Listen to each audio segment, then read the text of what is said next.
very fitting music, dare I say. Could not be more fitting music. You know what's crazy to me, chat, is there are some people in chat who have no idea what this song is. Because to be fair, the ZA version, you can barely hear this melody. You can barely tell that this song is part of it. No idea what this song is. This is the Lumio City music from X and Y chat. Listen, last night was crazy. Nonsense, you can definitely hear it. Type 1. Welcome to stream, everybody. I hope you guys are doing well. What was the nuclear announcement? I'm a Pokemon partner, chat, for the upcoming Pokemon Worlds, and you can see me there at Pokemon Worlds, and it's gonna be epic and it's gonna be awesome. That's the lore. I live in San Francisco, and they invited me to the San Francisco event. Yeah, which means I get a free flight, baby. I'm gonna take a flight from San Francisco to San Francisco. That's gonna be so awesome. They're gonna take me off the ground, they're gonna loop around the block, and then drop me right back off. Yep. Great. Yeah, in the PJ. I'm gonna be in the PJ. Well, anyways, welcome to the stream, guys. I hope you guys are doing well. Today's a big day, a very big day. And I'm excited. I'm excited to tell you. Also, okay, we're not gonna be narcs, okay? We're not. It's the first rule of stream. We're not gonna be narcs. I stole Nimmy's Hello Kitty mug, and I'm drinking milk tea out of it. If any of you tell her that I did that, she will blow me up, and I don't want to be blown up. So we're gonna be very quiet today. And it's very yummy. It's very yummy. Kendrick Shore goes crazy. Okay, so I bought this from the tour, and they had a like beige one as well. And at the end of last year, I went to a thrift store, and somebody just gave one. And I bought the other one for like $10. Good deal. I'll take it. I thought the first rule of stream was John can't read. No, that's the second and third rule. I also can't count. And that's the 12th rule. All right, chat. Let's get into it. Hello, chat. Welcome back to the Shine Professor Oak Challenge in Legends ZA. In the last stream, we started hunting in Zone 17. And off stream, I finished all of Zone 17. Which I know, that's kind of crazy and hard to believe. But it happened. It did happen. Which means that today, we are going to start the final rank. Obviously, we're not gonna get every single shiny today. I can't possibly imagine that happening. But I did game my little heart out, let me tell you. I absolutely did. So, well, let me bring you on over and I can show you what I'm talking about. Bro has the shiny charm and is lying to us. Well, YouTube doesn't know that. Yeah, of course. Of course I have the shiny charm, chat. How do you think I got so lucky? But they don't have to know that. So just don't be a little narc, okay? We just talked about it. Just don't be a narc. It's not a problem. All right, come on over, chat. So as you can see, I have this is Tim. Everyone say hi to Tim. I found her in the zone. This is the least important thing. But at the beginning of my recording last night, so I ended stream and I took like a little bit of a nap, and then I woke up and started hunting. The first pit that I went to,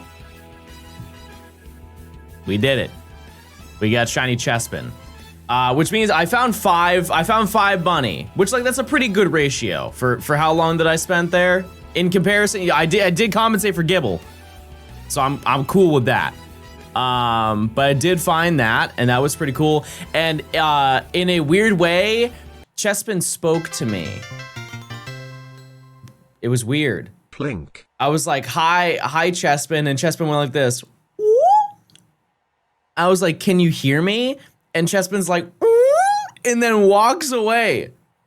It was crazy. It was an insane moment. I'm glad I have it recorded because people will think that I'm insane, which I'm not. And then I was watching, okay, I had to give a lot of context. Matt and I were watching a cyberbullying educational video. That's really the whole story. We were watching YouTube videos last night, and we were watching, apparently in the early 2000s, Pokemon commissioned a company to do cyberbullying anime videos, but like Flash game style, and you need to choose the correct thing. And we watched a video on Team Rocket's cyberbullying one girl, and was like, Meowth is like, I'm gonna send her a rude email. and Jesse's like, yes, that'll teach that pesky girl. She'll never do a contest again. And James is like, I think that's a good idea. I do a lot over here. I really do.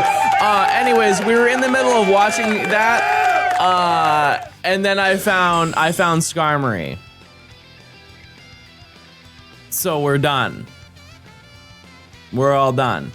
Obviously, I need to level up Froakie and I need to level up Chespin. So we're not actually done, but we're done hunting. And I figured I would show you guys all of the gameplay rather than, you know, just do it offline. Additionally, I found Skarmory at I think like 11 p.m. That's actually past my work hours, to be honest with you. Usually I work until about 8. 11's a little bit egregious. But yeah, we only have 2 Pokemon that we need to evolve for Froakie and for Chespin. And as you can see, they're already pretty much there for the most part. So let's, we just have to go do, we have to do the entire story. I forgot, you guys voted. You said, John, go do the hunting before the story. So we need to go do that. Where does that even, okay, showdown on the battle court. I guess I'm gonna turn on the music.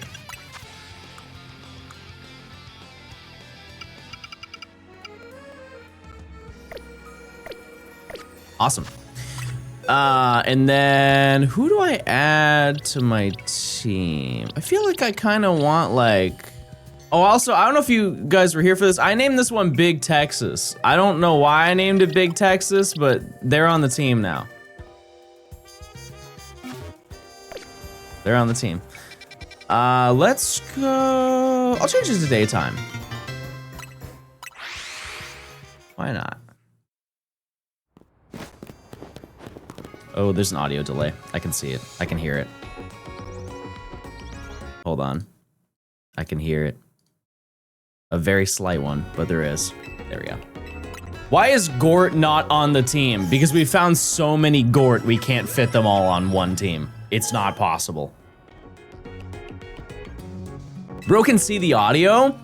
That's a real thing, first of all, before you slander me. That is a real thing, where people can see, they can see songs. Doesn't Ludo have that? I think Ludo has that thing, where Ludo can see color when song. Yeah, synthesis. Yeah, he synthesizes. All right. Sure. Hi, Ludo! Hey! Wow. Summoned.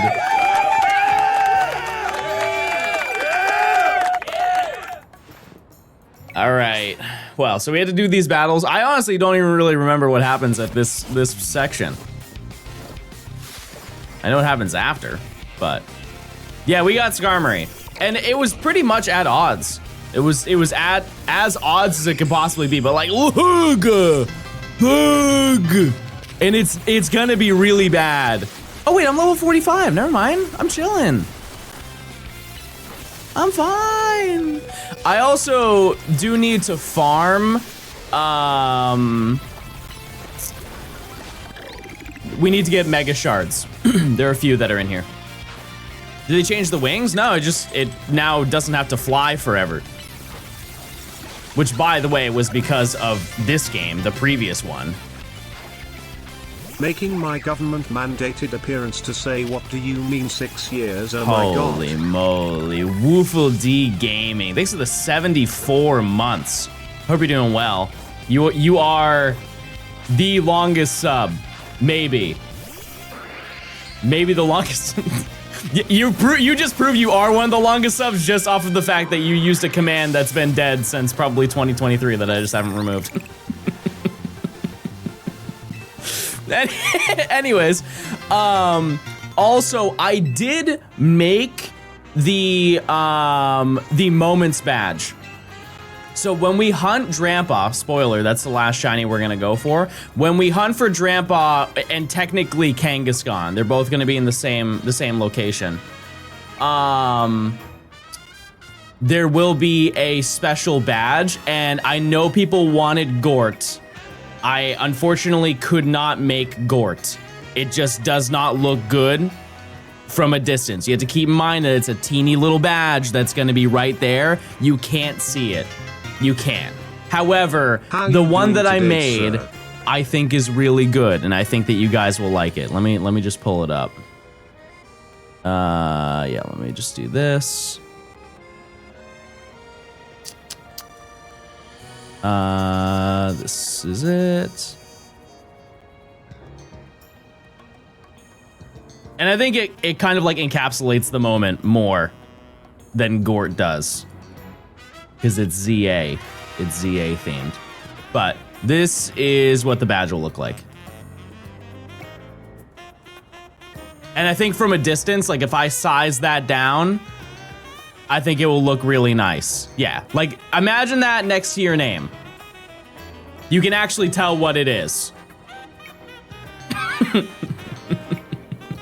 So, yeah, so that's what we're gonna use. One thing I did not know is that there are two different ones you can do. Because you can have one that is if you gift a sub or sub yourself, which by the way, it's not active right now, so you don't do it unless you are very generous or an oil prince or Jeff Bezos' son. But there's also the watch time, and if you watch for a certain amount of hours, like 3 hours or whatever, you'll just get the badge anyways, which I'm cool to do that. However, I feel like I should do two different badges because I have the opportunity to do that. So you have the people who gift a sub, and then you have the people who do the watch time, and that also means that you have the opportunity to get two badges rather than one badge, which is cooler. Anyways. So I think I might do that. I just had to figure out what I want to do for that. I may just change the color of them. We can only use one. Fair enough. But then you can say, not only was I there, I bought the badge and I watched the entire thing. Today, chat. Buckle up. Anyways, I'm excited for Nimmy's. Yeah, Nimmy's gonna be streaming for her birthday today. Kate is extra 62 months. That's crazy. Thank you, thank you. Thank you. Oh yeah, we just have to fight everybody. Yep. And then I know this is such a cliffhanger to put you on, chat, but I won't be live this weekend. Nimmy's birthday is tomorrow, and that's why I won't be live. Is because I'm taking her on a trip and she doesn't know. So, yeah, that's the game plan. So many secrets in the stream. Well, they're not secrets anymore. I told you all of them.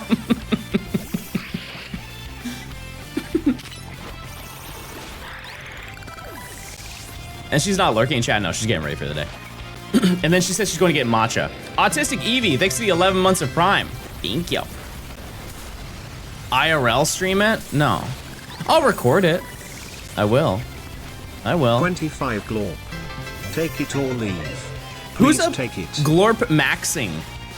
Wait, Mega Scrafty. I forgot about Mega Scrafty. I've never even seen the shiny for it.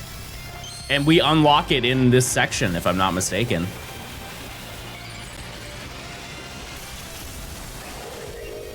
It's a cool shiny.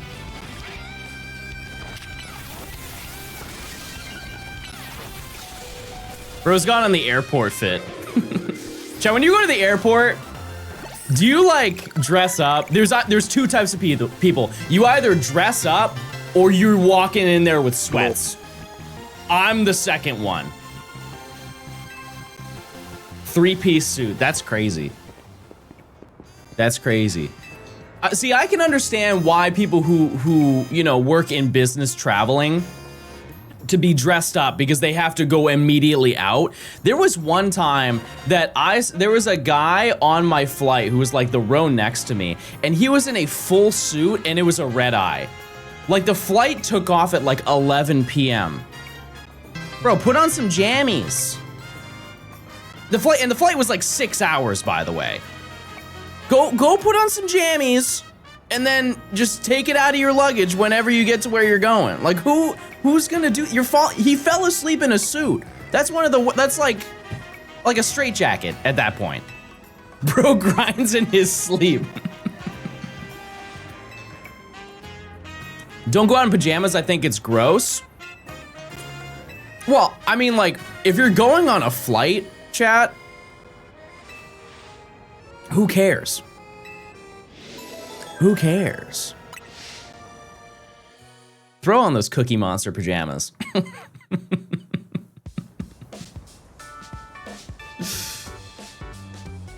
I never forgot the July 25th incident. I did. Type 1 to claim your GOAT. Exterior 6 of the 20 months of tier 2. Thank you so much. Thank you. Okay, so yeah, we have, important lore. Woman. Holy moly. No, this is not giant woman. This is different. This is way different, chat. Way different.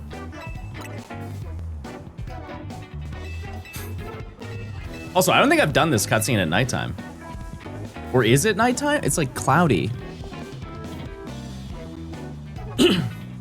Which I forgot to mention this. When I got Shiny Froakie, I got such an insanely cool aesthetic shot. It was just Shiny Froakie sparkling on the pillar, and then to the right was the entirety of Lumiose Tower, and it looks so sick, but I have such a limited amount of time to use the footage because immediately it just turns cloudy and just like shrouds all of Froakie because it's like the same color as the sky.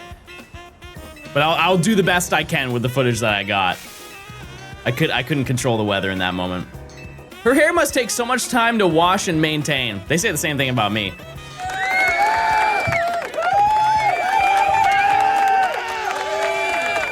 All right.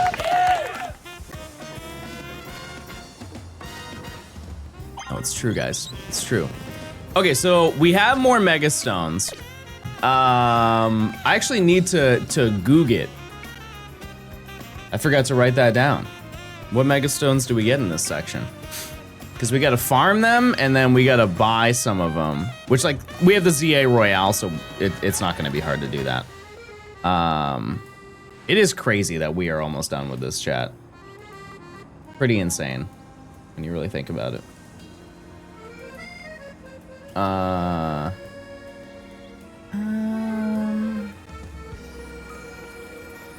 Oh my.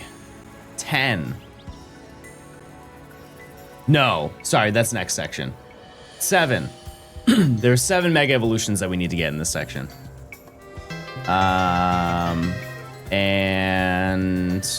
Whole year of Pookie Maxing. I got a shiny Cresselia in DAs last night after way too many attempts. Good luck on rank B gaming. I appreciate it. Just remember the B stands for balls. Ah, that's true. I forgot about that. What are we hunting today? We really only have an opportunity for one hunt today. Because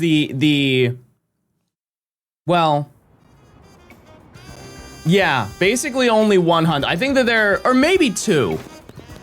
Maybe two. Fennekin, I think I'm gonna save Fennekin for this weekend because it's genuinely pretty boring. However, we could go for Bagon. We could easily get Bagon today. Ranked online gameplay, you don't play this online, this challenge. Also, I'm avoiding that Pokemon Center because there's a mission in that Pokemon Center. And I don't want to activate it right now. Yeah, I think, let me just check real quick and see if there are any Megastones we can buy here. I think there are. Kangaskhanite we don't need. Steelix we can't get. Scizor we can't get. Oh, okay, so all of them are shard based. These ones aren't important right now just because we don't have the Pokemon, so there's no point in getting it. You get Bagon from Fennekin Hunt? Yeah, I just don't want to, like, I don't want to bench reset, chat, on stream. I really don't. It's just so boring.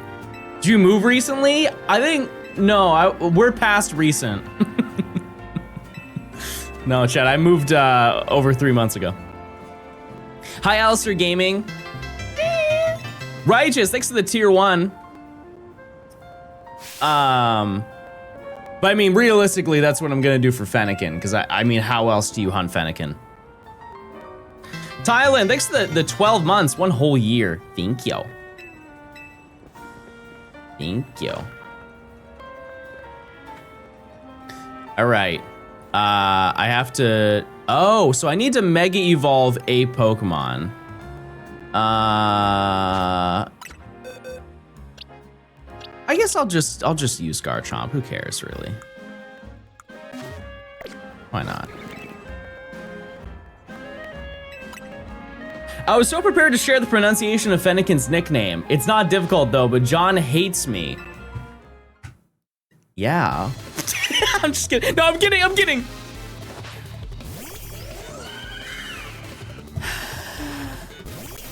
Just do the bench sitting on turbo and chat with the chat. God. Riveting gameplay.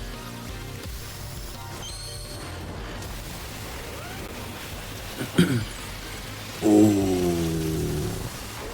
epic.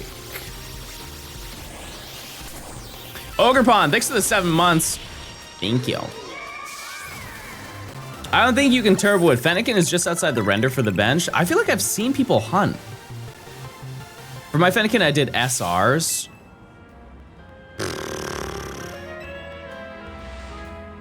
I'm pretty sure Blue went for Shiny Alpha Fennekin. Wait, I'm Orpal now. I'm Orpal Gaming. See, people trash this fit. I think this is tough. Finally, we don't have to pay for an outfit. No, it's pretty bad. That's it. No more rank B. We're stuck in rank C forever. Tough to look at. It's tough to look at your negative comments. It's really killing my vibe. Righteous, thanks for gifting a sub. JCal, thanks for the tier 1. Enjoy your emotes. Koi, thanks for the 14 months. Thank you. I'm trying to think, are we missing anything? No, we just go and do this. What's the easiest way? I guess here, I don't know. I don't want to deal with that zone. I'm joined at exactly the right time. Yeah, you actually get to see gameplay. Shocking, I know. Oh, also, you know what? I never checked up here to see if I got a shiny Larvitar. And you guys were hounding me to check that when I was hunting in that zone, and I just avoided doing, well, actually, maybe I didn't even have the ability. Yeah, no, I don't think this was even available prior to me going to that zone. This game has gameplay? It sure does. Yeah, I don't think it was available prior. So it might have not even spawned. Well, let's see.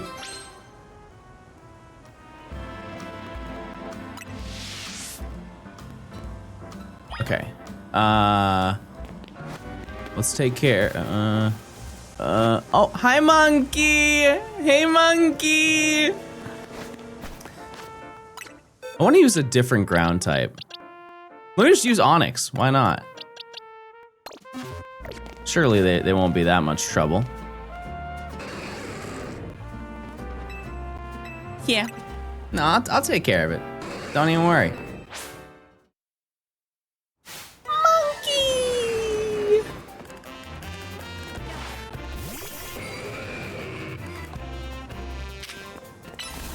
Oh, I only have Sand Tomb. That's really bad. I really thought we were gonna deal a lot more damage. At least I can use like rocks and stuff. Wait a second, maybe I don't even have to worry. Wow, they just suck, okay. I didn't even take any damage. That was crazy. What in the world? I didn't lose a single point of HP on that. Okay. Breaking Swipe was their only non-electric move? No, I was using Breaking Swipe. Okay, side mission number 80. All done. Let's see. If you don't know, I'm doing another video where I complete every mission with shiny Pokemon. And that was one of them, so I always have to note those things. We have not done many of them. So yeah, I don't know if anything spawned up here since. Yeah. Yeah, I fear not. Really milking this challenge for content.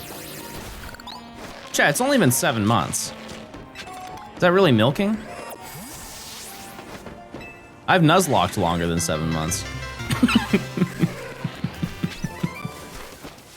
When you really think about it. All right, well, no Larvitar.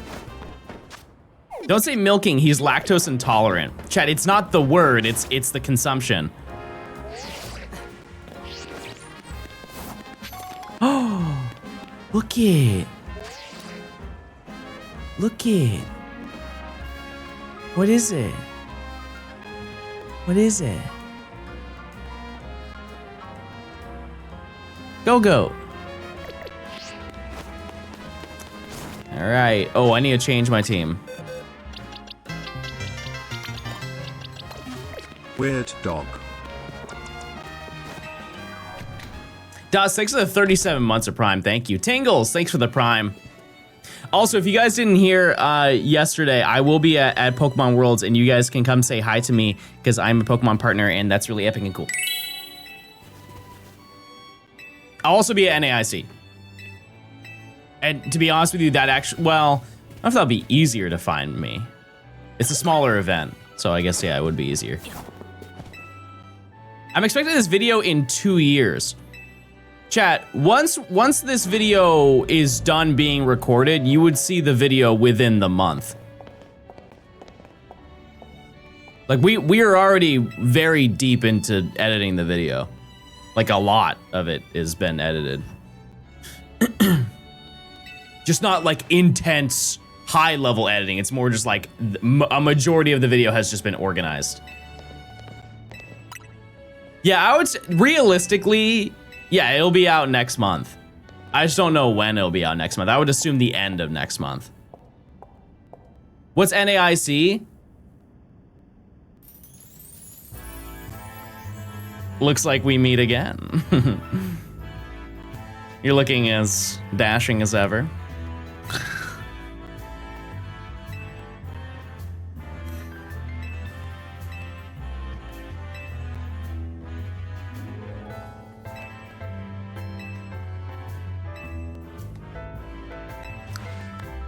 Do you like shiny Pokemon?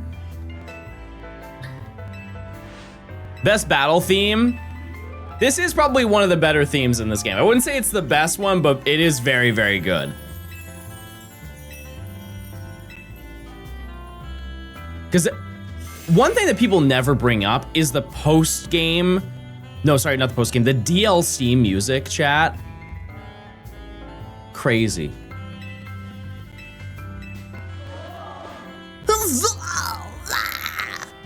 John, my Latios won't shine. Oh, that's not good. Oh. She's fumbling. She's fumbling.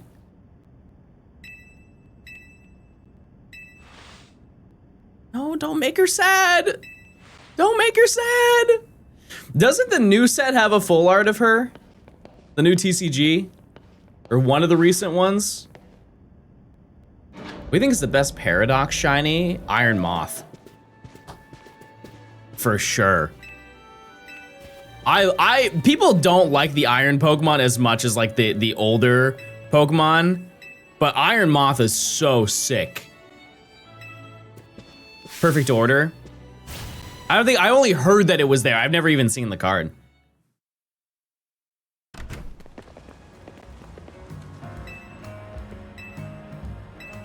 Okay, let's go back. Yeah, I think a large chunk of today is actually going to be playing the story, just because of how much there is to do at this point. I would also like to note that I did kind of lie to you. There is a rank A section. It's just Mega Stones.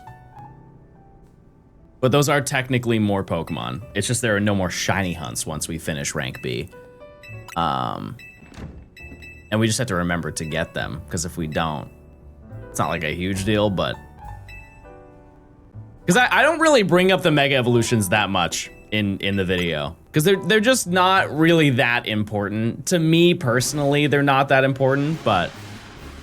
What's the plan for post-game? We're gonna do the post-game and DLC next year. I don't want to do it this year. I have no interest.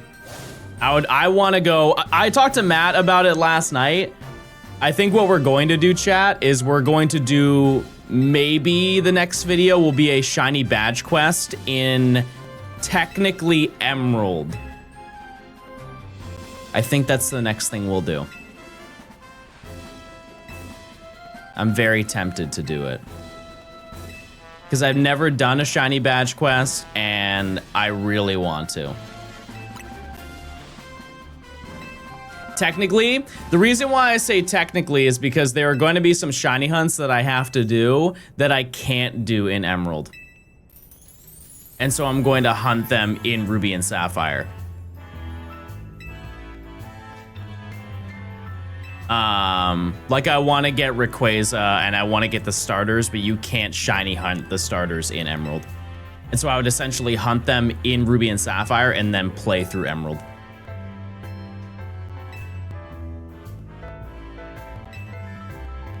Which that would be, it's nice to do that because the grinding will be way easier because I get to just evolve all of my trait evolutions. Or they get like the bonus XP. That's new to me. I think it's a little too complicated to explain, but long story short, when you start a game of Pokemon Emerald, every time that you soft reset the game, it issues you the same collection of frames. And when you're going through choosing your starter and you're spamming A as fast as you can, you have such a small pool of encounters that you can actually get. Like you will repeat after, if you do like 1,000 encounters, quite a lot of those are going to be the exact same Mudkip or Trico or Torchic that you're going to normally encounter. Whereas it's random every single time for Ruby and Sapphire. Okay. Who do I fight first, chat? Oh, I forgot we fight Venusaur here. Venusaur, Altaria, or Frostlass? Unfortunately, we can't see shiny Venusaur. Not yet, because we don't have that. But we do have Altaria. Okay, we can start with this one. Wow, that's interesting. I might have to buy a sub for that. What if there was a better way? What if, chat, you could link your Amazon account to your Twitch account and you get a free Prime sub for ad-free viewing and emotes?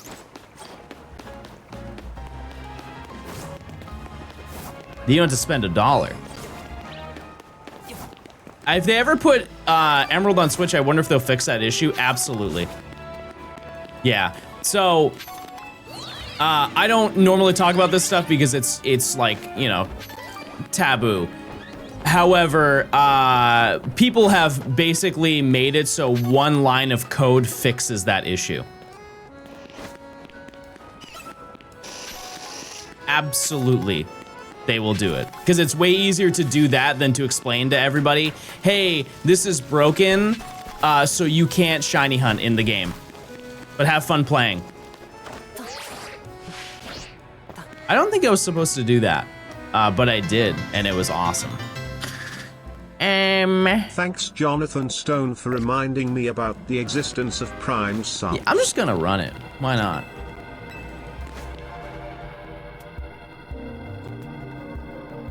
Yeah, the moments badges don't work for Prime subs. No. Damo, thanks for the 10 months of Prime.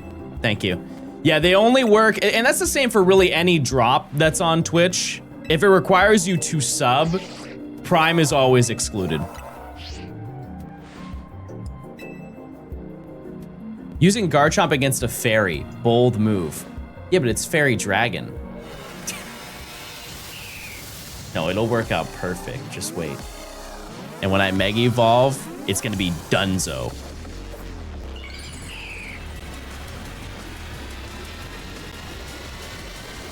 Easy win. Moon Pyro, the 4 months, thank you. Love the content, keep it up. Look, that was just a regular poison jab. And I can fly up there. Easy. Okay, wait. Step it.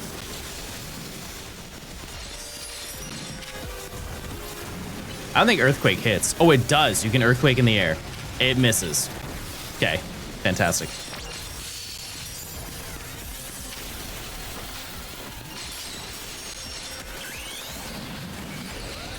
You guys were worried.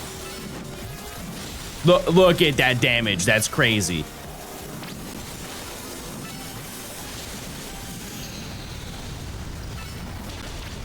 No! Live! Live! Live!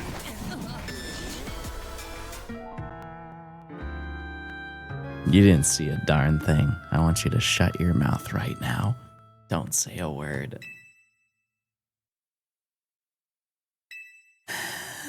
No, I don't. I can just restart the battle. I don't need the benefit.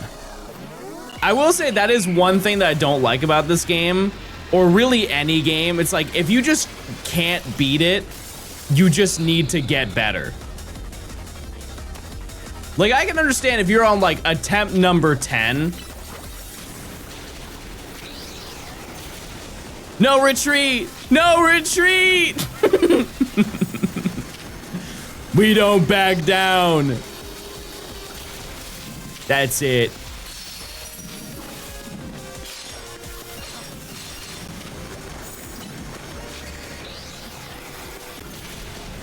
It just feels like you didn't really work for it, you know what I mean?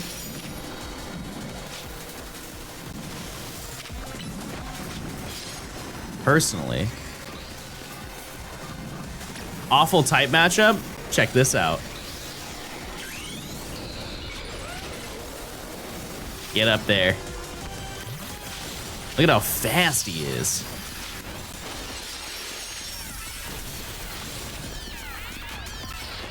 Oh, I should have used Earthquake there. That was my silly gaming moment.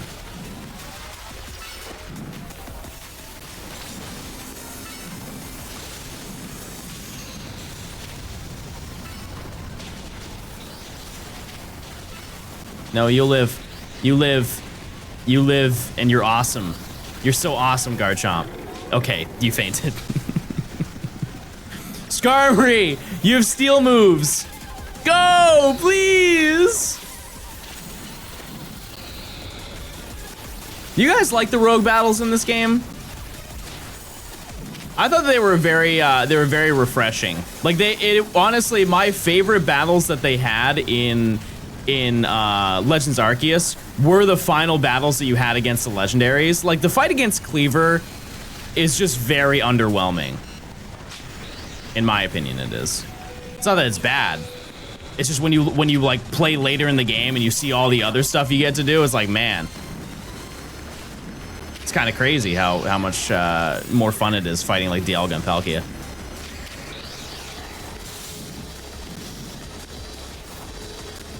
Cleaver's just kind of, he's a little dumb. He just runs into a tree. Oh, that was scary.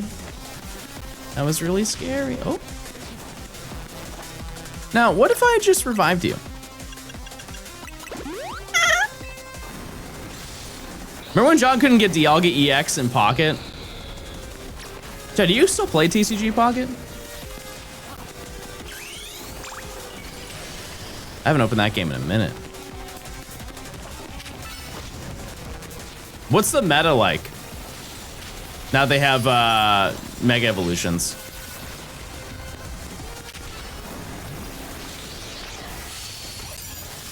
Earthquake! Oh, that was crazy damage. Okay. We're chilling. Jump. One more jab. I think we're fine. Yep. Okay. All right. Moon Pirate, thanks for the 4 months.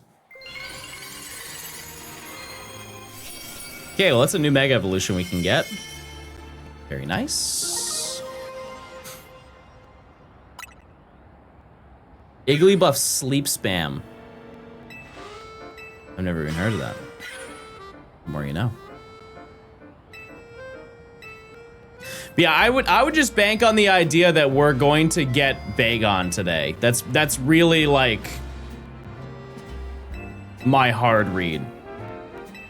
Are you sure that was a Megastone and not a Gumball? Yeah, it was a Gobblegum. Hope you phase on the Shalfa Salamence. Do you guys remember when I was just playing and I found it in the route? Like in my it's not my main save file anymore, this one is, but my original save file, I don't even remember the context of it. I think I was playing Mega Dimension or something. I just walked past that route and it was just, that was the only thing there. Okay, next one, I think we'll just go and do you. I don't care about the meta in TCG Pocket. I care about filling out my collection of virtual cards. Epic. To each their own. Alright. I've been on such a zombies kick. I played zombies last month. I only do, oh, wait. Chat, at one point, we're gonna enter through this zone and we're gonna run this way, and right ahead of us is going to be Shiny Drampa. And that will be the end of the video. It will happen. One day it will happen. All right, Venusaur. You can pre-react now. A week and a half from now.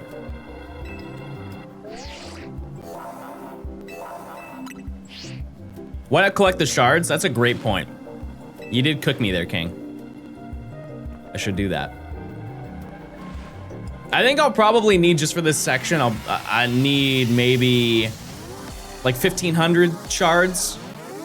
There's 7 here, we do 3 battles, 4 of the, yeah, probably like 1,200 minimum. It's not terrible. Does Lumius just lose this vineyard? Yeah. No more grapes, no more olive oil. Dunzo.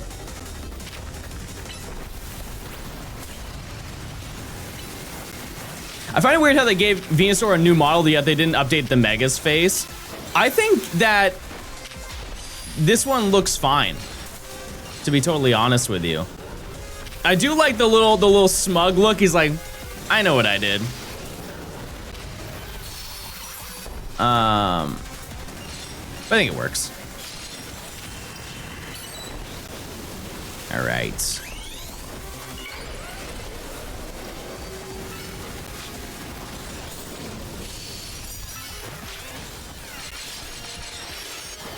Boink. Boink. I'm pretty sure I did this fight without Mega Evolving. Type 1 if you learned about plus moves really late into the game. I know I did. You know what's the worst part, chat, is we are really not fixing the narrative of Pokemon fans don't read, because they tell you that so early into the game. Like crazy early into the game. Just nobody cared. Nobody cared to read it. Oh, he's got a big boom! Oh wait, I think we actually canceled it because we hit half health. That's crazy, I didn't know you could do that. So you learn something new every day with John Gaming. Oh, never mind. Oh, that's very bad.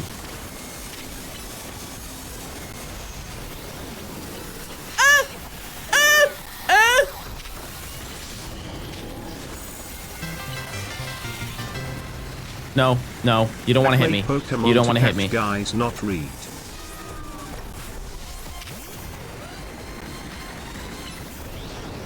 Are you kidding me?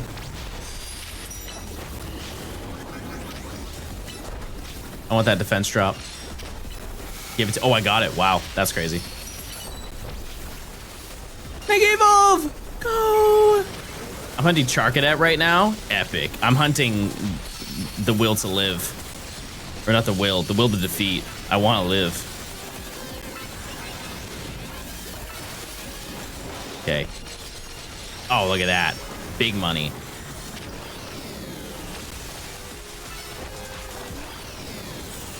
See, this one is kind of supposed to be hard, but you just can take out everything. You don't have to worry about it healing. I saw some crazy tech. You can one-shot some of these Pokemon.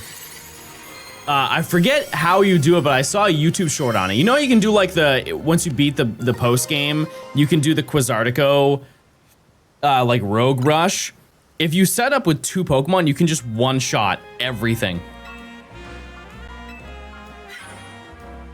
Yeah, the Annihilate strat. Yeah, with Rage Fist. Yeah, that's nuts. I've never tried that. What do you even get from doing the Rogue Rush?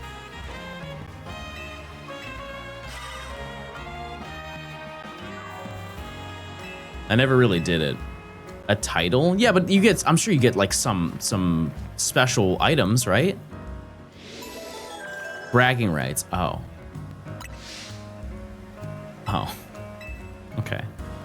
You get Pickle. I'm listening. Oh yeah, this one was kind of, I remember this one being a little bit annoying to get to. How in the world do you get over here?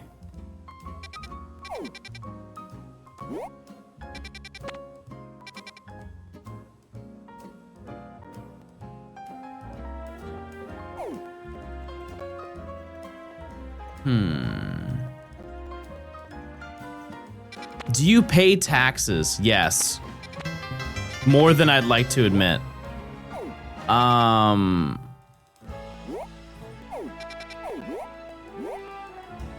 much playtime you have on the save? I'm sorry, chat, you missed it. I did hit 800 hours. I did. I'm sorry it was off stream. I said we were gonna do it on stream, but I didn't do it.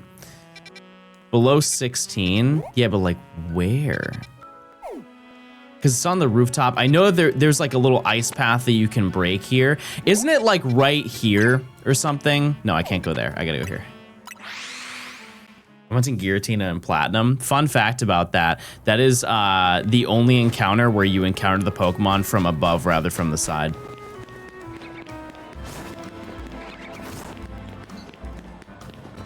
Very, very neat encounter.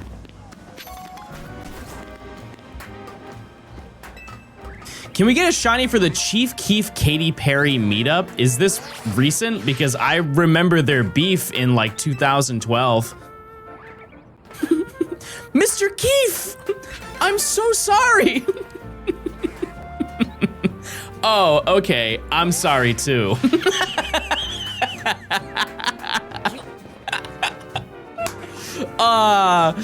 That's honestly one of my favorite Twitter beefs of all time because that got resolved so fast. Basically, Chief Keef, he made an album and the album was called Finally Rich, which that alone is funny enough because he was 16.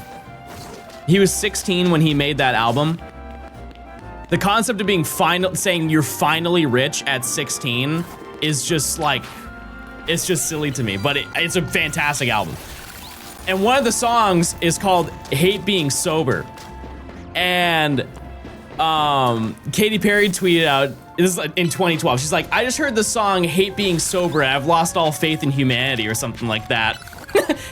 I can't say what Chief Keef said back to her, but it was crazy. Hold on.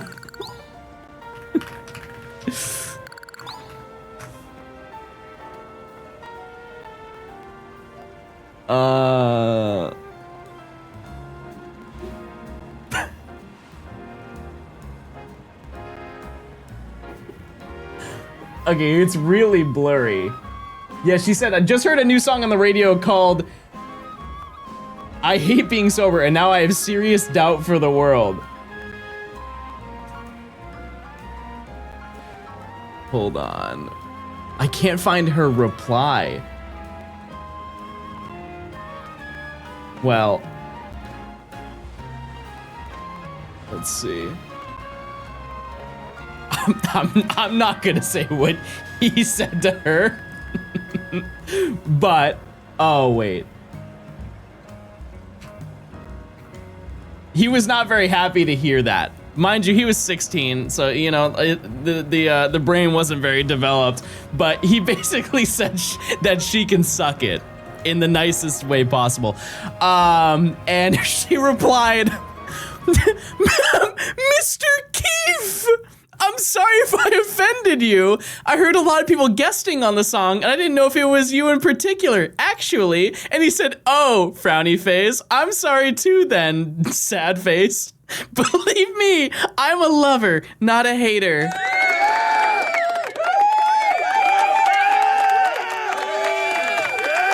And then she went to space.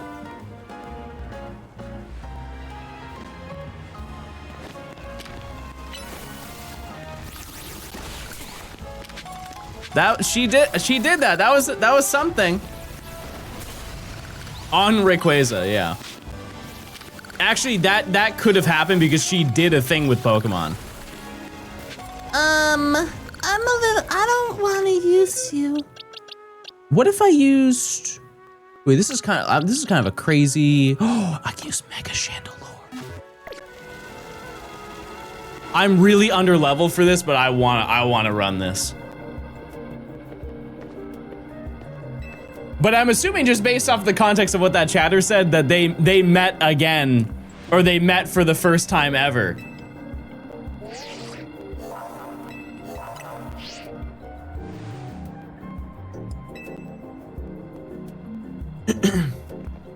What do you think Chief Keef's signature Pokemon would be? Probably like Voltorb or Electrode because it goes bang bang. John Pork. What about him? I answered his call.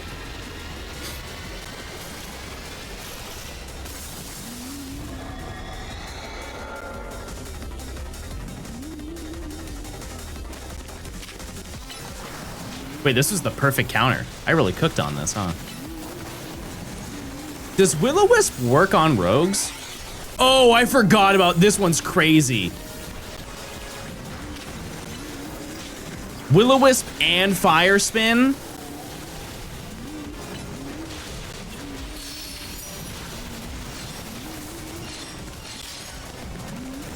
And they dare say that John Gaming has bad movesets on his Pokemon. Try again, buddy.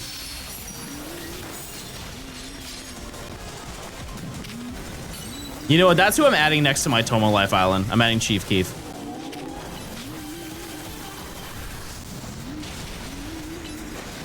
Thank you guys for the inspiration.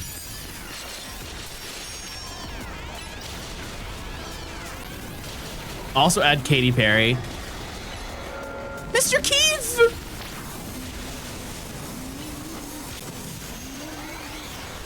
When do you do the, oh right, I need to Mega Evolve. Yeah, that would have been a smart activity. Look at it with your eyes. Okay, you know what? For being like almost 10 levels under, we're not doing too bad.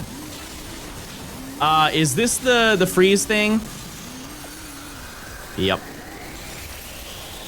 Yep, it is. Why can't I use any moves? Okay, can I? There we go. Where's my Ice Heal? By the way, this is that canonically sheer cold? Yeah, I think so.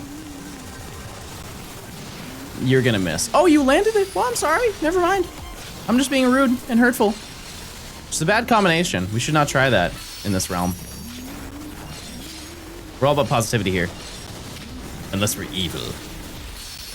Were you here when John said that he hated me? We're also gonna have a moments badge for that. Type 1 if you're gonna gift a sub to unlock that. Oh, good play, good play, good play, good play.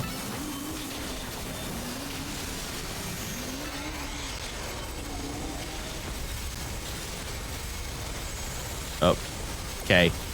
Come back. Come back.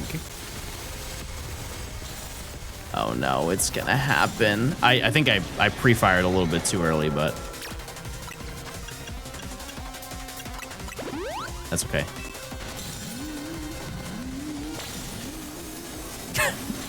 Yeah, I was a little too early. That's okay.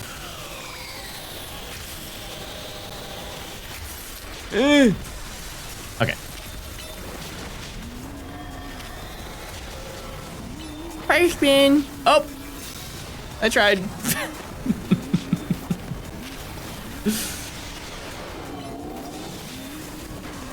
Alright.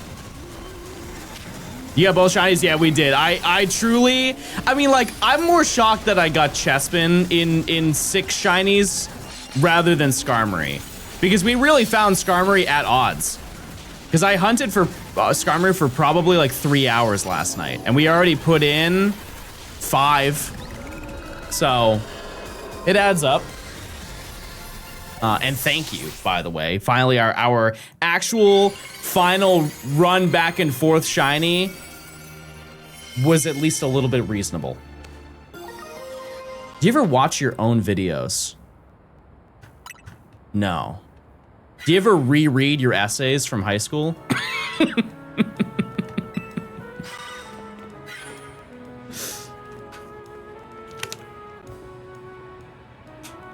I really was a prophet back in the day. The Great Gatsby, a story of the ages.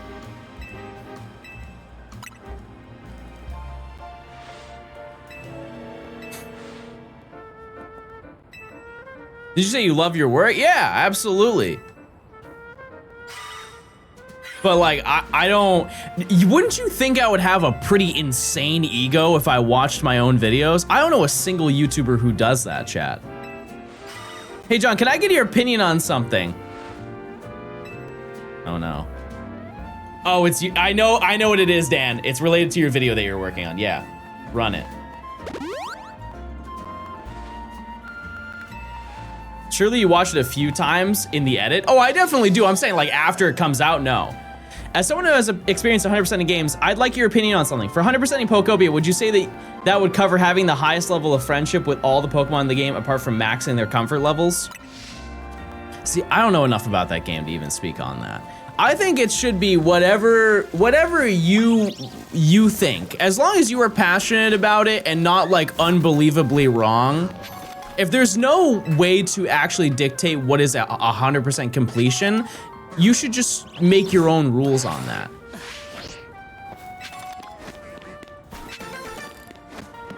Also, one thing that is really important in terms of making a video that is challenging, and I mean this in the nicest way, is will people care? Let's use this challenge as a perspective. Sure, I'm getting every single shiny, but I could go above and beyond. I could level up every single Pokemon to level 100. Would anybody care that I did that though? Actually, would it make more people be like, man, I really gotta see that video. I really gotta keep watching to see him level up everything to 100. Probably not, right? Matt? I don't even think Matt would want to see that. Oh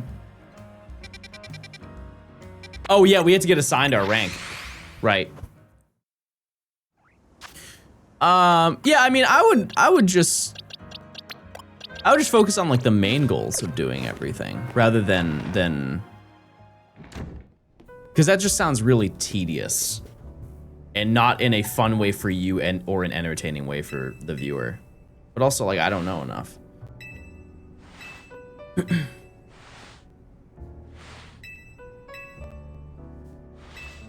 is totally up to you. And here's the, you know, let's just say somebody's like, oh yeah, I wish that you did that, then you can just make another video of you doing that. You know what I mean? And then people were like, oh man, I wish it was in that video. Boom, then just put both of those videos together. Now everyone's happy. We want fully shiny living decks, level 100, perfect natures, and max IVs and EVs, and we name every single one of them Gort. We're in the Jacinth zone now, everybody. Is Shiny Bellum goated? We're gonna find out in the next section. Also, I overestimated how long this was going to take. This is pretty much the end, to my memory. We go fight Laban, and then we're just assigned the match against her, right?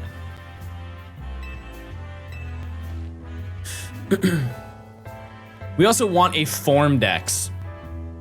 That's one video that I will never do. Because that's, like I said earlier, I don't think anybody would actually care that I did that. I can't imagine. You think we're gonna hit your prediction of 70 Gort? First of all, I said 60. However, no. No, we talked about it last week, or the beginning of this week. I think we're gonna end with 45.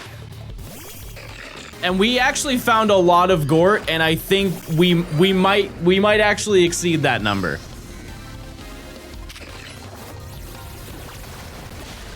Boink. One silly part about this challenge in comparison to the other Shiny Professor Oak that I did is that by this point, nearly every Pokemon that I had was level 100. I don't have one Pokemon that's level 100 in this challenge. And I don't even think I will by the time I beat the game. I don't even think it'll happen. John finds every shiny Spinda. See, no. I would care for regional forms.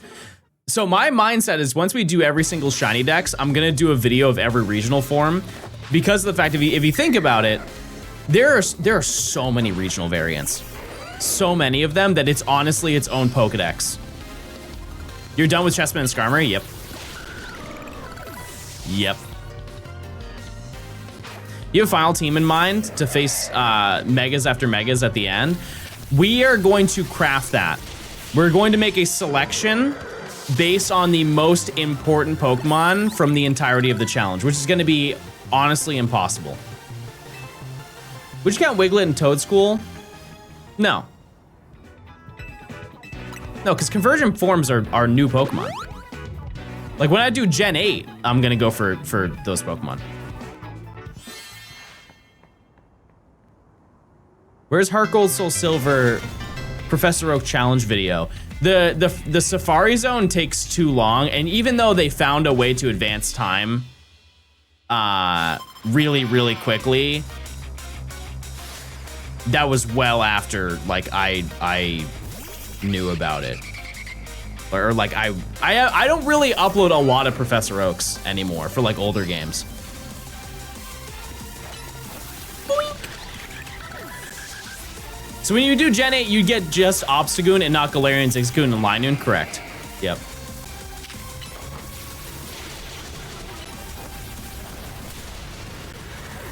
Yeah, because the way that works in that game is essentially you have to simulate real days. And what I mean by simulate, the original method was that you would have to go and set your DS clock to like 11:59, start the game, let the day roll over, and then save the game, turn it off, and then do that again for however many days you have to wait. And some Pokemon were like 120 days. Now I know that it's faster, I've never looked into it.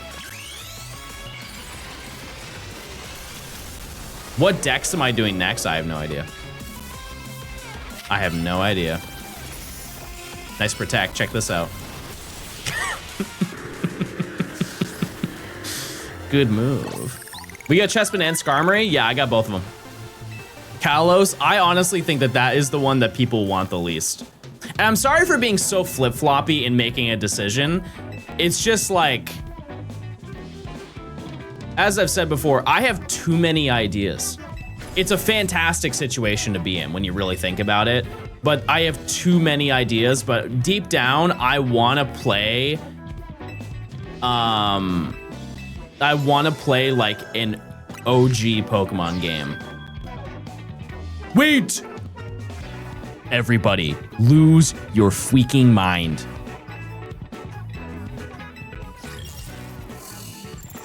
That's right, everybody. We're fighting our lady, our queen. It's time. Also, I kind of want to change my profile picture. I really should have done that before we did this, but I'm gonna do that.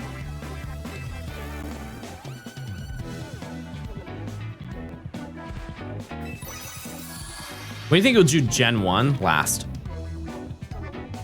That'll be the final one. Until another gen comes out. And I think the longer that I wait to do that, the better that video will be. Because think about it, I think the main appeal for doing the shiny dexes is the fact that I do it in every single game. Like, sure, I could finish, truly, I think deep down that I could finish the entire Gen 9 Pokedex in a week. Like, if I just booted up and ran sandwiches, I would finish the entirety of that Pokedex in a week.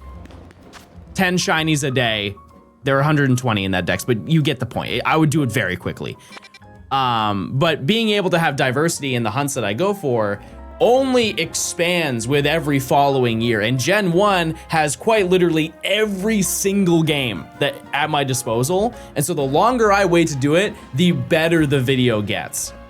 And I know that that's one that, like, I think a lot of people who are really dedicated to Pokemon don't necessarily care about Kanto because it's just been given to you every single opportunity in, like, the video games and in content or whatever. But it would be probably the best one out of all of them. More Dex Nav? Oh, don't worry, we'll Dex Nav. Okay, let's change it to nighttime. How about a video with max shiny odds and speedrun how fast you can get every shiny for a Gen Dex? I mean, I already did a video where I speedran getting 100 shinies. That was a fun video.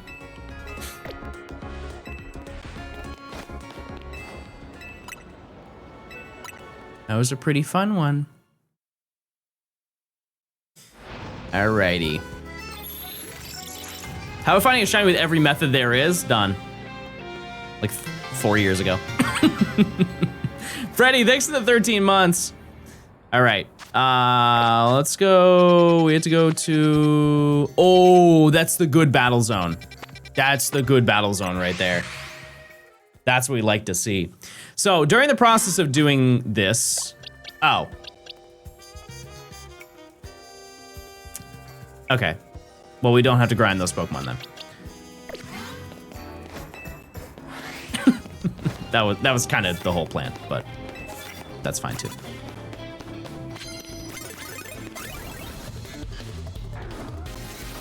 I like to see a shiny in every spin-off. The issue with doing spin-off videos, chat, is that spin-off games are not popular. That's the reality. I'm also ill-informed. I think one big thing about my videos that helps is the fact that I know what I'm talking about. Sometimes I'm wrong when I'm live, but I make sure that I'm right in the video. You know what I mean? Also, John hates Mystery Dungeon. I don't hate Mystery Dungeon. I don't. It's just, the gameplay loop of that game is a little bit, I don't know. Hold on, I'm gonna run away. Oh! Oh!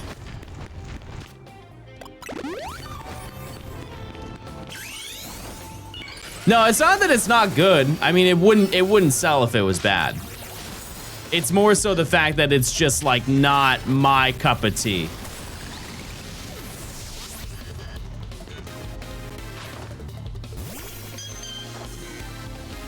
But if you look at it from the perspective, oh, I just used Dragon Claw, that was so silly.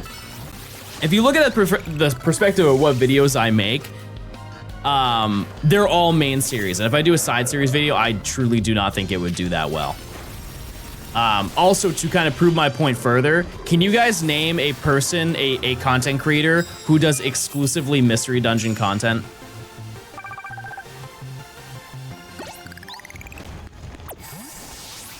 I can't.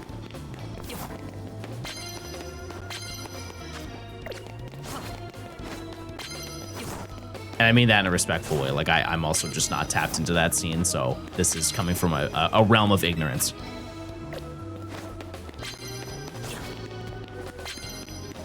Can't I climb the ladder up here?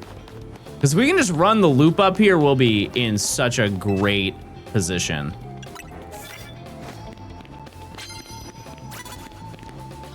You don't see me. You don't see me. I'm gonna hit you with a poison jab and you're gonna blow up. Goodbye.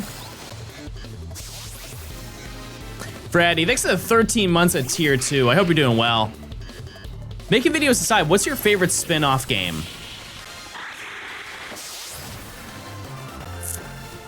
For Pokemon? Is it a hot take to say new Pokemon Snap?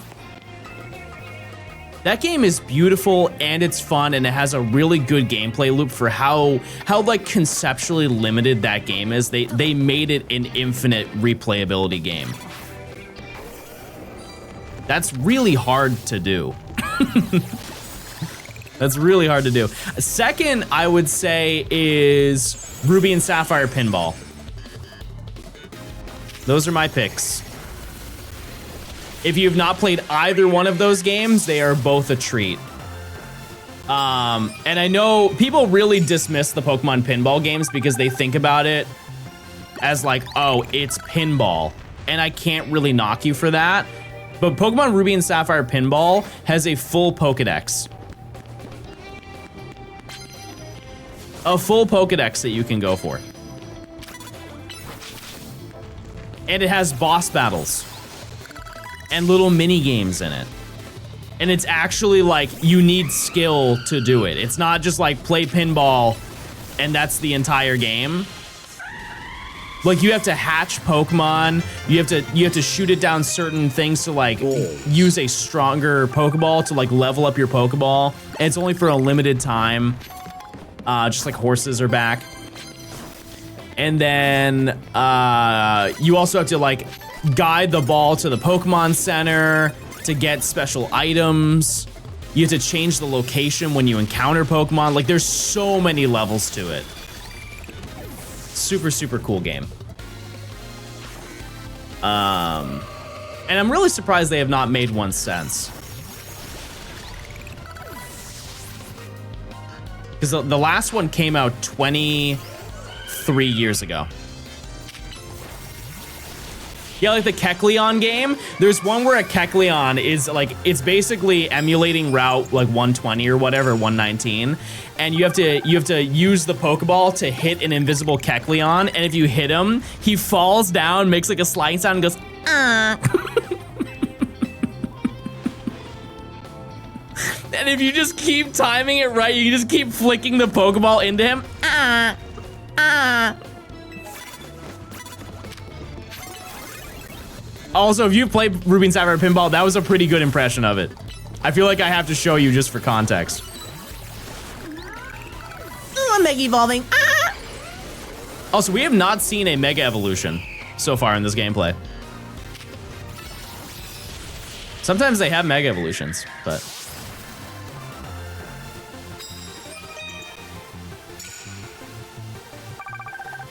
Hold on.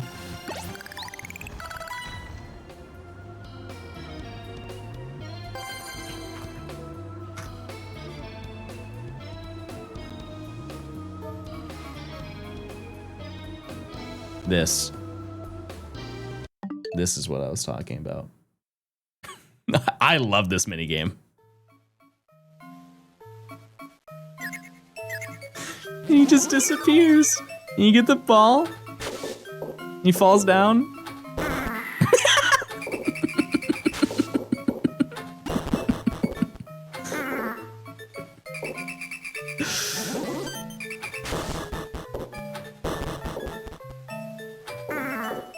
He's just so cute.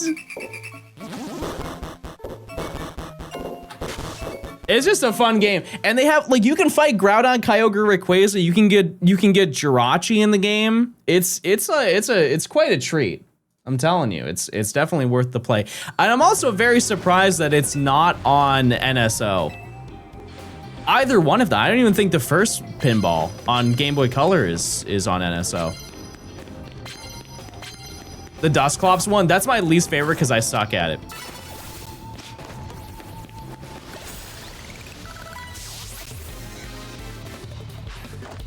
It was on the Wii U eShop?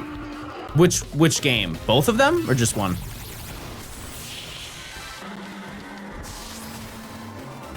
I think one little fact that people didn't know about the Wii U is that there were games like Pokemon Ranger. There were DS games on the Wii U.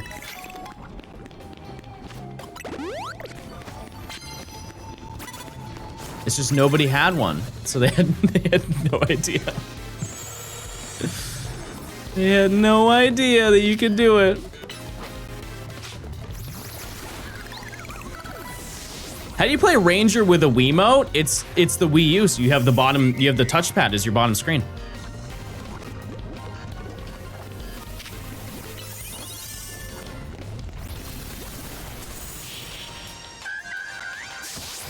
Yeah, and it was a touchscreen, so you could use the gamepad and it worked perfectly fine.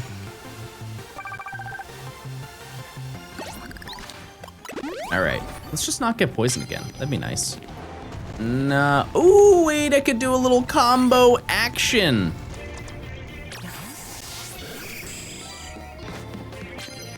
Oh, wait, where are you running? Where are you running off to? Oh, you don't have any flying moves. Well, let's fix that. Okay. Done. Okay, then we swap. Oops, I didn't mean to go into you. My elementary school had a Wii in their meeting room. The Wii was quite literally everywhere. It's so funny because the Switch sold more than the Wii U, but you could find a Wii in like a hotel lobby. You could go to a resort and there would be a Wii in the entryway. I've never seen a Switch outside of any like designated gaming area. I'm sure they're out there, but like when I was a kid, you could go quite literally anywhere. You go to Graham's house, they've got one. I never had grandparents, but I'm sure that experience happened for some of you. Congrats on the last two shinies. I missed them. Everybody did. I found them off stream. I got really lucky last night.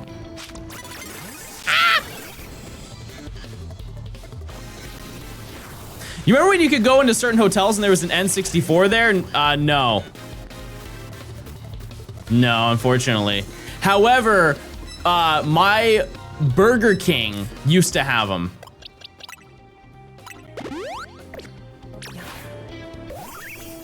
My Burger King used to have a N64 setup.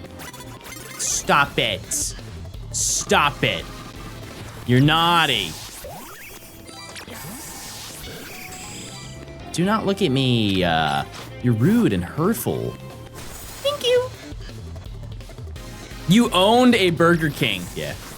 Yeah, I don't want to like brag or anything like that. Just like, it was a small investment. It was a small loan.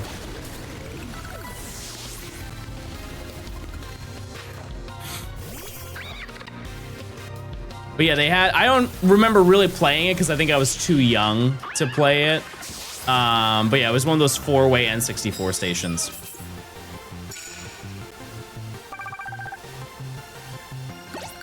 Okay. Actually, I'll let you heal me. Why not? Why not? Oh, I didn't mean to. No, I messed up. Okay. You don't upload almost once a week anymore. Sad. Well, it's because my videos don't suck anymore. Awesome. Chad, there are only so many videos I could churn out on a weekly basis.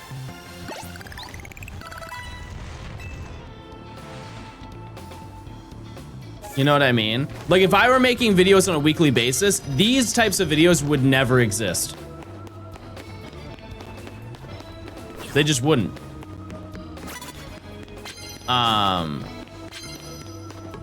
And I think that me not uploading every single month even drives the point that like when I upload a video, it's worth watching. It is worth your time to watch it. Because I think one thing for a lot of YouTube channels is that they upload videos, and if they upload it at such a large volume, so few viewers will actually watch every single video. But just for like a benchmark to kind of prove my point, type 1 chat if you have watched every video I've uploaded within the past 2 years to my main channel. It's maybe like 6 videos. Right.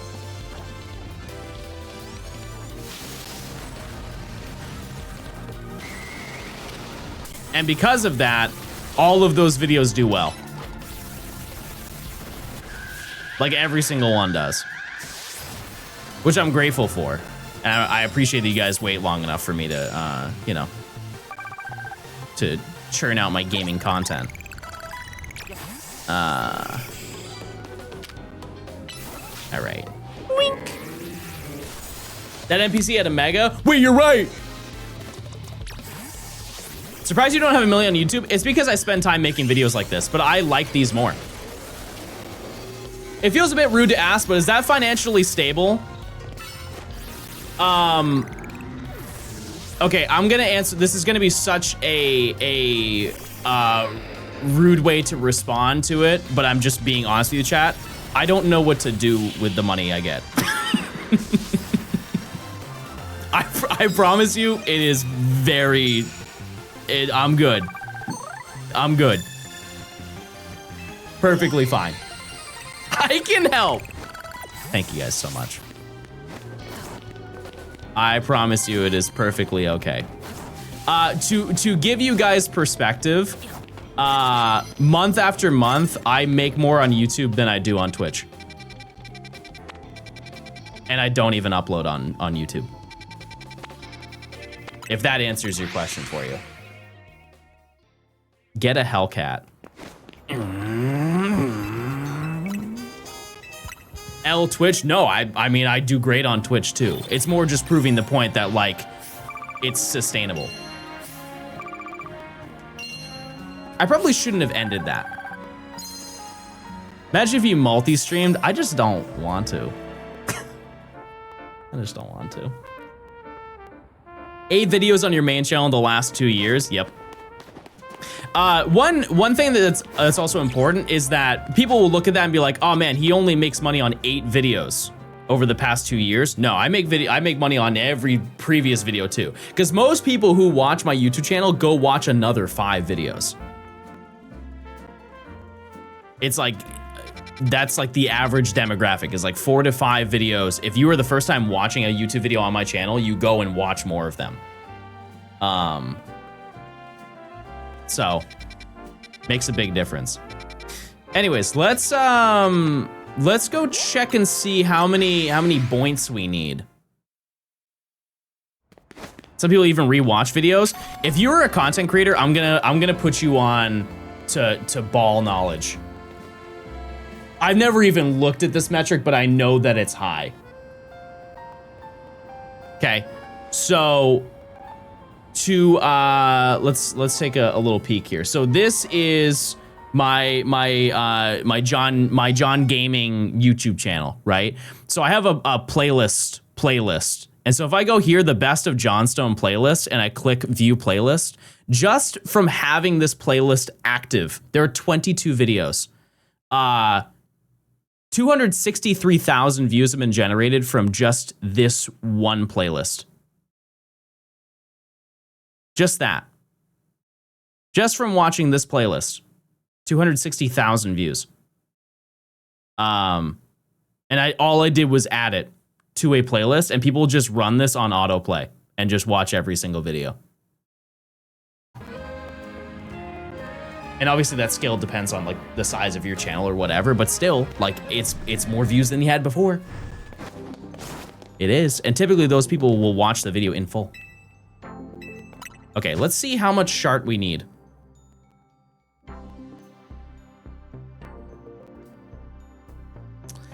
Okay.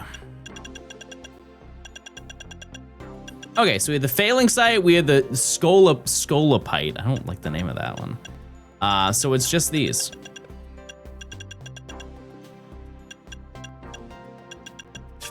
These are the ones that we need.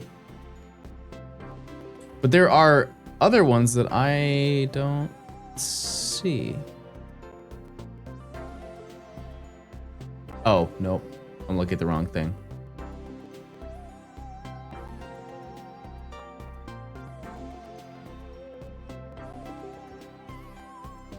Skarmarite, Galladite. You buy those for the Stone Emporium? No, I think... I'm trying to make sure that I'm doing it right, because I have the... it's a phalanx.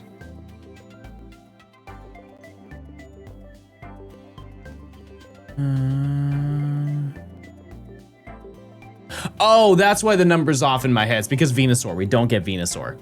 Right. That makes sense. I was like, we're one off.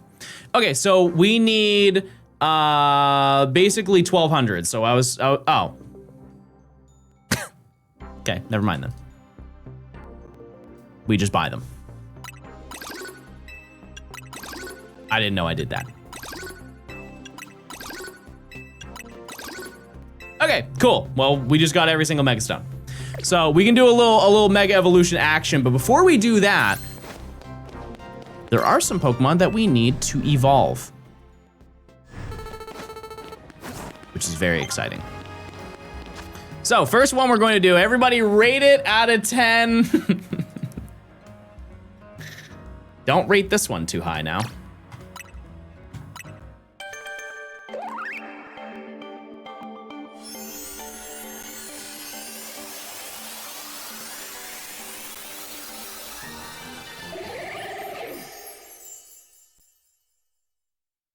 Bad.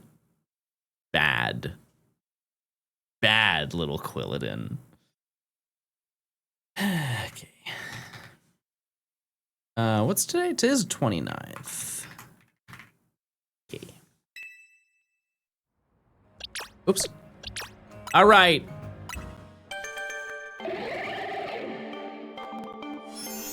I haven't seen Chestnut shiny in a very, very long time.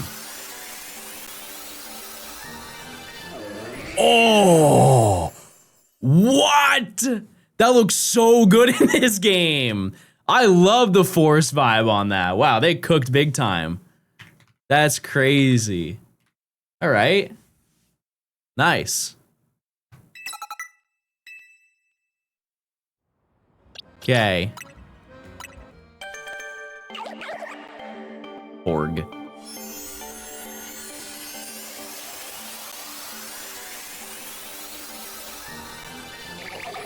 Frogadier. It's pretty similar, you know. It's pretty similar to the other one.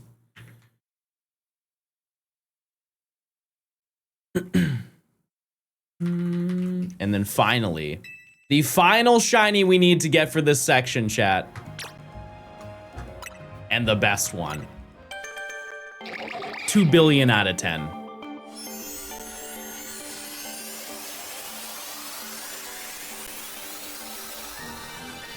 There we go. That is every single shiny for rank C. And this one is probably the best one in the entire game. It's a basic take, but we all think it. All right. Done. So, with that done, that is every single shiny in this section, because we have Phalanx, we have the Greninja line, we have Skarmory, and we have Chestnut. There are only 4 shinies in this section, and we got every single one. And then we just got Tim, who's just a happy little bonus.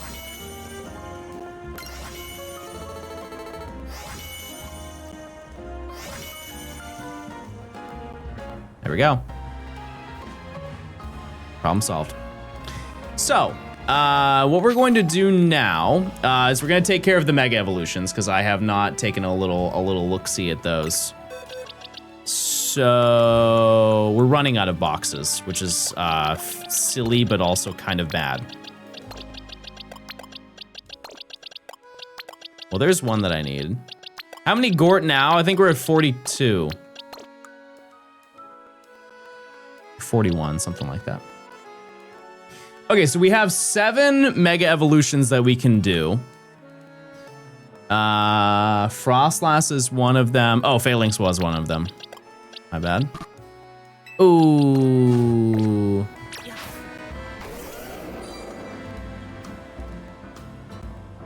Can I like... Actually, you know what? We'll just go here. Is this gonna be a living dex? No. And you wouldn't want that either. I promise.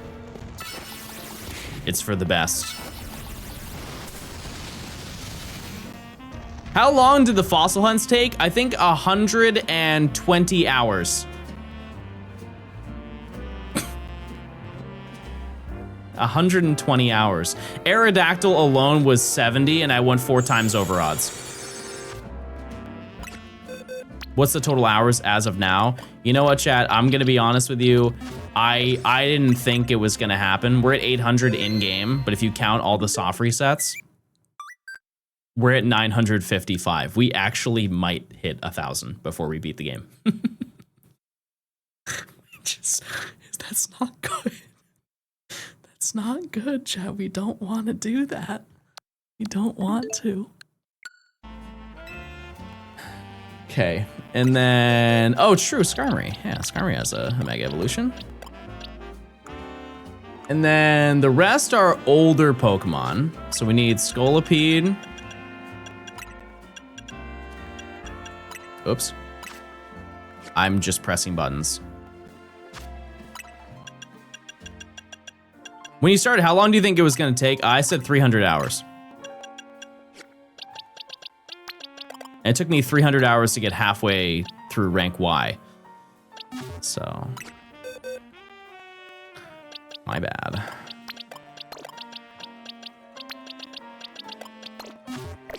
Okay. By the way, take a little look at it.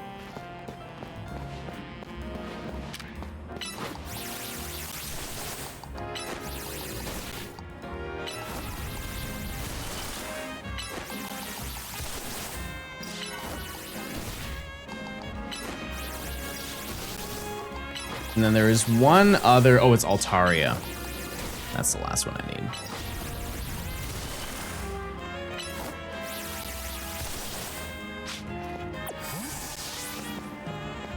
Remember when you said you'd be done by Pokemon Day? This aged well. I don't think I ever said I'd be done by Pokemon Day. I said I'd be done with rank Y by Pokemon Day. And I was right. I was actually right for once on that one. Are you making a Shiny Dex on the DLC? We're gonna do that next year. I'm done playing ZA for this year. Absolutely done with ZA. In regards to doing challenges, if we do a Shiny Dex, obviously I'm gonna be able to hunt some Pokemon in the DLC, but that's it. Okay. So, there's only 5 Pokemon left. Yep, and we are pretty much about to get into it.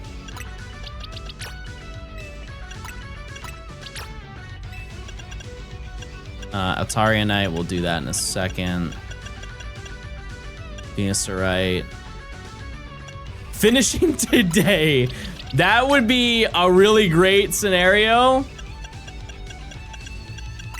I fear not. Am I gonna do the Mega Mewtwo event? I think we're gonna go do that for global. Okay. All right, it is now time to do another Mega Evolution review. For rank C, we got 7 new Pokemon. First one is Frostlass. This is the one that I have seen already because it was the first shiny I got in this entire game. So, I mean, that's pretty cool. So, let's take a little peek. Rate this out of 10, chat. It's pretty nice. It's pretty nice. Yeah, I don't know if I'd give it a 10. I think 10's kind of crazy. Just based off of like it being shiny, its shininess is not great. Like a Mega Evolution, it's like an 8. I'm saying the shiny of it, it's not much different than its regular. I would give it maybe a 4. To be honest with you, it's like a 4. Yeah, pretty much only the bow changes for it. This next one's really fitting.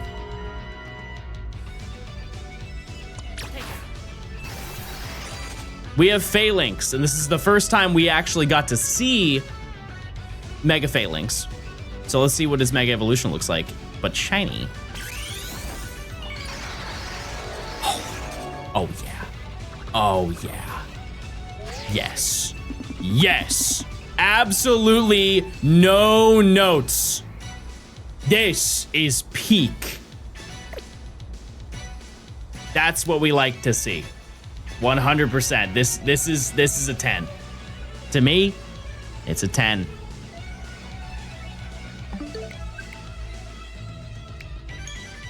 Okay. And to those wondering, once you get a Megastone, it immediately registers it in your Pokedex, and so we don't by like saving and quitting, it doesn't change anything. Okay, so this one I have never seen the shiny for. Same with Scolipede, I've never seen it. I really love Mega Skarmory. It's, dare I say, my favorite Mega Evolution in the entirety of this game. And I've never seen the shiny, which is crazy because the game came out about 7 months ago. Actually, like to the date, 7 months ago. Anyways, let's see. What does this Pokemon look like?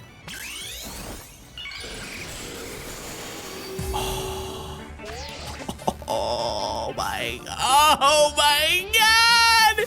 It's perfect!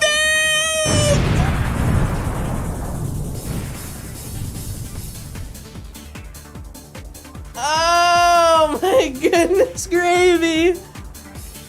Holy moly. Yeah. Yes, sir. Yes, sir. That's it right there. That's so tough. 10, 10, 10, 10.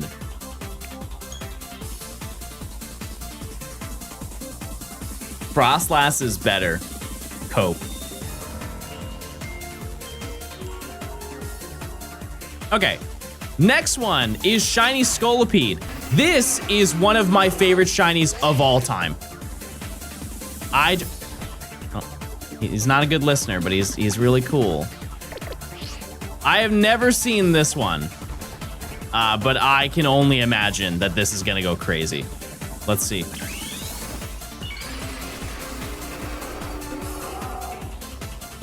It's almost not fair.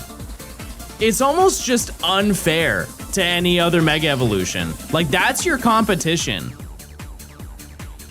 That's what you're up against? Come on, just pack it up. Get out of here. You're not winning the competition, I'll tell you that. So sick. So, so cool. Wow. All right, got 3 more.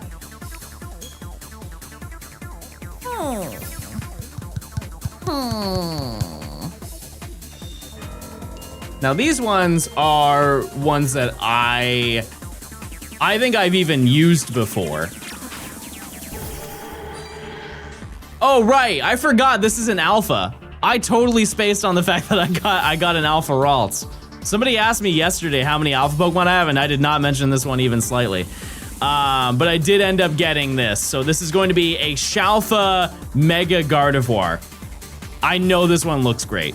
Everyone has seen it. Yep. It's fantastic. Everything about it. This might be the best section for Mega Evolution Shinies.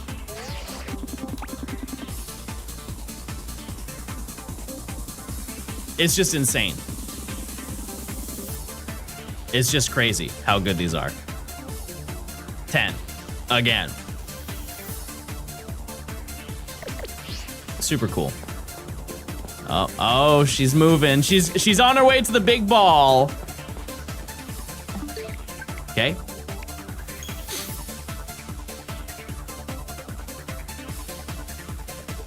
Got Diantha on the phone. No. She didn't show up the entire game.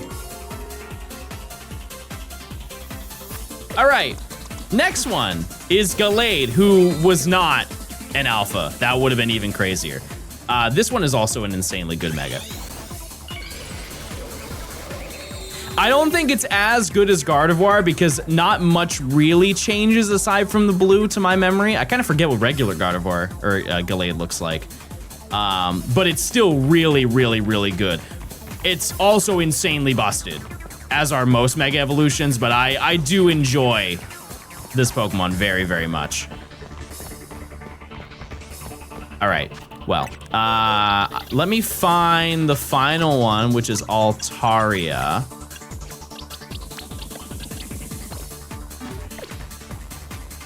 We'll let it run out. You want to strike a cool pose?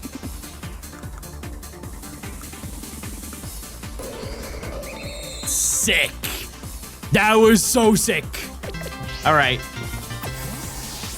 Oops.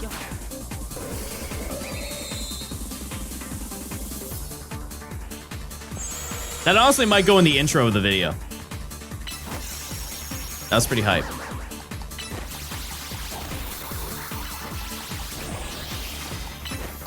Bad moveset, but that's okay.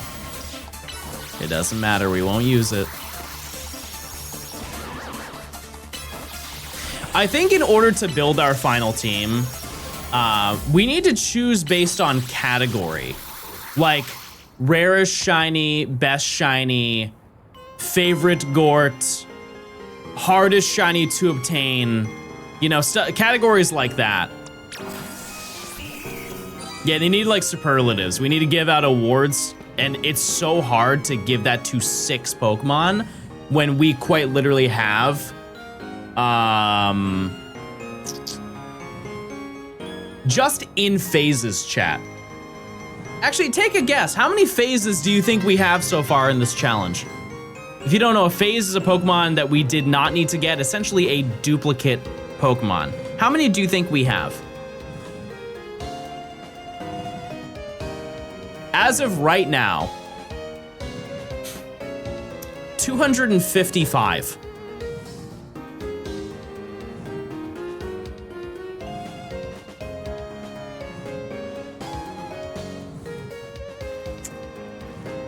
So, anyways, and that's not even counting the Pokemon that we have, which I don't actually know the number for that because I know what our Dex total is at, but that includes evolutions, so I don't even know what our actual number is.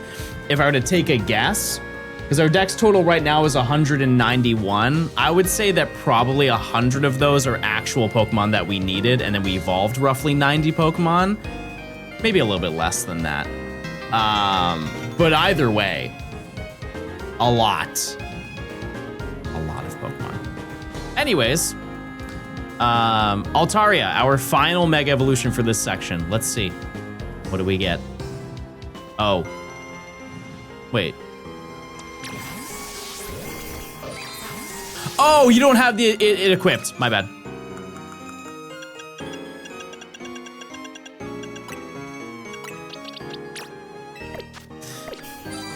All right. Altaria, you're the final member of Rank C. Let's see what your Mega Evolution looks like, because I don't think I've ever seen this. I know what it's going to look like. I just never seen it in real life. Oh yeah. Yeah. No. Yep. You use that pixelate. Wait, there are no abilities in this game. That's okay. You're still really nice. You're still really nice, and we enjoy you. You're really hard to get photos of. Oh. That's nice. That's so nice. All right, well, that's everything. That's everything for this section, at least. So if we take a little peek at our You've made it Pokedex. through 2 whole ranks while I've been shiny hunting this Terrakion on and off. Maybe I should focus on it more. Well, I mean, we locked in. We locked in big time. Where our Pokedex is currently at 193. The real number is 192. However, because we can't get Tepig. But if we look through the Pokedex, obviously we can't get Gengar, just for the people who aren't following along. These are trait evolutions, we can't get those. Machamp's trait evolution, Slowking is a trait evolution, which I would like to note, at this point in the game, you can get Galarian Slowking. We just cannot get shiny Galarian Slowpoke. So it's not part of the challenge. Why can't you trade? It's the whole point of the challenge. You just try and see how many Pokemon you can get before each section without trading Pokemon. Because if you could trade, you could just trade every shiny before rank Z and then you're done. Which defeats the entire purpose of the challenge. These are all of the starters for the Kanto starters. Scizor is a trade. Steelix is a trade. It's also in the post game, but it's shiny locked in the post game. It's in Mega Dimension, but and then we have, this is the rest of the Pokedex. What you see here is what's left aside from Zygarde. Those are all of the Pokemon left, and then we are done with the entire challenge, and we'll have essentially the entire Pokedex shiny. Nothing left out. So, yeah, we have everything ready to go. Is the Story Steelix locked? Yes. Yep. All right, grab this, grab this, grab this. Ham, thanks for the 10 gifted. Thank you so much. Hope you're doing well. Thank you, thank you, thank you, thank you, thank you, thank you. I'm guessing you phased on 255 Pokemon. I'm a mobile viewer. Holy moly, they did it. What's in rank B? What a great question. Let's get to that. We need to actually get to rank B before we do that. Additionally, I kind of want to take a tough photo. I really kind of neglected doing that the entire challenge, and I want to finish strong. I want to take a sick photo with Greninja.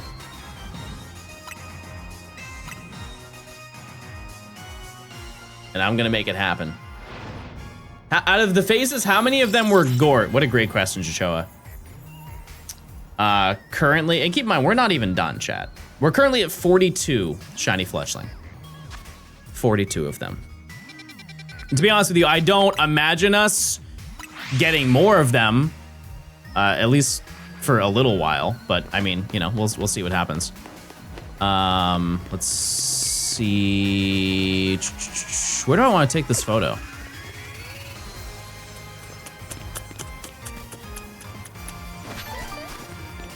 No, not here. I feel like we should do it on a rooftop.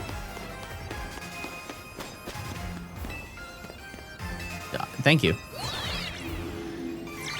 But yeah, I think that's the game plan. Like, we'll maybe see like one more Fletchling. Well, there's a Pidgey. That's not a Fletchling, but that's okay. Oh, wait. Oh, nostalgia.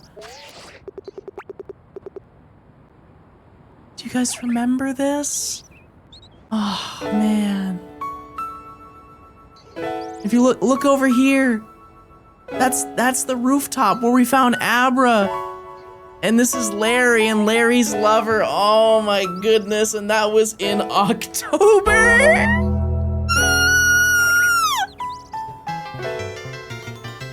And we're gonna finish this challenge for them. They've been waiting for almost a year. And we're gonna get that job done, chat. We're gonna get it done well and quickly. Surely, we will be done very soon. Because that's what they want. Okay. Anyways. Where do we take this photo?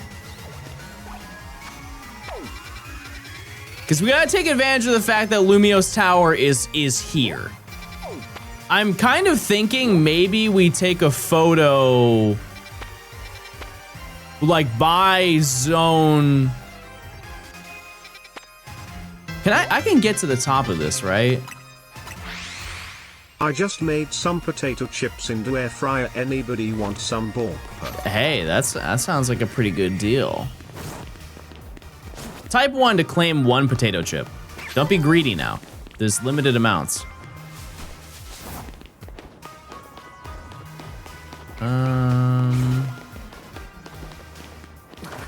just want to get to the roof of here because I would like to think. Oh, I can't get over there. Oop, tricked you. I'm the greatest gamer ever. Probably should have said that before I did it. Did I get shiny Skarmory? Yep, I did. I forgot that you just had to jump down here. It's a prank. It's a cool little prank.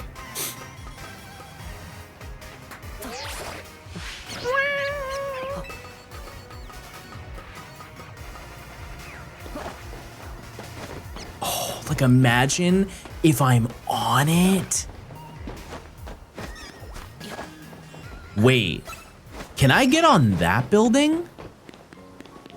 No, right? I've never even been to the top of that. What even is that? Here. Can I get up there?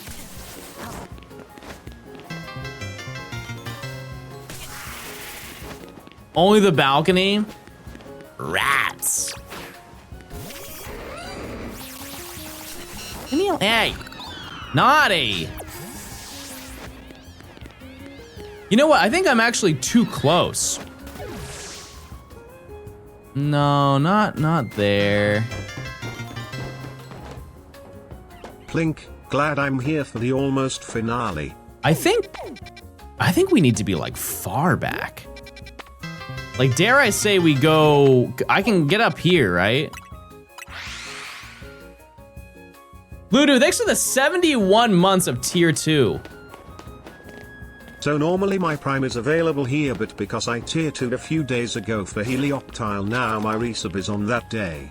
I'd quite getting this message, but take the 71. I appreciate it, Ludo. Thank you so much. Thank you. And like I said, chat, for once we start hunting Drampa, which is going to be the final hunt, it's technically Drampa and Kangaskhan, I will have a special badge available that you can get, which is cool and epic. How in the world do I get up there? I forget how to do it. Isn't there like, oh, is it inside? I think it's inside, right? What about Beldum? Beldum is really easy. It's really easy, chat. Oh, it's raining. No, this is the best time. I gotta figure out how to get up there. When the stars in zone 20 be the final hunt, this is only the main storyline, chat. Only main game. Post game will be an entirely different video. Also, as I've said before, chat, this video is going to realistically be 3 hours long. At some point, I kind of have to be like, that's it. How in the world do you get up here? This is crazy. There's gotta be a way.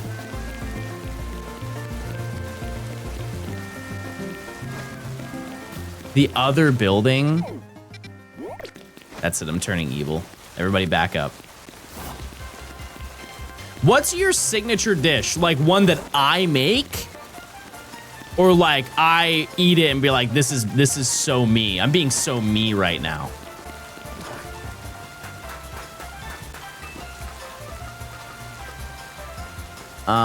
Because I would say, one that I make.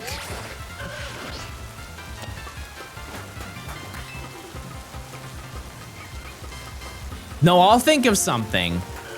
Give me a second. Give me a second. I'll think of something. Hold on. Let me get this angle. Oh, this is it, chat. This is it. Hey gamer. Okay, I'm gonna save right here. We're gonna nail this. I'm gonna say pinwheel salmon. Pinwheel salmon.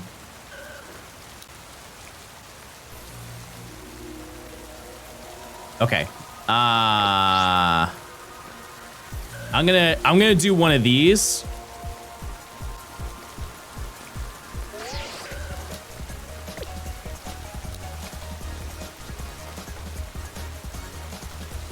I'm like looking off into the distance, and then Greninja. Hold on. I'm gonna have like no. Yeah. No.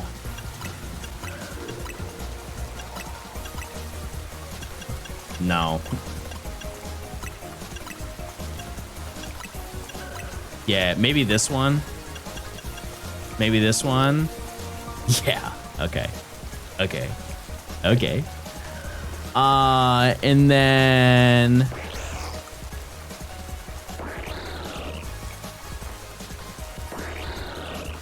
oh, right.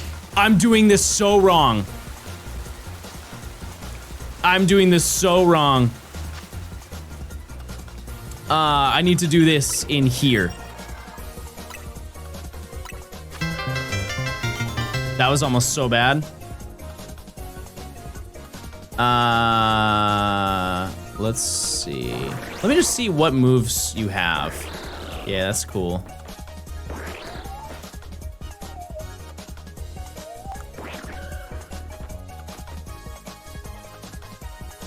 I kind of like when it wakes up.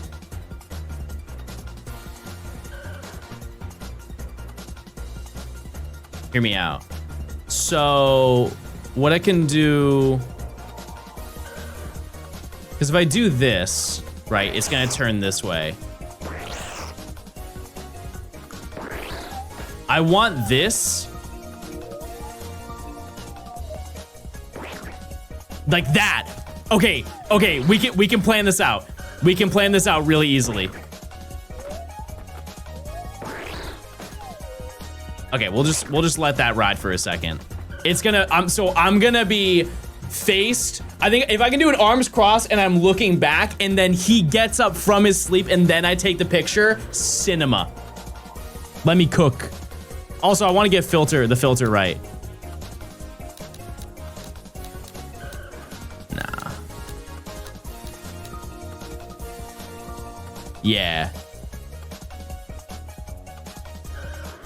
Okay. So, let me change. Can I do arms crossed or something?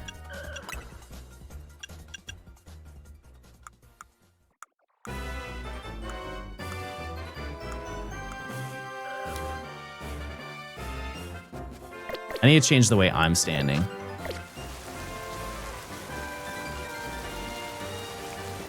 Okay. This is well worth the investment, chat.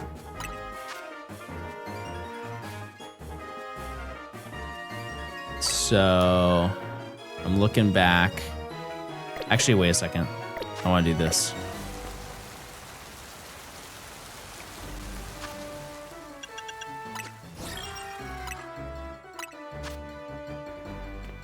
Yep. Yep.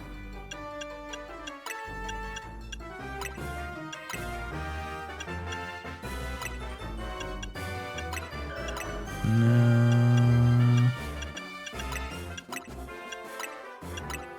No. No.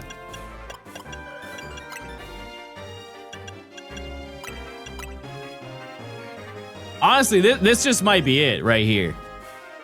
Okay. And so then what I want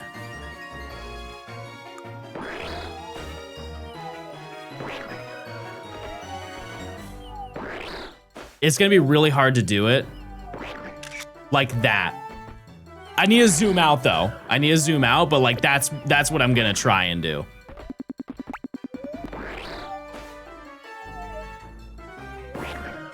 Let me just swing it around because I need to know how. Yeah, okay. Okay, we can do that. We can do that.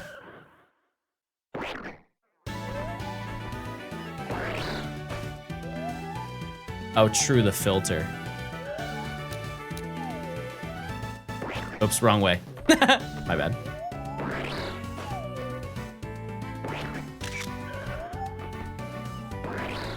It's really close.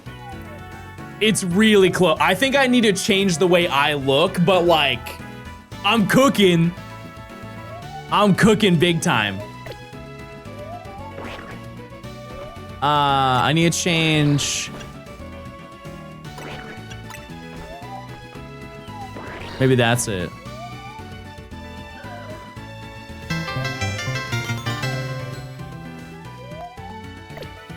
I want to change facial expressions.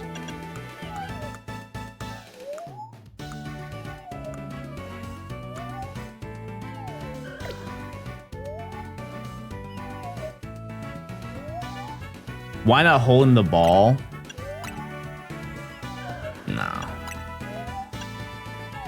No.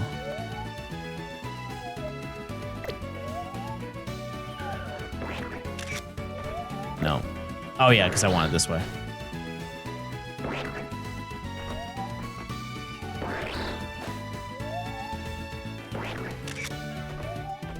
I missed it. I missed the angle. That was it though. That really was it. I need to get all of Lumio's tower. Hold on.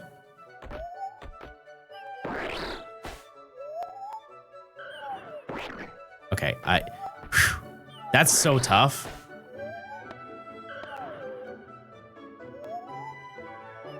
Like I want to be like this. So if I just do this and then swing it around. No.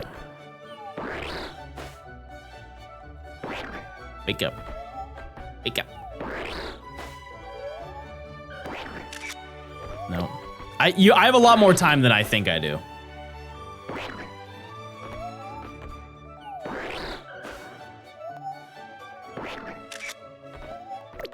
No.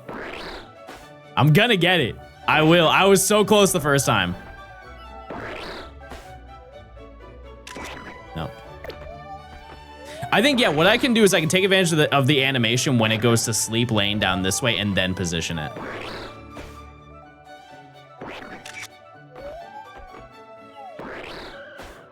It's almost there. Like, it's so insanely close, chat.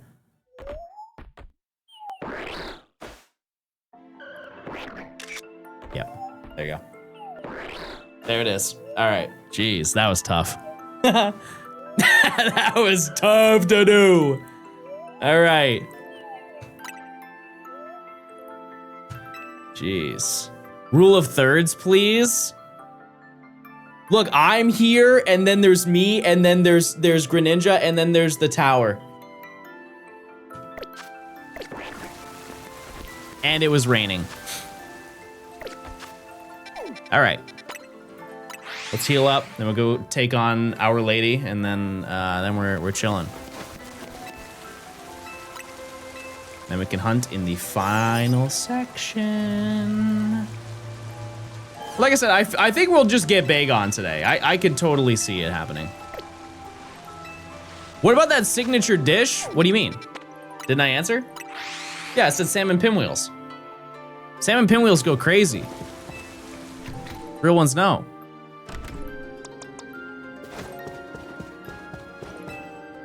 How many Pokemon left? 5. I always put it in the title, chat.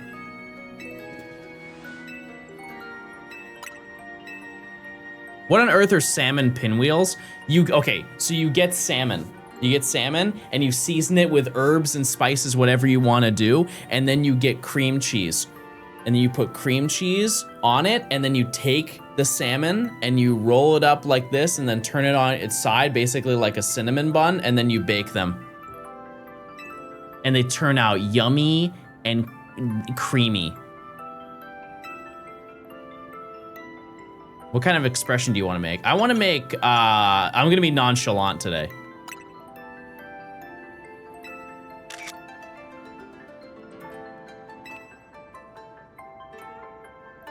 So good, chat.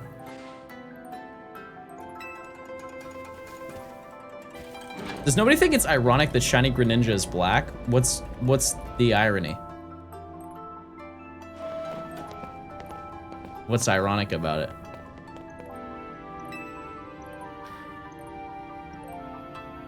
We've been waiting here forever for you. I feel like people don't know what the word irony means.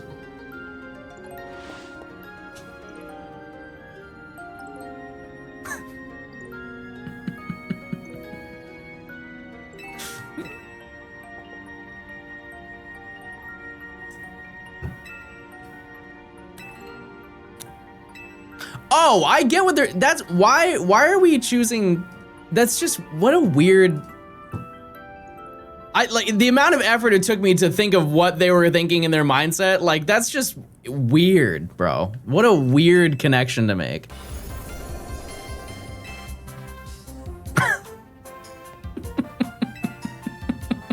You really made me have to dig deep for that. I'm mad that I had to do that.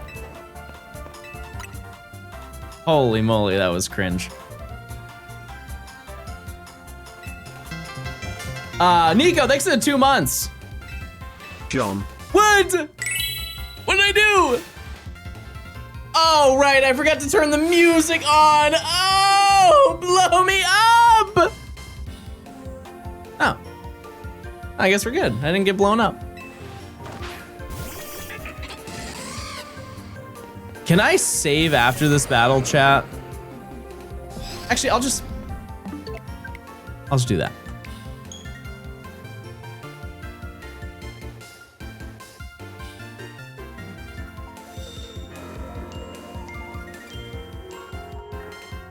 Okay.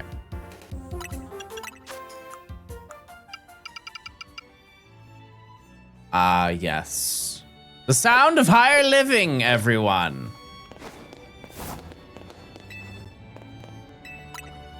Now let's battle.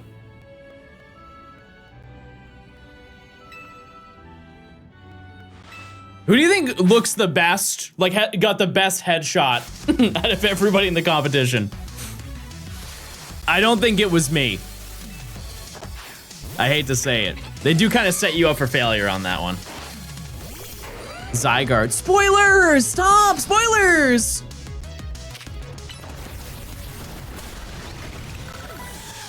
I feel like this is kind of unfair. Okay, well, so I'm gonna go back into my counter. But for a second there, that was gonna be really sick.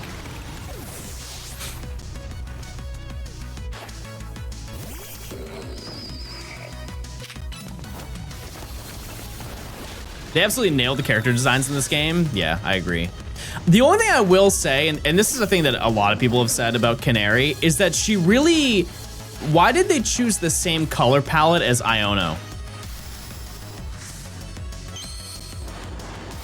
That's the only thing that I don't understand about the characters in this game.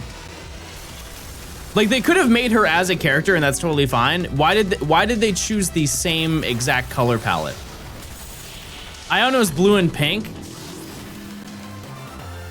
I'm colorblind. Okay. Now that I'm out of that conversation. Cursing, stop! Ah!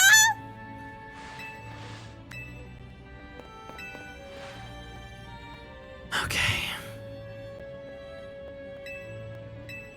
The next battle against Ivor. Yes.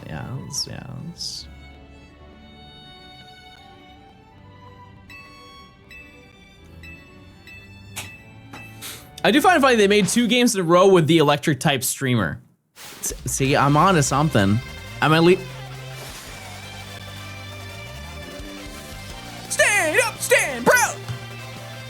Fist of Justice is here! Yeah, like this theme is nuclear. Do you agree this game is peak and way overhated? I don't think we can even use the term overhated for a Pokemon game that just came out.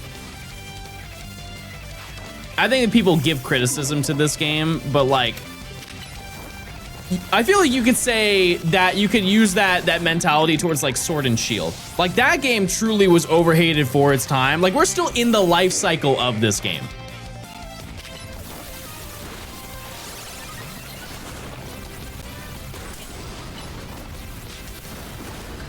Like Sword and Shield is such a fun game that was just overhated by a bunch of people who were way too loud. You know what I mean?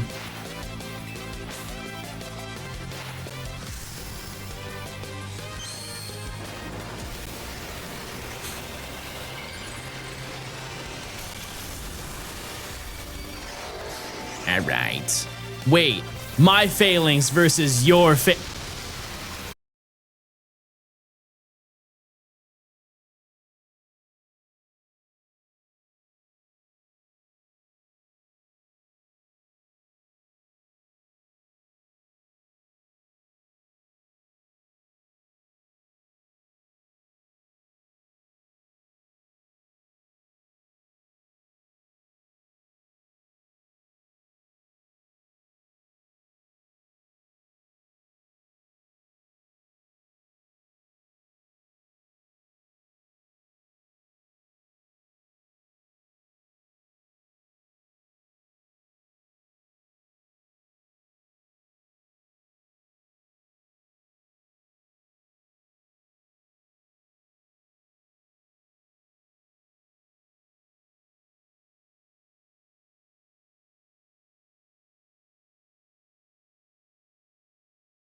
but so is the bird.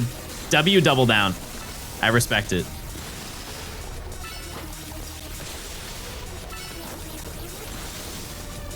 You've got it. Yes! Yes! Yeah, I don't know the name reference of Skarmory. Who claimed that? Oh, Alistair. Alistair, why is that? Why did you name Skarmory that? What's the lore?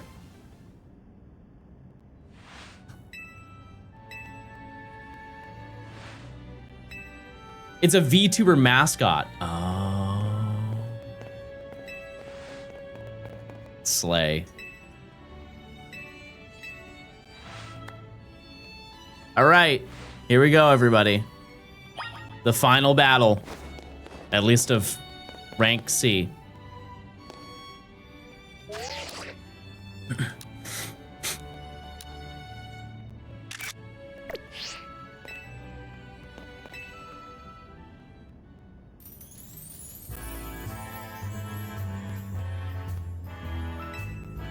I'm so ready, Chad. Get me out of rank C. Get me to...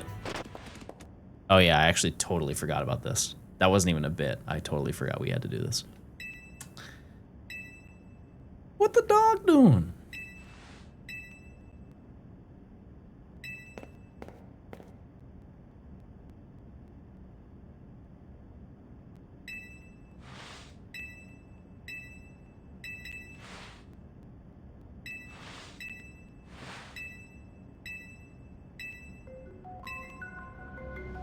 Why is the old man winking? No, he has one eye. Holy moly, what if he opens his eye and Mega Evolves? Giant woman meet giant man.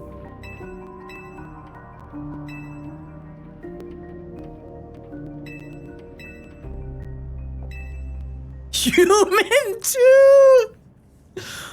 Oh my god.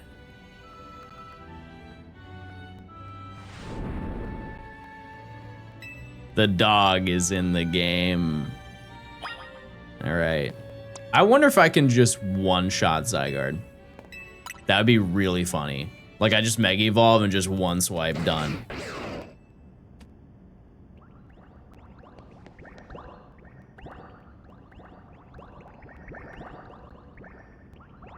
Goo maxing.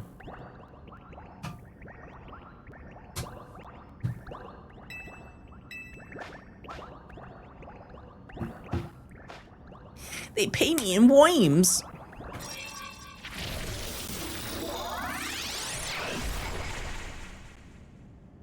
Reset until it's shiny. Well, I fear that we won't get that shiny in this challenge.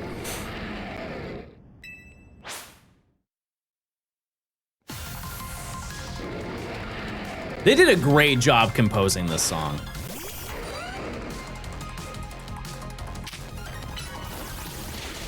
Oh, this thing eats. I'm sorry. Never mind. We're not one-shotting this thing.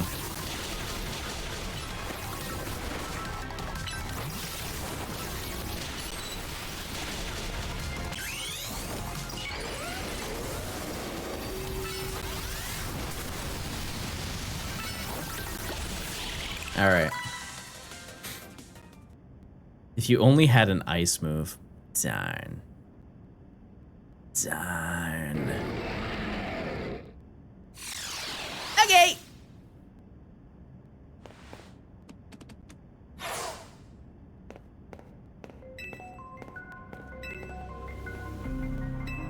Where is she?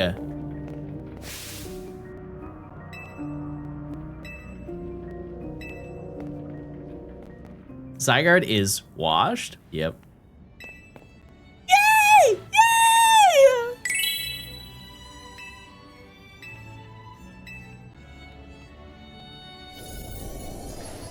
All right.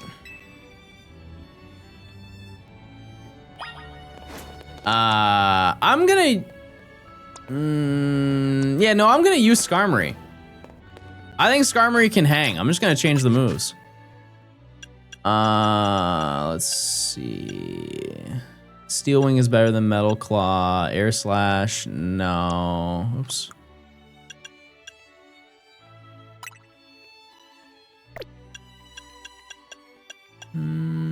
Rock Tomb, Flash Cannon, Taunt.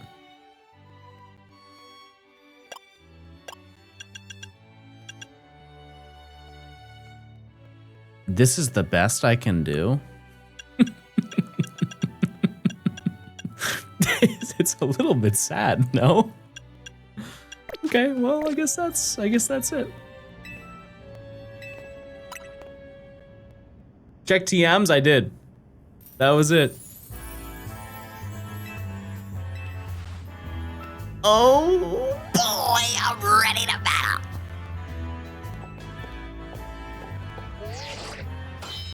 It's time, everybody.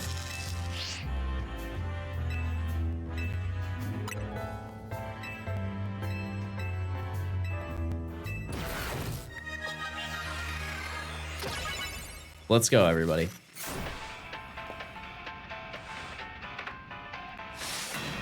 Such a banger.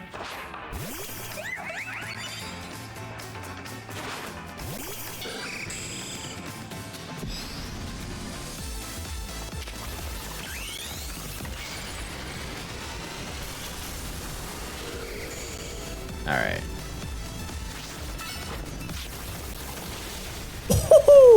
Oh my. That did a lot. That did a whole bunch. Okay.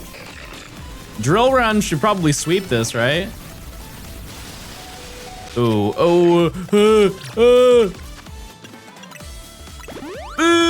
Live!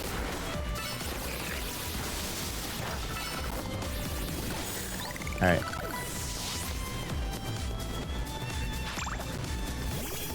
Gardevoir, okay. Holy moly. I'm under level and I'm just bodying right now.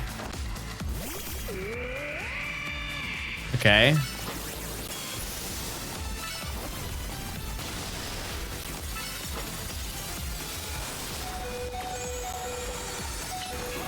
Oh, down I go. All right. Let's go to Greninja, why not? Bubble Beam. Probably not one of the better moves I have, but that's okay. It still works. Look at him move! Oh, he's so tough.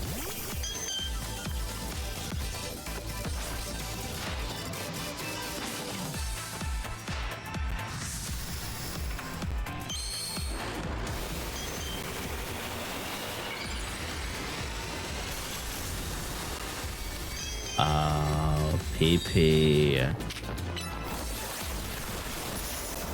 Nice protect. Okay, you know what? I think I'm just gonna swap. That was such a bad swap. Holy moly, that was the worst swap of all time. Nobody's ever done it worse than me. Oh my goodness, that was insane. All right, it's all good. It's all good.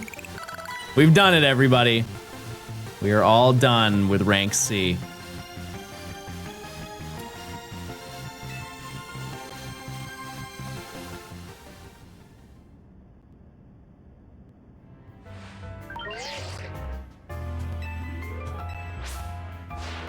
We are now rank B, everybody.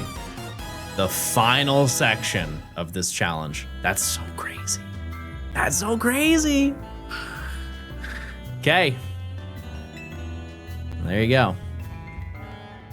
Which means we only have 5 more shinies that we need to go for.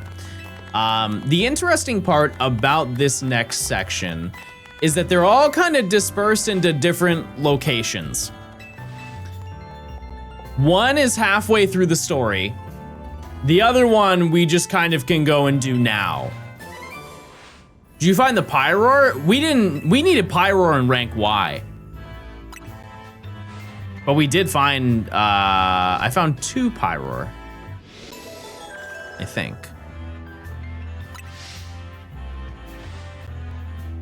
See you the next one? Hey, thanks for stopping by. Thank you, thank you, thank you, thank you.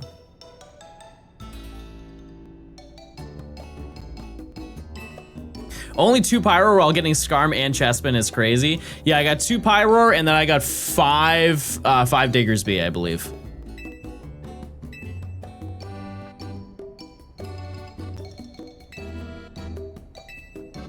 Yeah, we're just gonna jump right into hunting, chat. We're gonna see what we get. Because this final section boils down to 2 zones and 1 special location. But we're gonna start with one zone, go to the special location, and then finish at another zone. Because the special zone or special encounter Pokemon is really easy to get.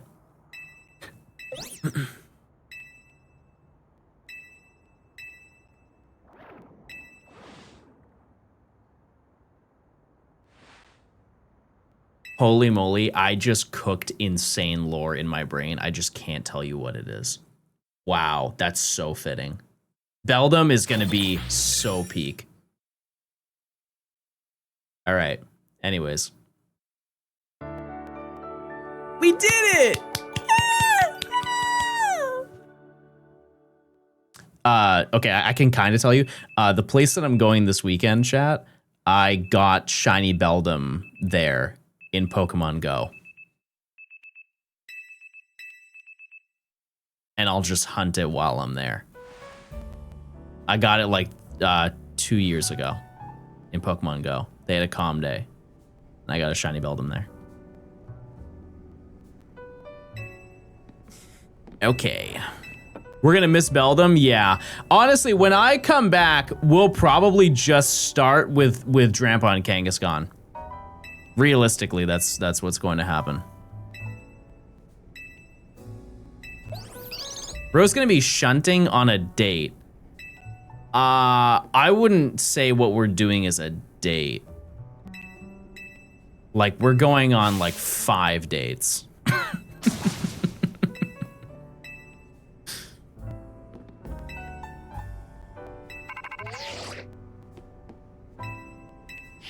What will be your finale hunt? It's gonna be Drampa. It's the rarest thing. Yes! Oh, you look, come show chat. You look so beautiful. Oh, come on in. Wait, why are you sad? Why are you sad? What's wrong?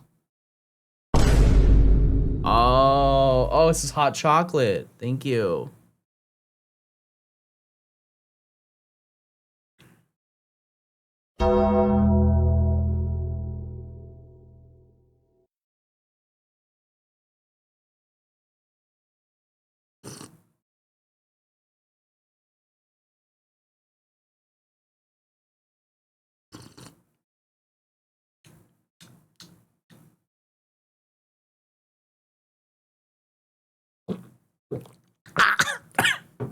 That was very nice.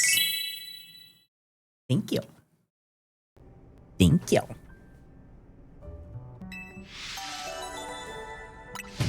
My fav stremmer is Earye. He probably saw the blanket you stole. She smells so good. Everybody activate your smell-o-vision. Holy. Give me your lunch money.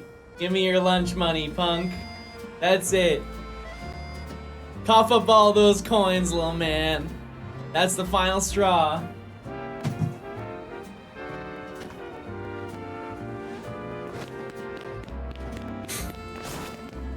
Okay. So I guess we didn't need to do this, but we're going to do it.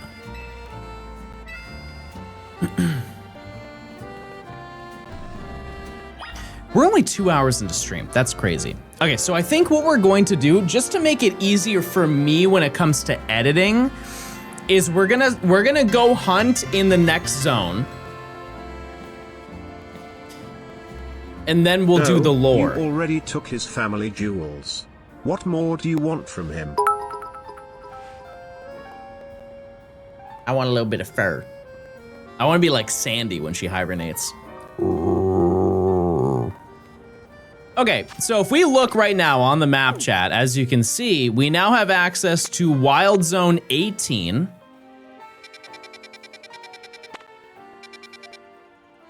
I'm gonna have to retake that. Hold on 1 second. As you can see, chat, we have Wild Zone 18 now, as well as Wild Zone 1. As you can see, chat. Get me out of here. Make it stop!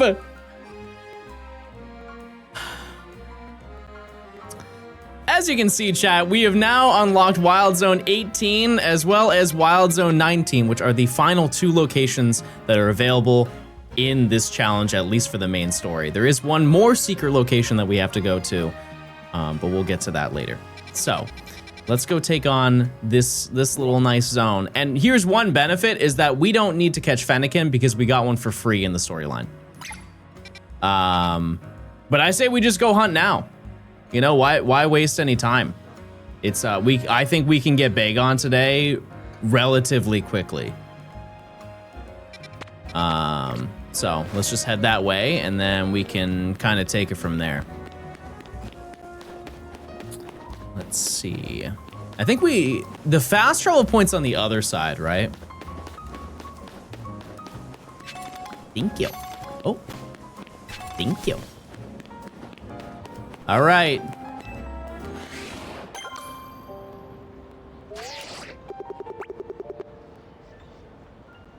There he is. We could get that. That would be so hype if we did. How'd you get shiny Fennekin? I didn't. I got a Fennekin. A Fennekin. Okay. Also, there's it's actually gay hour if you didn't know. Where is it? Where is the rainbow? No, I saw it. Where is it?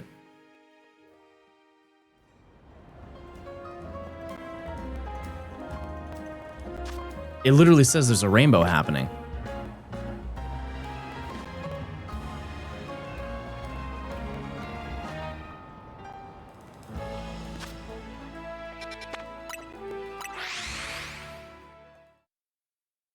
There was one. There was. Whatever. Okay, so this is where we spawn. What do you... Oh, hi, baby. Okay. So yeah, we just need this one Bagon. That's it.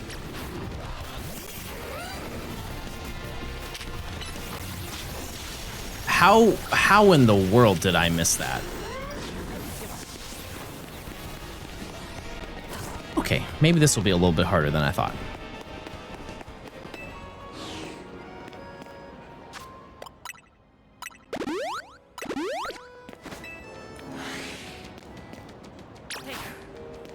No, hey! Naughty!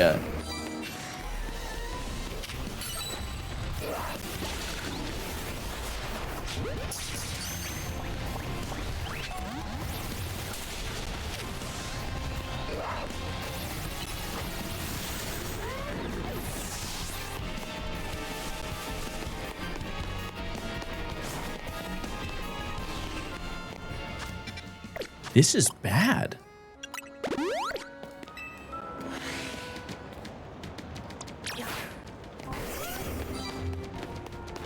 Why not try throwing a ball first?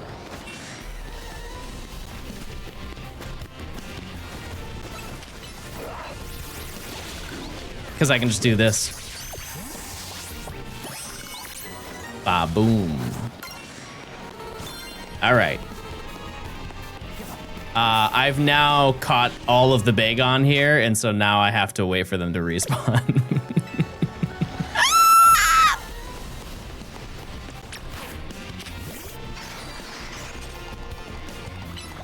Leave me alone, leave me alone, leave me alone, leave me alone, please!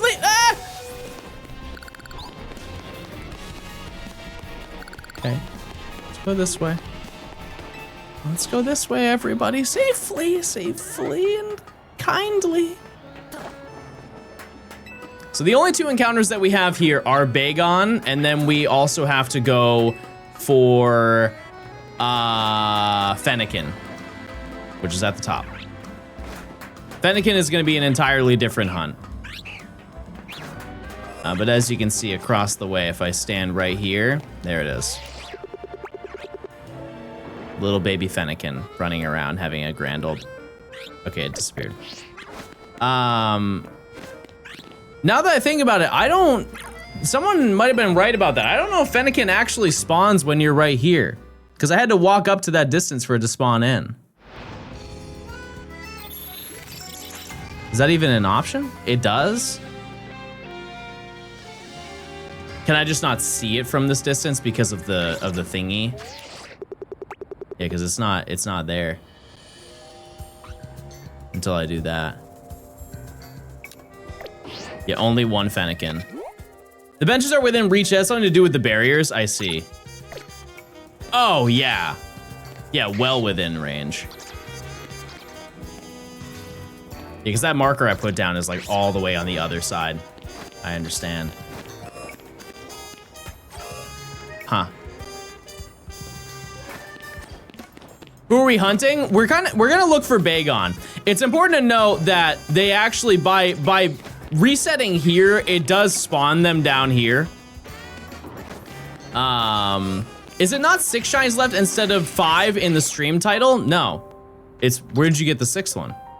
There's only 5 left. We need Fennekin, Bagon, Kangaskhan, Drampa, Beldum. 5. I don't know what the respawn time is for Bagon, but we'll see. I think that resetting for it is going to be really easy because it takes a while for Salamence to notice us. But we're just gonna have to like kind of stall for a little bit. But that's the pathway. That's the pathway we're taking. 5 minutes? Oh. Okay, well, what do we do for 5 minutes? It's time for Scrandle. Wait, Nimi was in a Germa video. He's real, by the way. When'd you get Shiny Cleffa? Like the end of rank Y.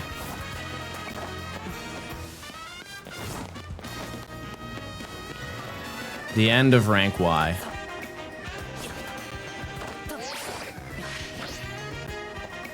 Ooh.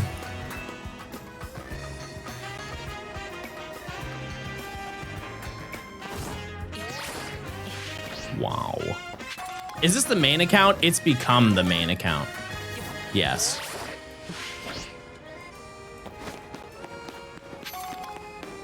Okay. I think also once we get further into like this section, I'm gonna start really leveling up my Pokemon. Because the final team that we're going to make, it needs to be strong. And we're gonna be picking Pokemon from a bunch of different categories. I think it would be worth, Emily, could you make a Discord channel where chatters can submit ideas for like our final team? It's like, oh, the rarest shiny or the one that took the longest time. And then we can curate a team based on those things. I think that'd be worth it. And one of the Gorts.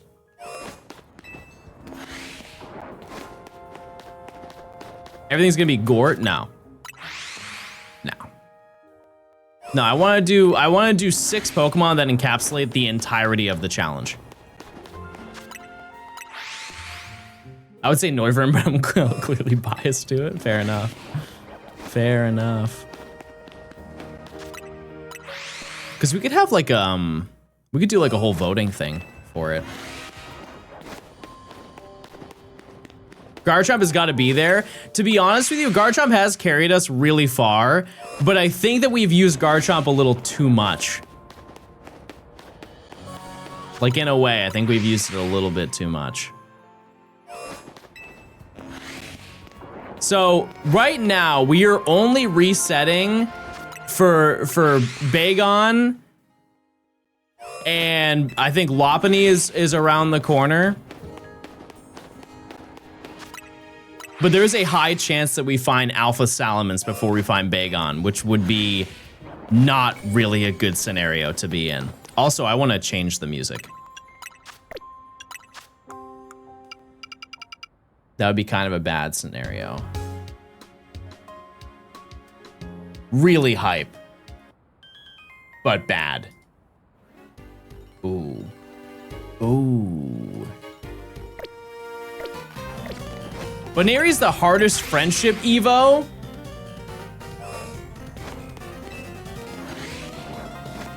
I mean, I think they're all the same. In this game, you just go to a cafe and you're done.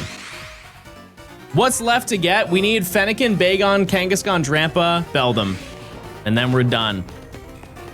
And I would realistically like to find one of those today.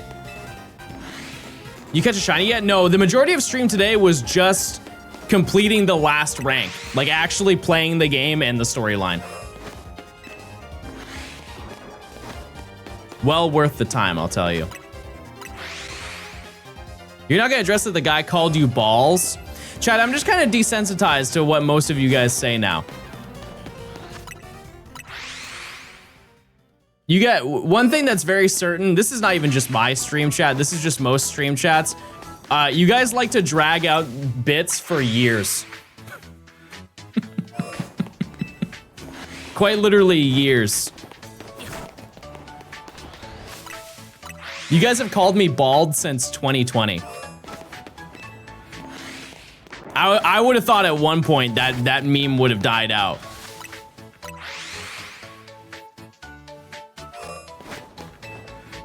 But hey, you know, that's just how it goes. If we got an alpha Bagon, would that be good or bad? I guess it would kind of be good. It'd be high level, it'd be easy to evolve.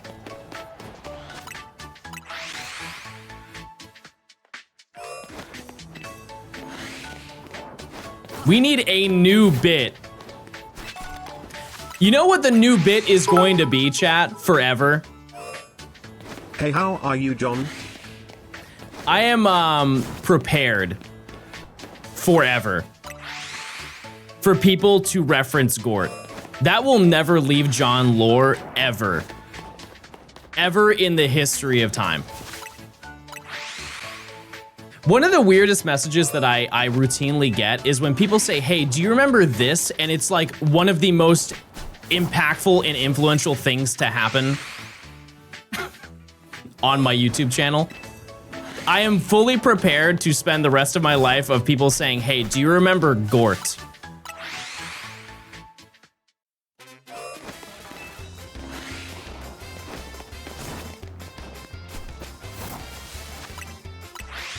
What is Gort?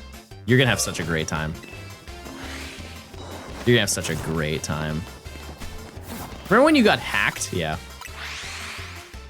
I lost a lot of money and a lot of subs. Very sad. Very sad lore. But we got Pookie coin out of it, so like, come on now. We're up. Also, just to let you know, so I'm gonna be gone for the weekend because I'm gonna be taking my girlfriend on a trip. And but when I come back, we will be probably hunting Drampa. That's the game plan. Is we'll be hunting Drampa and Kangaskhan.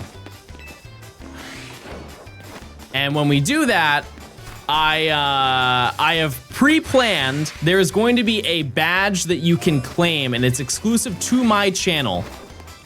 It's essentially an I was here badge. And I'm going to realistically make 2 of them. So one is a paid one, so if you want to gift a sub, you get it when it's active and available. And then there's also a watch one. If you go and watch the stream anytime for the end of the challenge, you can redeem it. That way, if people want to support the end of the stream, you can. And if you want to support it just by viewing, you also can, right? Everybody wins. And if you really want both, you can get both of them. But this is what the badge looks like. It's just gonna be below the chat. I just want it to be the right size. But yeah, that's what the badge is gonna look like. What if I have work that day? I guarantee you I won't get Drampa day 1. I can't imagine that would happen. But yeah, that's what the badge is gonna look like. At least that's the paid one. Or maybe that's the free one. I don't know. I guess I could do a I could do both of the badges. One is the regular one for watching, like that could be the regular one, and then there's a like an all gold one. I just don't know how that would look. Will the video be out by the end of June? So keep in mind, Chad, the game plan is when I finish this video, I'm just gonna take a streaming break to edit. I'm going to spend literally every waking moment editing the video, putting it together, right? And then I'll come back to stream. It's just like, you can't really do both with how large this video is going to be when it's presumed that it's gonna be about 3 hours long. And I wanna get it out to you as soon as I can, right? The only thing that's gonna like kind of throw a wrench in the plans is the fact that I am going to New Orleans in the middle of June. But yeah, I would say that I would have the video done by the end of the month, next month. What's the next challenge? We're kind of deciding. I want to play an older game, I think is the game plan. Took me 12 days to get Drampa, but everyone's luck is different. Exactly. Yep. I found out the method of how to hunt it, which is nice. I already know how I'm gonna track it down, and we'll just get it done. Gen 2 Shiny Professor Oak. Chad, I hate to tell you this, I think this is probably the last Shiny Professor Oak I'm gonna do. I don't imagine doing another one. I don't think so.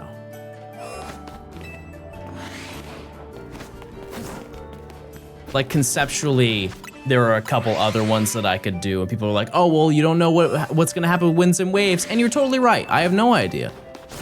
I have no idea. However, this video has taken a lot out of me, as did the previous one, and I just kind of forgot. I just forgot a little bit. It's been a while. You know, like that video came out 3 years ago. And I worked on it 5 years ago. Is there a check for this section? We can check Bunny. Yeah. Pretty unlikely.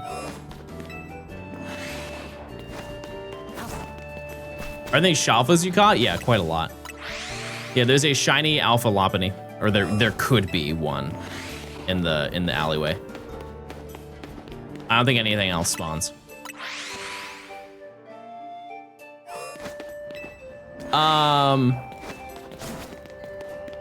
Yeah, I mean, editing this video is gonna take a long time. It really is. And the reason why, chat, is I am putting so much like thought and care into making it something that you guys want to watch the entire way through, which that's what I do every single time, but you will see the level of difference. Like what I'm doing essentially for this video is I'm editing this video to the level that I wish I did for the Let's Go one. There's also a Trubbish. Where's the Trubbish? How many phases have there been so far? 255. Do you think? Barely. Hexpack, 6 of the 16 or 18 ones. Thank you. Thank you.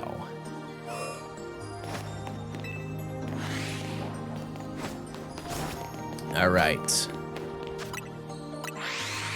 That's a lot of phases. It absolutely is. Yeah, it's pretty nuts. It's the most ever for a video. Second is Gen 5 Shiny Dex. And I think that won't be beat.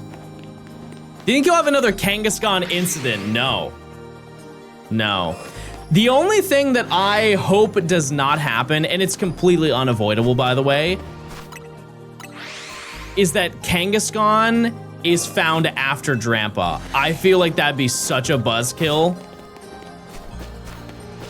It would be a crazy shock to be like, whoa, we got Drampa before Kangaskhan, but Kangaskhan being the last shiny, that doesn't do anything for me. It doesn't. I don't know. Won't the last be Beldum? No.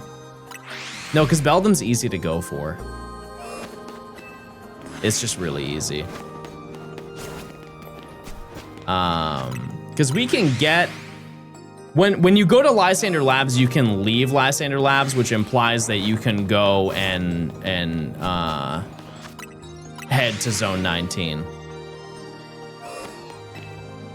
If you could change any shiny, what would you be? What would you do? I would change Quilladin to not be there. Get Drampa and Kangaskhan to shine at the same time. Now we're talking. Yeah, Beldum is really, really, really easy to go for. It's arguably the easiest thing to get here, next to Bagon. Were you actually gonna beat the story after getting Drampa? Yeah, absolutely. Yeah, the finale of the video isn't just like, oh, I got Drampa, that's the end of the video, see you on the next one. It's gonna be, hey, we got Drampa, that's awesome, now let's build the ultimate team and then beat the game. And I'll be like slightly prepared to do that because I'll level up all of my Pokemon. Like I'll have shards ready to go and like experience candies. Are you supposed to wait until later in the split to get Beldum? Yeah. Yep. You gotta finish the Emerald Director's commentary next soft reset hunt you do. I don't even know when that would be. I have no idea.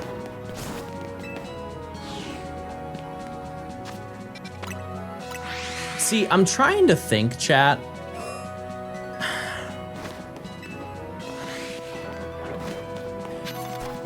If I'm going to bench reset for Fennekin, maybe we should just hunt Fennekin. Because I'm going to phase.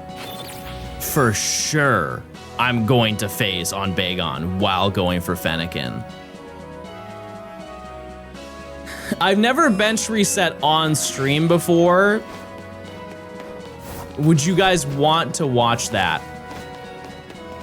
Let me just ride this out for the end of prediction.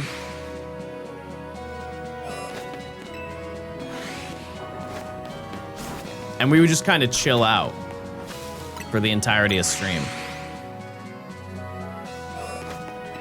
How the turntables? Yeah, I said that I wouldn't do bench resetting for a majority of this challenge, but there are like some exceptions. Like Fennekin, there is really no other way to hunt it other than doing the bench reset or knocking it out. And both of those are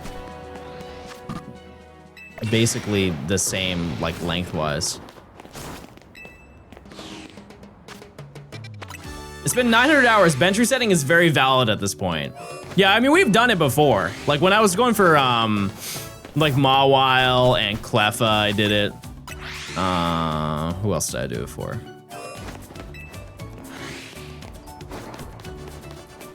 No, Halucha. Halucha I got. I don't know. We'll see. Are you gonna use the shinies you got from the Let's Go Eevee in the Kanto Living Dex, or are you gonna hunt them all over again? That video is totally unrelated to the shiny Living Dex. Whenever we do a shiny Living Dex, we start from scratch. We start from brand new. Because like, look at it from your perspective. You've already seen the Let's Go Shiny video, and presumably you've probably seen it multiple times, right? Yes? You're leaving? You wanna say bye? She's leaving. She's gonna go do her birthday stream. Oh, and you've got a whole bunch of nice things in there. Let's just, what do you have in there? What do you have in there? Oh, it's a razor. Okay. Sub goal. You're gonna shave my head. Oh, you have water. That's nice. What else do you have in there? Is that a little snack? Oh, it's a big snack. It's a big yummy snack. Mmm. Can I have some? Thank you. It's very nice. Thank you. I know, I will drink it. No, I'll drink my hot chocolate. I will. Stop. I will. Stop.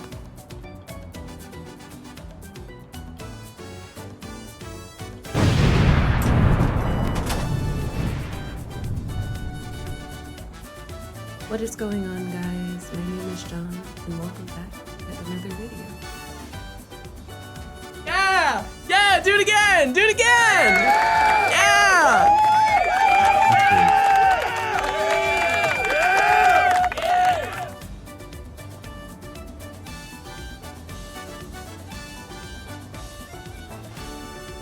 Nice. Okay, I'm back, everybody. Hold on, no, I'll do it. I'll do it. Oh, okay, I messed up. I pressed the wrong button. I'm sorry, guys. I love chair. Wait, it's check time.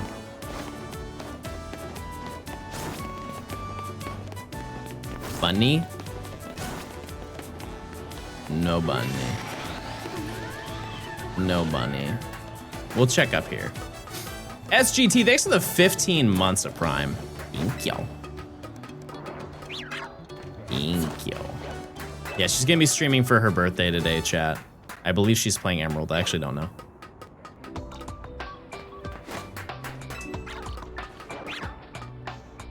Any kind creatures? Fennekin? No shiny Fennekin. All right. Well, there you go. Okay, well. Oh, we can go up here too.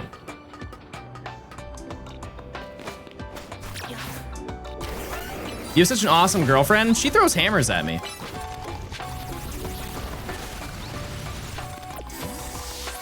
I have such bad service right now. Me when I'm at a bad restaurant.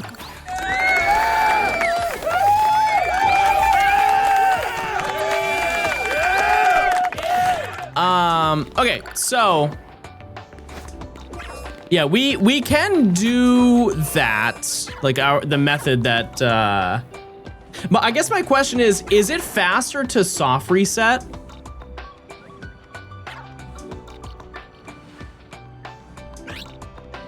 I guess we wouldn't get Bagon. That kind of defeats the entire purpose.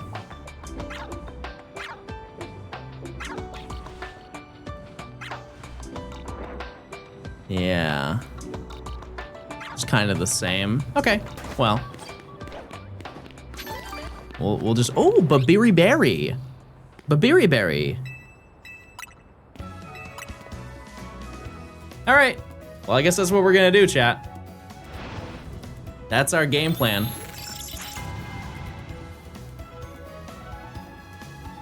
I think SRing is more boring to watch. Okay. So we'll check every 30 minutes and we'll just see what's here. I would assume we're going to phase a lot. A lot. How long is 12:30 PST? It's every 30 minutes. Every 30.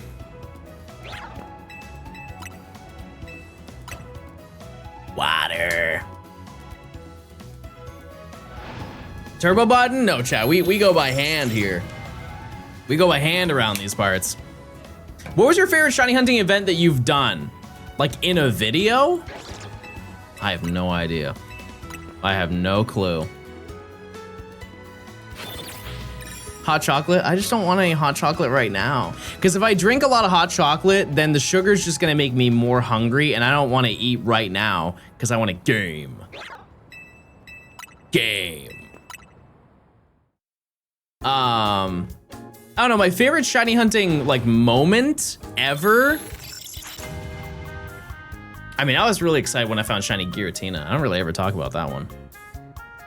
I have a torta to eat. What's in it? Those are so yummy. That's probably my favorite Mexican food. I'm down for turbo button with Emerald Director's Cut.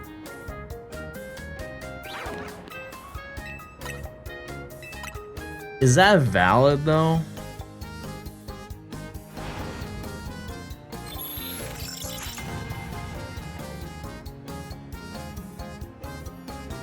We do big react. Type 1 if you think that that's an okay idea. Type 2 if you just want to see me hunt it manually.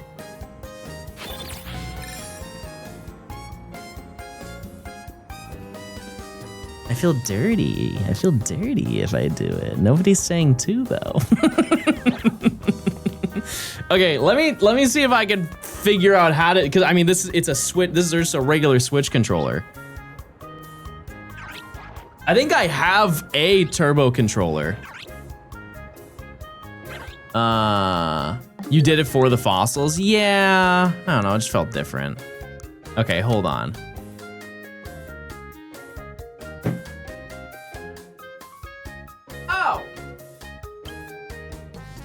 Oh, this one's already plugged in. Okay. Fair enough.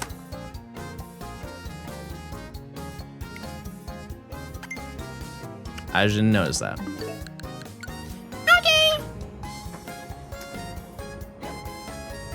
Oh, and here's the rubber band I used for when I hunted the fossils. How convenient. Okay. Well.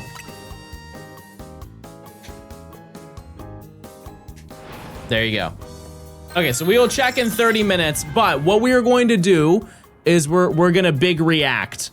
We're gonna big react. I do have to use the restroom, so I'll be right back. But then after that, we will do big Pokemon Emerald Dex react.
All right.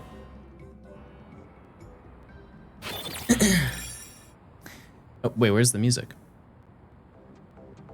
Oh, there it is. Okay, let's do a little react time.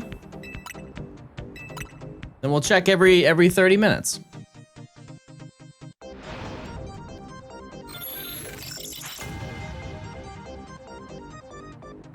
Which video do you want to see, chat? Emerald?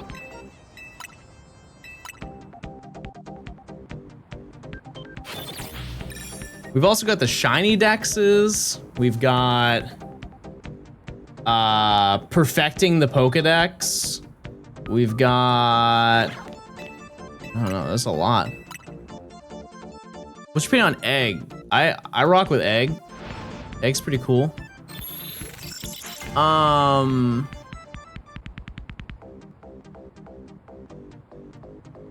Even the Unova video is really fun. That was a good video. We can watch Emerald. I'm down.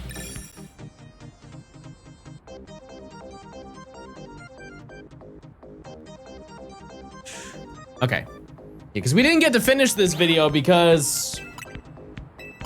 What happened? I think I had to end stream or something. I don't know. I don't remember what the lore was, but I think I had to end stream. And so we didn't watch it. Anyways.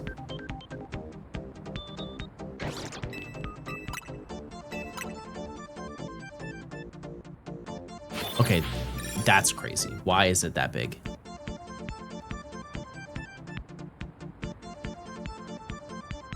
Oh, I think it's whenever I do the dex.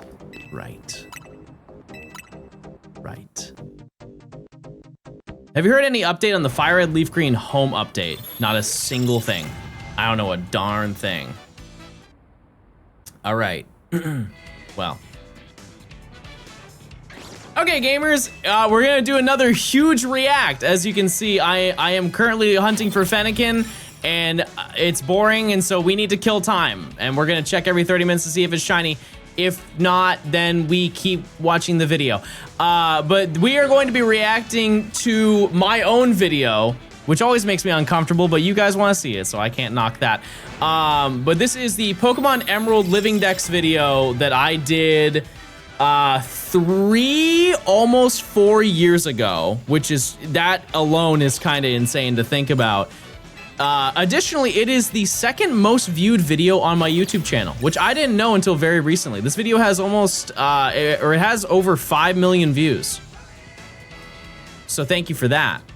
And I'm gonna give you guys director commentary as to what goes down on this little gaming adventure. And I'm free to answer questions and comments and concerns, and then every 30 minutes, we'll just check and see if we get a shiny Fennekin or a shiny Bagon, and we move on with our day. Can I ask what made you choose the Ditto intro for your videos? I just look sick. That's really it. Anyways, let's just jump right into it, everybody. Why not? Let's see what's going on. It's 50 minutes. It's a long one.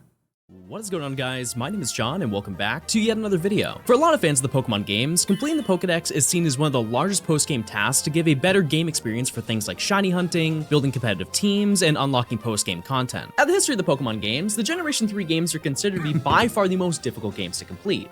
Unlike the more recent titles where you just need both of the recent games in order to complete it, this was a different time. Because Generations 1 and 2 weren't compatible with the Game Boy Advance, previous gen Pokemon couldn't be traded, which meant that they had to find a way to fit all of them in just these games. And so, fun fact, this was the first video where I really started to use like sound effects when editing. And it was either received really well or absolutely hated, but I feel like I did a pretty tasteful amount. My audio pool was pretty limited. If you didn't know, a majority of the sounds that were used in this video were directly from like battle animation noises from Gen 3. So it was a little Easter egg, I guess, in a way. I challenged myself to get all 386 as fast as possible, and this is how it went. Despite this already being one of the hardest challenges I've ever done, I decided to take it a little bit further. This is my childhood copy of Pokemon Emerald, and the first Pokemon game that I've ever owned. I've always had the idea of wanting to fully complete this game, mostly because the rival just straight up told me that I couldn't do it, and I figured that'd be best to turn this challenge into a living dex, which means I have to catch one of each individual Pokemon rather than just having the evolution entries. On the first day of the challenge, I started in Little Root Town, where I immediately left the choice of the starter Pokemon up to my chat, and to no surprise, they chose the best one. As you can imagine, the best way to begin— this is just a tip for any content creators. That's a great way to get a bunch of comments, because somebody's gonna be like, I love Trico and that's the best one and you're wrong. And then everybody's like, yeah, he told him. He cooked that dumb YouTuber. And then you just get a bunch of cool comments. In this challenge is to open up as much of the map and story as you possibly can. Although I have a lot to catch in just this game alone, if I can make it far enough, I gain access to a lot more money, better balls, and stronger Pokemon to make the entire process easier. Despite that, I didn't want to end the day with 0 Pokemon, so I did spend time on each route grabbing some of the easier ones I needed. In a lot of these locations, I tried to catch more than one of each Pokemon for my living dex, but some extremely rare Pokemon like Seedot on Route 102 have a 1% encounter rate, and I figured that my chat wouldn't want me to spend 2 hours per route. By the time I reached Roxanne, I only obtained a few entries, but from here, I really tried to pick things up. I managed to grab a Zubat, which may not seem like a huge deal, but adding this to my party early on will remove a lot of the tediousness that is evolving friendship evolutions, as there are 5 that need to be completed, and only 1 of them is in this game. It's true, and that honestly is one of the largest pains of completing this Pokedex, because if you don't know, if you're ill-informed to completing Pokedexes in Pokemon games, this game is like arguably the hardest one to do, just based off of insane inconvenience. I think if you could just generalize the entire challenge, everything is just inconvenient. And this is just kind of like, it's one of the smaller inconveniences, but it is still pretty annoying in this game, especially when this is one of the only games where you can actually take care of like all of the friendship evolutions, but we'll get into that. There's also a free opportunity to spread awareness and expose the truth to Crobat's real government name. Now, a fair question you might have been asking since the start of this video is, if this is your childhood copy, why didn't you just finish it when you were younger? And although being unable to trade with myself and not having all the games was the main issue, there was another reason. We do the Battle Tower glitch? No. I mentioned earlier, this is my childhood copy of Emerald. I remember I looked on GameFAQs for Pokemon Emerald cheats, and that was one of them. I was like, ooh, let's try that. And I wanted to show my sister, so I called her into my bedroom, and I sat down on my bed, and she sat next to me. I was like, hey, I'm gonna show you this cool hack. So you save the game, go into the PC, deposit what Pokemon you want to duplicate, and then back out, and then turn off the game. For some reason in the Battle Tower, it has like this pause before the save happens. It said, when the game goes to pause, turn off your game. Okay, I'm just gonna be so honest with you. This whole part right here, I faked it. All of that text, I just typed it out. I couldn't find it. It was definitely deleted from GameFAQs at some point, but it was still true. I mean, the story's not fake. It's just what I presented to you in the video may have been a small fabrication. Anyways, we're just gonna keep watching. The game goes to pause, turn off your game. And so I did it. And I remember vividly in my head, waiting for that pause. And there's like this blank screen where it pauses. And then I go, yes, it worked. And so now when I go back in the game, I should have 2 Blazikens. And I open it to seeing that it blue screened and it said that the save file was corrupted. So I actually performed the glitch to get this text. I quite literally grabbed a completed save file and did it and destroyed a save file on purpose just to get this 1 3-second clip of the video. And it obviously was not the completed video or the completed save file at the end of this video, but it was an Emerald save file that I just wiped clean because of it. So it had to start a new one. And my sister looked at me and she's like, that was a bad hack. So as you can imagine, there's zero interest in my head towards doing any glitches to speed this challenge up, but I also like to note that this entire challenge is done on actual hardware, which comes with a cost. Now, normally I don't go over the monetary aspects of completing challenges, but this one is a different story. The current prices for the Generation 3 games are more than they've ever been before, so I think it's important to cover that in case you want to do it yourself. So what we're going to do is I'm gonna look at the price of what I show on screen, and then I'm going to tell you what it actually costs now. As we go further in this challenge, we'll sum everything up, but let's just start with what we have. Pokemon Emerald currently sells for roughly $180.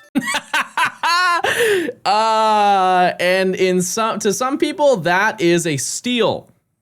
Some of us are very envious. Okay, let me just look up a current listing or a sold listing. This one just sold today for $350. So, it's not good. It's not good. Yeah, most of the listings now, like, sure, you could get one in like the low 200s, but it's more like we're looking at the 300s. Yeah. So it's kind of pricey. Not the best start. It's important to know that you can buy copies online for like $30, but in 99% of cases, they're blatantly fake copies, which can be prone to a lot of issues like saving and bad performance. Although I'm playing and recording this off an analog pocket, which runs around the $300 mark, we'll take a look at this through the eyes of the original Game Boy Advance, which costs you about $60. Right before taking on Brawley, I managed to evolve an Abra I caught earlier into Kadabra, which poses another issue in this challenge: trading. In total, there are 13 Pokemon that you can only obtain through this method, and unfortunately, the best trade in this game is the Battle Frontier, where you can trade a Bagon to get a Seahorse. Like, this isn't even a slightly rare Pokemon, and why would you ever want a Horsey in the first place? With this, we've added our second piece of hardware to this challenge, and with one silly little link cable, I was able to trade to get my Alakazam. After threatening half the region with some advanced silverware, I was able to make it through half the gyms, which allowed me to grab the Go-Go Goggles, which enabled a small little side quest that I could go on. Once you have access to the desert, the Mirage Tower will appear at random times, and once you arrive at the top, you're able to choose between the 2 Hoenn fossils. After picking one, the tower crumbles, but we can obtain the second one at a later point. After a few hours, I've reached just about 10% for the total dex for the challenge, and I think that was due to a few important strategies that really boosted getting a lot of rare encounters. If I find Tropius right now, I'll gift 40 billion subs. I'm broke. Oh my god, I'm broke. Oh no!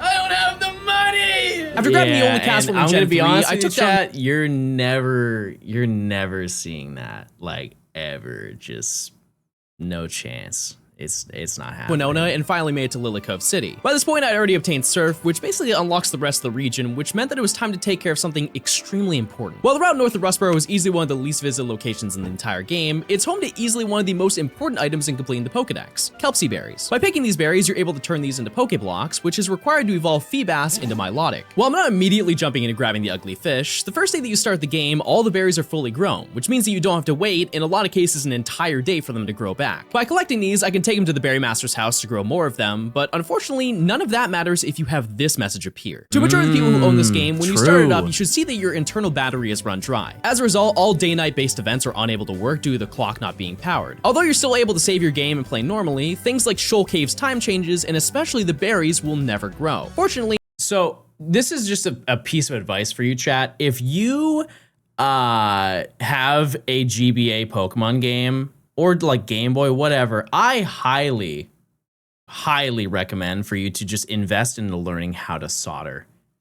It costs maybe $20 for a soldering iron kit, and it will save you so much time. And it's also just like a smart.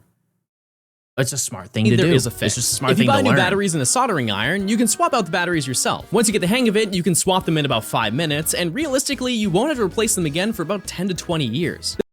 That's true. Just as a side note, this There part is a right fix. here, If you buy a new battery, this footage, I did not have a tripod, and so what I did is I put my I put the box, I set up the soldering, and I took my phone and went like this.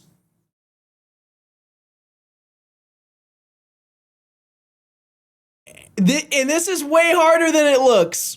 You can't move. You can't move even a little bit, or you mess it all up. But I got it done. and a soldering iron, you can swap out the batteries yourself. Once you get the hang of it, you can swap them in about 5 minutes, and realistically, you won't have to replace them again for about 10 to 20 years. I also did want to flex on you guys that I had a Game Boy Micro. But it's cool. It's a really cool console. It's arguably one of the best screens that you could possibly have for a Pokemon game. This all depends on how much you actually use the game in that time, but once again, this is basically a required expense for this challenge. At the end of day 1, I managed to catch 39 out of the 386 Pokemon in the Dex, and spent some time off stream harvesting a few berries to ensure that I was fully prepared whenever I wanted to get Milotic. For playing through the storyline and trying to catch Pokemon on the first day and getting 10% of the Pokedex, that's genuinely really hard to do. Like, you have to be really on your A game. Because I probably, that first day, I think I streamed for maybe 11 hours and I got 6 badges or something like that and still managed to catch a 10th of the Pokedex. I remember at the end of that stream, I was like, wow, I really did the darn thing that day. Start of the second day, I tried to progress further in the story, which did lead to a few new additions to the Pokedex, but I did manage to fully evolve Mudkip, as well as get my first friendship evolution out of the way. After making my way through the Aqua Hideout, I obtained the Master Ball, spent 2 hours losing to 2 children, and it was finally time to take on the climax of the story. Upon entering Satopolis City, we find the legendaries battling in a way that seems impossible for Kyogre to lose, and release a green snake from the Sky Pillar to put an end to it. With the evil team storyline done, we're able to take on the final gym leader, but I think I have a way to make it easier. While normally it's no surprise you get the box art legendary during any playthrough of a Pokemon game, getting Rayquaza in this games is quite a bit different. Normally these Pokemon are somewhere in the 50 range, but if you're bold enough to take it on an Emerald, you can catch it at level 70 right after the event, which is wildly unfair if you can pull it off. I promised my chat that I would do a few encounters with Rayquaza to try and get a shiny, and as you'd expect, it didn't go well. It's regular Rayquaza, chat. Wait a second, it's a double battle against his shiny cousin. Oh my goodness. After only 10 minutes, I was able to catch it. What's crazy is that really happened. I'm the only person that's ever happened to. And I did catch it, and it was awesome. And with that, I was ready to absolutely demolish the rest of the story. Considering that nearly everything else. Also, as a side note, I asked you guys what to nickname this Pokemon, and I was like, I'm just gonna close my eyes and just type in a bunch of letters, and we'll just make a word out of it. And then I just typed all of that, and then I believe I accidentally hit enter, and then I just made this stupid name, and then kept it for a pretty large majority of the video. I did change it at a certain point that I don't remember what the name was, but that's why it was named just a bunch of random characters. With at least 20 levels below it, I just steamrolled through the final gym, Victory Road, and the Elite Four, and with that, I was just done with the game. With nearly 50 Pokemon registered and a pretty embarrassing 15 hours of gameplay, I had essentially completed the entire story of the game, which meant that it was time to get a whole bunch of Pokemon. So fun fact about the credits scene of this game is that the credits is tailored to how you played through the game. So all of the Pokemon that you see are either Pokemon that you caught or evolved in the story. And so every single person gets an absolutely different post-credits cutscene. Yeah. And it's really funny if you don't catch any Pokemon because it just loops the same Pokemon over and over. Which meant that it was time to get a whole bunch of Pokemon. Upon exiting our bedroom, we can see a broadcast on the TV that notes of an undetermined Pokemon flying in the region. After talking with our mom, she'll basically let us choose whether we'd like to encounter Latias or Latios in our game, and after talking it over with my chat, I decided to hunt down Latias. The main issue with this Pokemon is the fact that it's a roaming Pokemon, randomly jumping from different routes in the game, so tracking it down is pretty annoying, especially when we don't have the advantages of things like the marking map from Sinnoh. If you had that is arguably, this little bit right here is one of the hardest things I've ever had to edit, and not because it's actually difficult, but because I'm dumb. So just to break down from a nerd perspective, what this is, when you have one Pokemon, or like you have the Latias jumping from one location to the other, if you have anything move from one side of the screen to the other, it's called keyframing. Any sort of movement on the screen is considered keyframing. And you have to do it frame by frame. You can have it do it so it does like a gradient. So like after a certain amount of time, it will like slowly move from one location to the other, but it's all broken down frame by frame. And so the way that I did this is I had the screen scroll, and so this was already moving. Like this part, so like the whole map was already moving, and I had to keyframe it while it was moving. And so I had to calculate how many pixels per frame this was moving to then calculate to making Latias move and stay still while it's still moving. Because that keyframe, you can't tell it, but the Latias is still moving forward as everything else is moving forward. And so I was calculating every individual part. Let me tell you, that is the dumbest way you could have possibly done it. The best way to do it is to just have Latias just bounce from location to location on the still image and then keyframe the entire thing to move. It took me like 3 hours to do this one little bit because I just didn't have it in my brain to be like, oh, that's the easiest way to do it. Anyways, pretty annoying, especially when we don't have the advantages of things like the marking map from Sinnoh. If you head north of Slateport and use a Repel with a level 40 Pokemon as your lead, you can go in and out of the bike path until you get an encounter. This took a whole 10 minutes to complete, and with our only Master Ball, we've caught arguably one of the most annoying Pokemon in the game. But what about the other one? Well, I could obviously do another entire playthrough of either Emerald or Ruby to get Latios. I forgot I did this. I had an idea how to make this a little bit more interesting. This copy of Pokemon Sapphire, chat, has the Eon ticket. If you don't know, the Eon ticket allows you to get the opposite Lati. This is the only ticket you can transfer. You can't transfer the old C map from Mew. You can't do the Aurora ticket for Deoxys. It is exclusively the Eon ticket. By connecting this to the game, we can send the Eon ticket to Emerald, which is not only a cool feature and possibly the only distribution event in history that you could just send to another player, but it's actually the only way to get the Eon ticket in Emerald, as the e-reader card that you would normally use isn't compatible with Emerald. Although this is a neat feature, the process isn't very straightforward. So it's transferring all this data. I would also like to note that some people pointed out that the Eon ticket in Oras is also something that you can transfer to another person. I just kind of figured that when I said the Eon ticket, just as a whole, I thought it was just like, not just Emerald, just like in general, the Eon ticket is just sendable to other people. This prime. To be honest with you, I don't know how I get it. Change the link cable ends around? You're memeing, right? Why? It's the same cable. There's no way I have to flip the cable. I refuse, chat, to believe that. After dealing with cable troubles, I was finally able to send over the Eon ticket directly to my bag and made my way to Southern Island to grab Latios. We're just gonna pretend that I didn't spend an hour and a half trying to catch a semi-decent one for the Battle Frontier and focus back on the big task. That was so bad. That was absolutely one of the worst times to catch a Pokemon. I always say it, every single YouTube video that I do, there is one Pokemon that is just an absolute pain. Like a crazy, crazy pain to take care of. That was the one. And I'm sure if we ever watch the Platinum video, that one is also bad. And I'm sure I can pick that one apart. But this was truly the worst part of the video.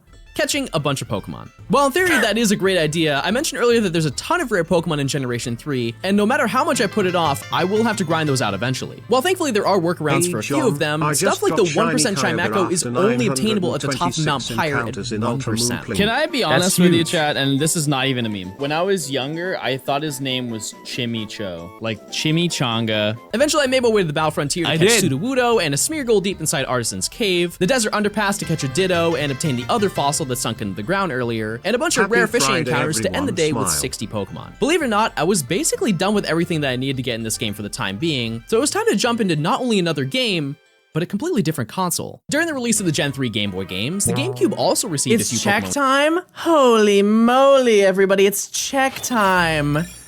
All right, let's see. Let's see. Oh, right, wrong controller. Okay. Did we get anything? First thing we're gonna do, I think, yeah, we'll just start from the entrance. Why not? That would make the most sense, right? Okay, let's go up here. No Salamence.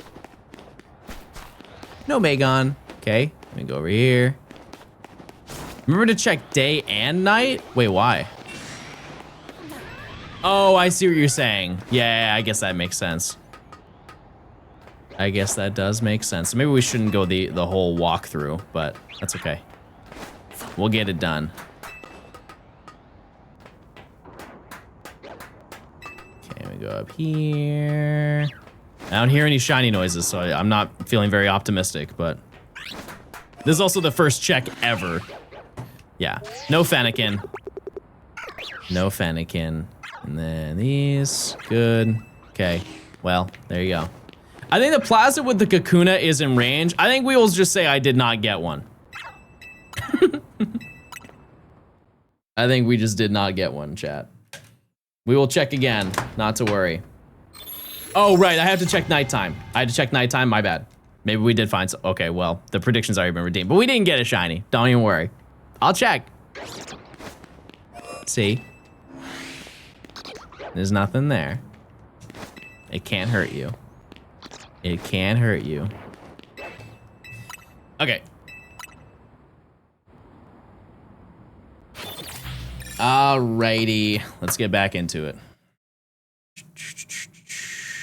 related titles. Some were great, some were unique, and some were also there. Our first stop is gonna be Pokemon Coliseum, and I was excited to finally jump into a game that I hadn't had the opportunity to play for years.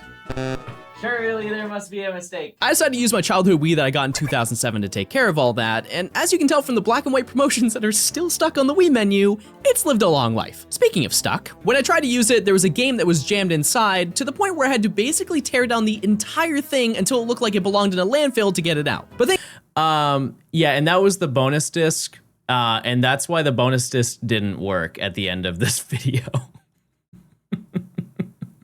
Because I had to pull it out with those. By the way, those are tweezers, but those are nose hair tweezers. I did not use them on my own nose, but I did have to use that to pull out the disc, and it definitely scratched it.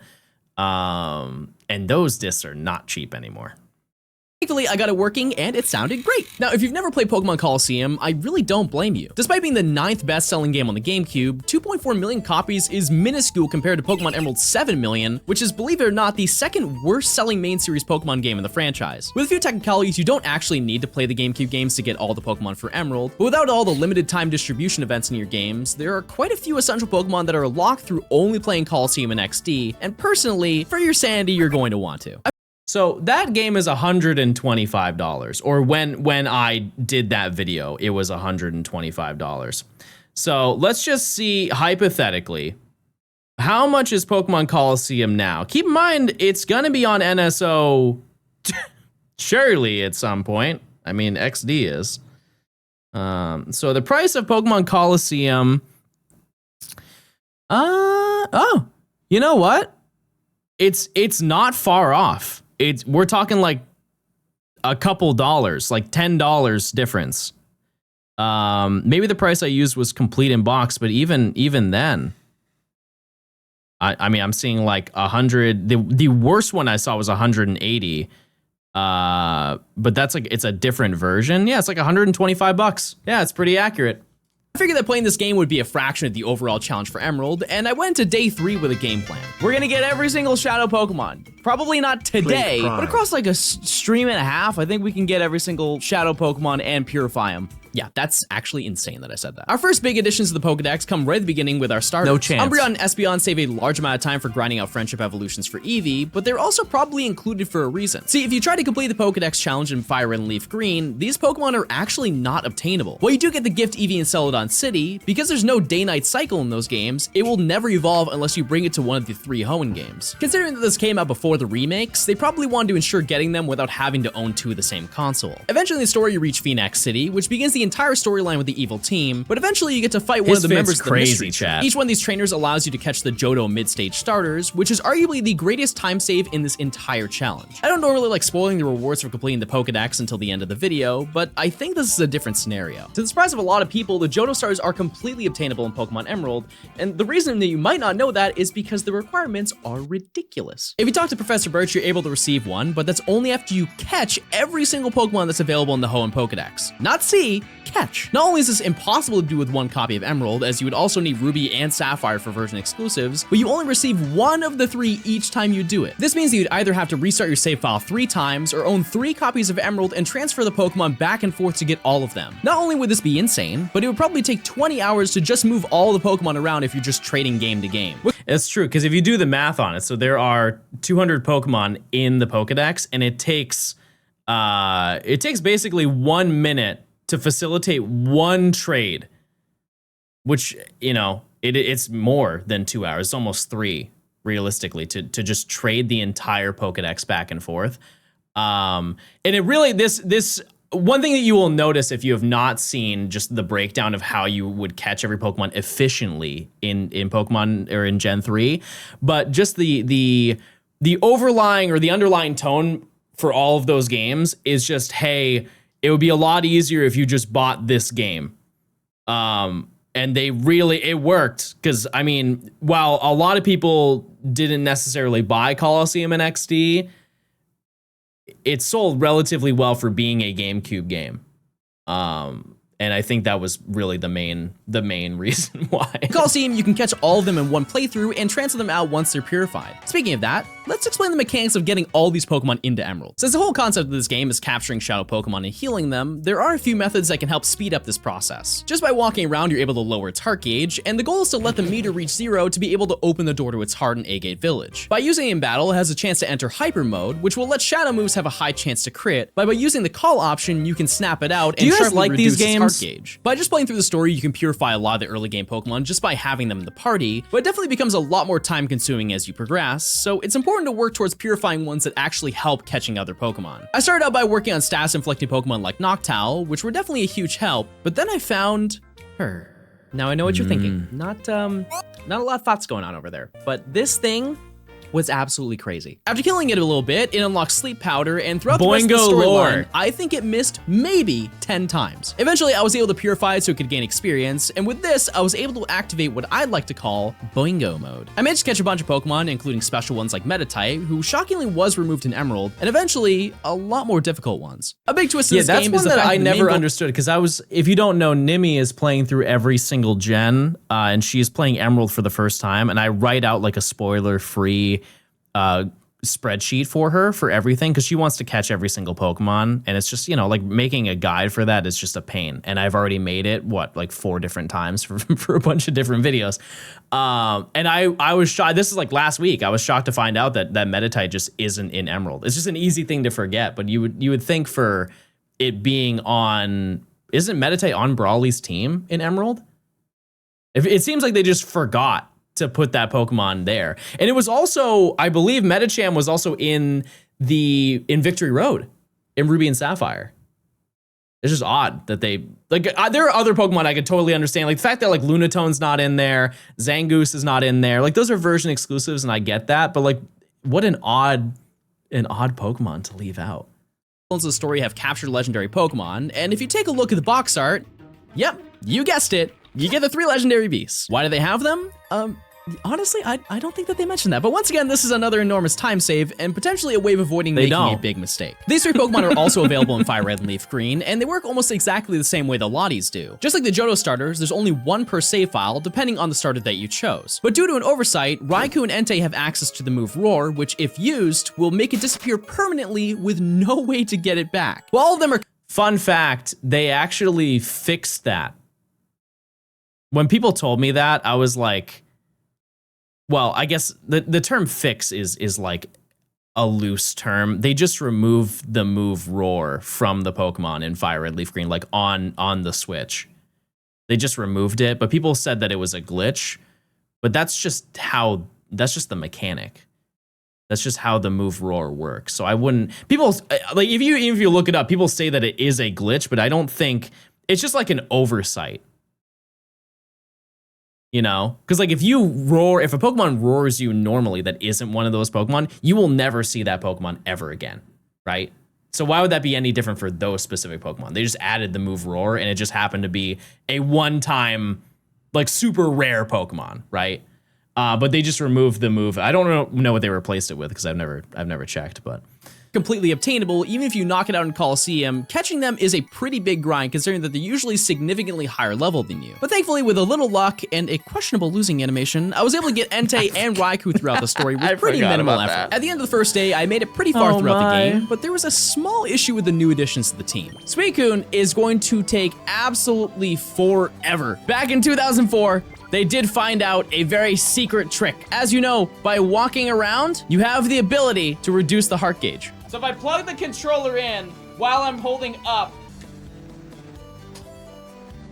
and when we come back tomorrow, we should have a Suicune. So that's pretty cool, so we don't have to really worry about putting in any effort. Throughout the rest of that night, I spent time swapping my party out with new shadows, and by the next morning, nearly every Pokemon that I caught was able to be purified. Over the next few days, I worked through getting through the rest of the game, which is when I realized that I severely underestimated the amount of effort it takes to 100% this game with all Shadow Pokemon. After somehow catching Raikou, I collected every legendary beast, and with the thanks to the Time Flute, I was able to instantly purify one of the last difficult Pokemon in this game. After grinding through the entire game, I managed to make it to the final battles in Realgam Tower, with every previous Shadow Pokemon that I had encountered in my collection. The final section— This entire thing, if you want to sum it up in like one sentence, it is really, really difficult.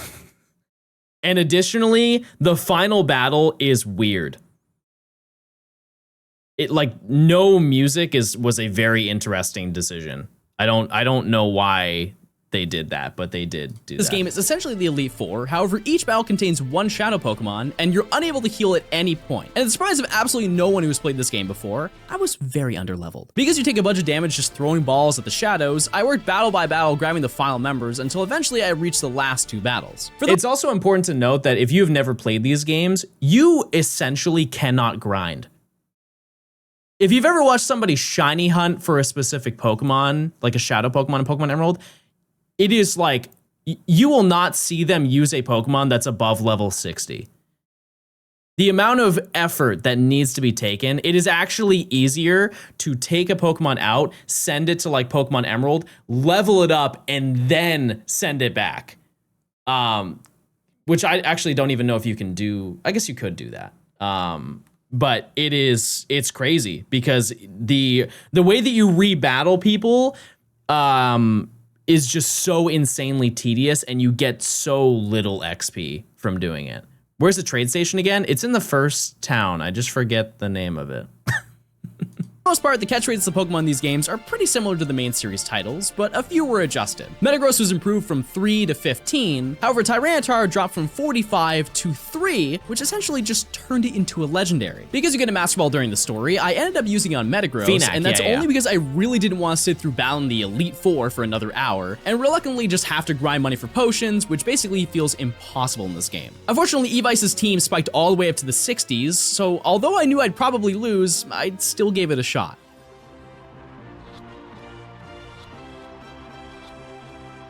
Oh my god! That was crazy. That was actually nuts. Unbelievable. Against all odds. Truly, we won with 3 Pokemon. I forget what the catch rate was for that one Pokemon, but it was really, really, really low. Yeah, because the catch rate for T-Tar in this game is changed. So in regular Pokemon games, it's 45. In this game, I believe it's 10. Yeah, like it's basically you were trying to catch a legendary, and I full healthed it in a timer ball. Pretty wild. I cannot believe that. That was like a 5 to 7% chance of catching that. This battle took 30 minutes to complete. After watching Ho-Oh blow up a helicopter, I completed all Pokemon Coliseum, but there was still a lot more to do. The post-game storyline is unfortunately a pretty time-consuming part of this challenge, but it adds a bunch of special Pokemon that I mentioned earlier, like the 2 remaining Johto starters and some other Gen 2 Pokemon that I don't have to worry about evolving later on. One criticism that I will give to Coliseum is that the post game is it is arguably the most forgettable one out of any Pokemon game post game. It is crazy how much nothing happens. Sure, you go and do Mount Battle, but I wouldn't even consider Mount Battle to be part of that. It is just like, hey, go fight a bunch of people. That's it. Like, you're not missing out if you don't do it. Like, obviously, you'll miss out on getting a Shadow Pokemon, but, like, it's wild. An Emerald. I also used a pretty neat trick to speed up the process of this section. Why don't I just use my Rayquaza right now? What am I doing? Eventually, I made it to the end of the game where there's only one more Pokemon to get, Togetic. This is the final friendship evolution that we can't catch in the wild, which means that one of the most tedious aspects of this challenge is already done, which just leaves us with experiencing the end of Pokemon Coliseum. How did you like the job I did? Your reputation's totally trashed. Okay. Oh, that was it. All right, see you guys later. By the next day, I managed to... That was the end of the game. The whole concept is like, I believe like the radio tower gets taken over by Team Snag'em, and then you just have to defeat them, and then you basically just like catch Togetic and then defeat them, and then that's it, and there's no fanfare whatsoever. You're just done with the game. They just closed work early, I guess. Walk enough to be able to purify all the Pokemon, which makes them transferable to Emerald, but this activates a final part of Coliseum that we can take on. Map Battle is seen as the Battle Tower mode in this game, as you have to fight 100 trainers in a row as you ascend to the top of the mountain. By purifying everything, you're able to receive a special gift. However, I need a much better team to get through this. It's important to keep in mind that I can use any Pokemon I like for this challenge, so I made my way to the Weather Institute, where if you talk to the scientist upstairs, he'll let you know about the locations for the other 2 Hoenn legendaries. The process for these are really simple. You go to the route where the weather effect is happening, find the cavern, find the legend. love this Kyogre part was of extremely Pokemon, easy like Pokemon because the Emerald. netball boosted its catch rate by a lot, but fortunately I also had a workaround for Groudon. I love my water types. I spent a little bit of time teaching a bunch. I was really proud of that bit. I was very, very proud of that bit. I remember giggling to myself and replaying it like every couple of minutes just to make sure that it still was as good as the first time that I watched it. New moves to Kyogre, which resulted in me having to farm heart scales to relearn them, and I got a little sidetracked. But unbeknownst to me at the time, I had accidentally made the best choice in the challenge so far. Is this Swarm? Where do I find the Swarm news?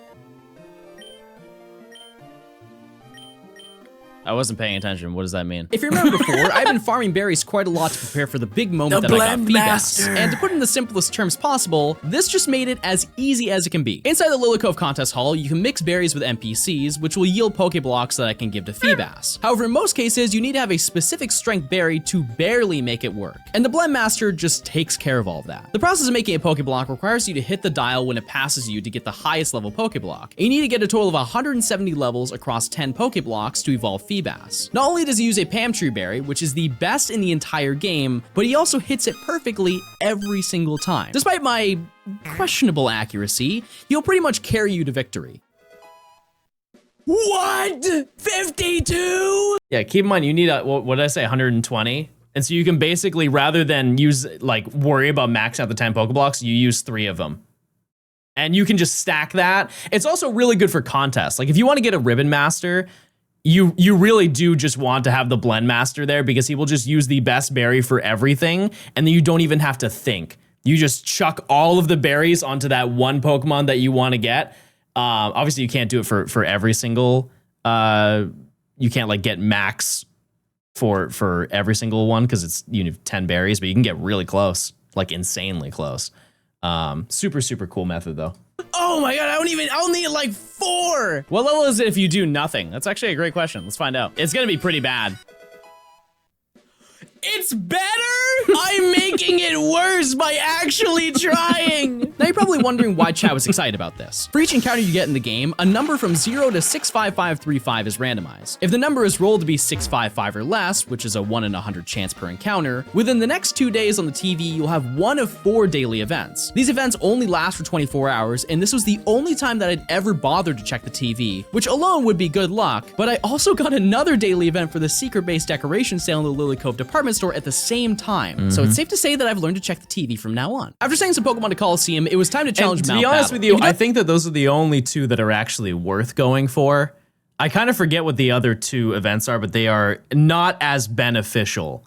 Because the Lily Cove department store sale, you get a sale on the rooftop and they give you just exclusive items that you can't get anywhere else. It's just stuff for mostly like secret base things, if I'm not mistaken. But those 2 are the ones you really want to look out for if you're ever trying to enjoy your Emerald experience or make it a little bit easier. In the battle facilities before, you're probably thinking this is going to be some new competitive challenge in our way, but thankfully, and kind of oddly enough, this is absurdly easy. For some reason, all the Pokemon, despite being level matched to the highest level on your team, have 0 EVs and IVs, which means that they are the weakest that they can possibly be. I can totally understand making it a little easier, but with Kyogre's Water Spout, I was one-shotting every Pokemon until basically battle number 50. Even though Raikou was over 20 levels under, it somehow lived so many hits due to the lack of IVs on this Pokemon. When you get to the last few areas, you start fighting some pretty insane Pokemon like the Reggies, which, fun fact, was the only time that I ever lost in this challenge. To fun old Lady Fleagle. But thankfully, every flawless win you get is another chance to continue your streak, so I'll just need to tread carefully with my 73 more attempts, or I'll be back at the bottom. At Battle 100, I challenged Entity, which is arguably one of the most confusing battles in Pokemon history. Like, I just fought a kid with Legendary Beasts, and this guy has a... whatever this is. After quickly taking out his team, I was ready for my reward. 7,000 Poke Coupons, cool. To celebrate your mastery of purification and battling, Ho-Oh has arrived. And super cool event, obviously. Like, I love the animation and everything for it. I do find it really weird that they don't play any music. It's just dead silent. You just hear the cry, and that's it. I feel like they should have added like a...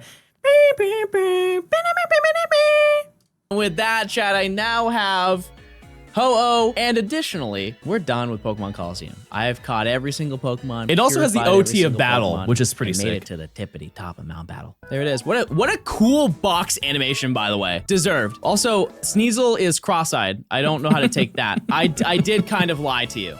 There is one more thing we can do, but technically, it's not in the game. Back when these games released, pre-order bonuses were a huge deal. You get stuff like shoulder bags, figures, a little something for the ladies, and now... Okay, so fun fact, this is Matt. I pulled this off of the internet. I was like, oh, Pokemon Emerald VIP card. And I was like, I need to find a photo of it because they're relatively rare, to be honest with you. They're kind of hard to track down, at least like good quality images of it because it's so old. And I just pulled this off the internet and Matt's like, that's my photo that I took in my bedroom. We get this. But there was something special about the GameCube era. If you pre-ordered a copy of Coliseum in the US, you'd actually get a second game, the Coliseum bonus disc.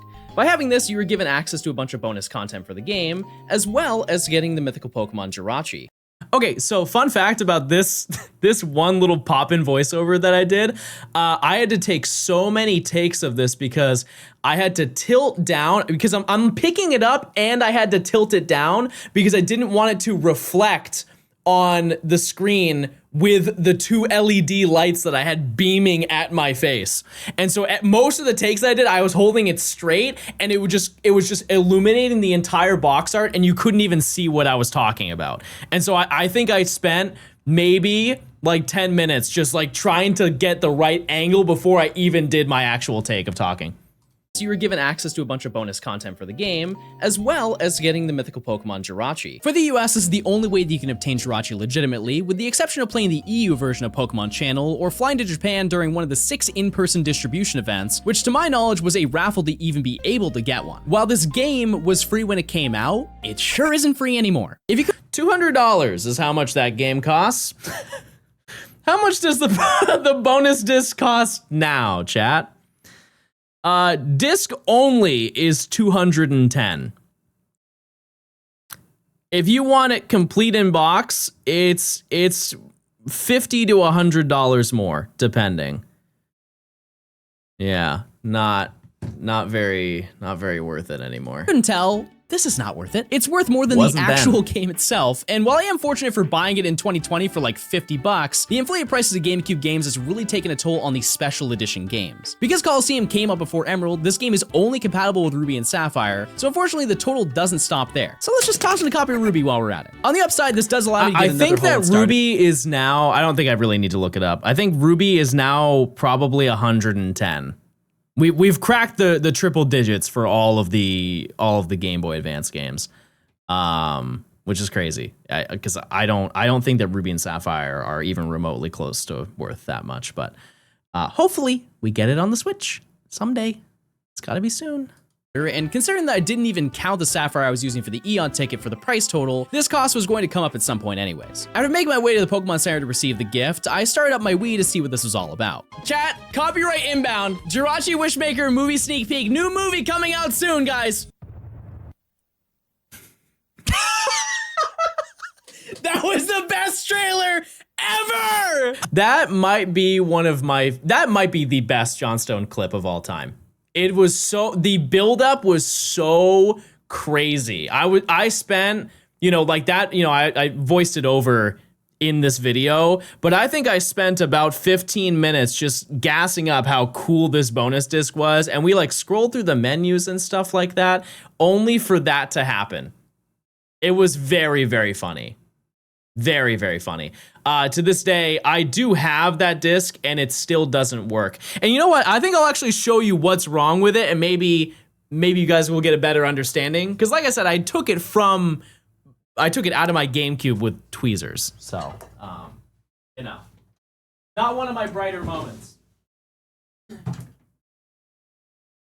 yeah, I have all of the games that I use for the video right here. But here is the bonus disc. Yeah, you can see, maybe.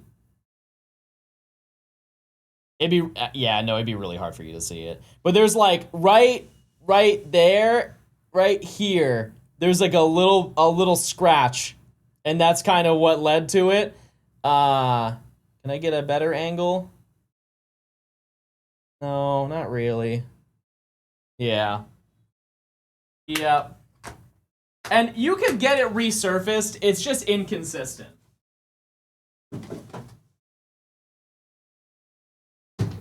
I just wouldn't bank on it actually working, but also it doesn't work now, so really what do I have to lose? I can't wait! Okay, oh my god. Oh, that's so bad! Oh, that's really bad! Toothpaste? I used toothpaste and then what? So I got toothpaste. Wait! I fixed it! There it is! The toothpaste method. Just don't use toothpaste. Just think about it. There it is! And I live by that every single day. There's no need to use it if you just think about brushing your teeth.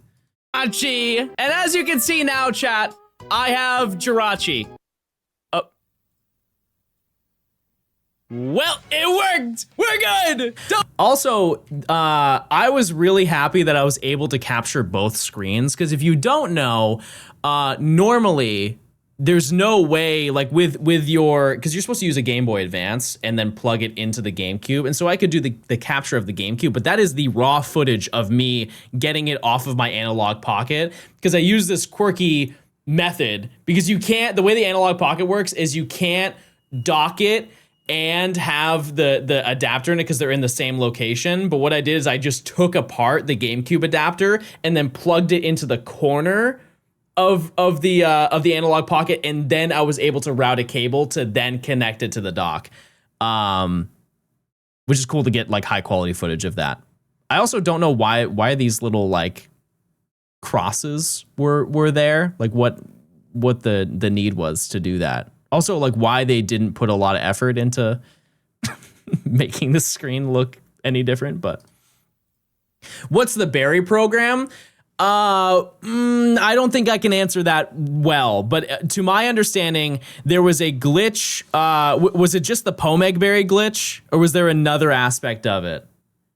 Because there was an exploit in the game that basically broke a lot of the game, where if you used a Pomeg berry on your Pokemon, you could get less than 0 HP. Berries would not grow originally, Ruby and Sapphire. Oh, okay. So I knew that there was another thing, but that still, the other thing was still true. And the Pomeg berry glitch made it so you could have a Pokemon less than 0 HP, because if you just used it on a Pokemon, or if a Pokemon had 1 HP and you used the Pomeg berry, it would lose HP EVs, and that actually affected the HP count rather than the ratio. And that's how it works now.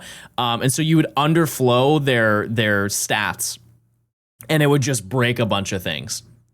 The Pomeg berry glitch had nothing to do with this patch.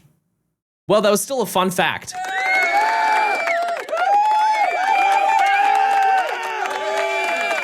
The more you know.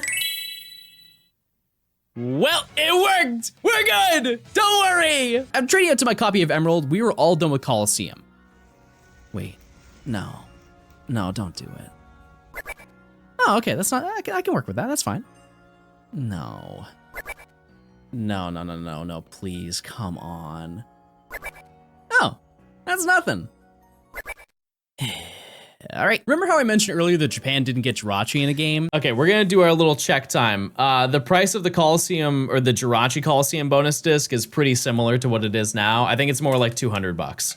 It's still not good, and it's still not worth it in my opinion. But anyways, Let's do a little check, everyone. Just a little check. let's see if there's anything nice. Maybe we get one kind creature.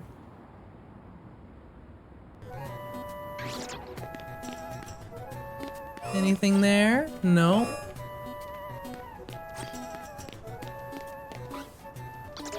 No shiny Fennekin. Anything downstairs? Any creatures? Does that even spawn in the Bagon? I don't think it does. It does? Okay. Let's just hop on down. Well, that answers that. Neither one's shiny. Hold on, though. We had to check daytime. There's still daytime.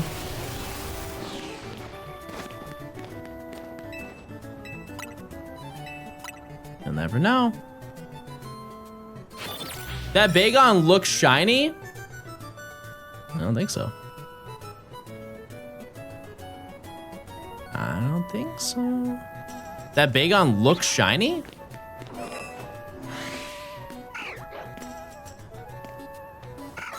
I mean, no, those just look like regular Bagon. Yeah. Yeah, those are just regular. Okay. So break this down for me, chat. Where are the other ones? You said that there are other ones. I know obviously there's the Lopunny, but where are the other little stinky rats that I need to track?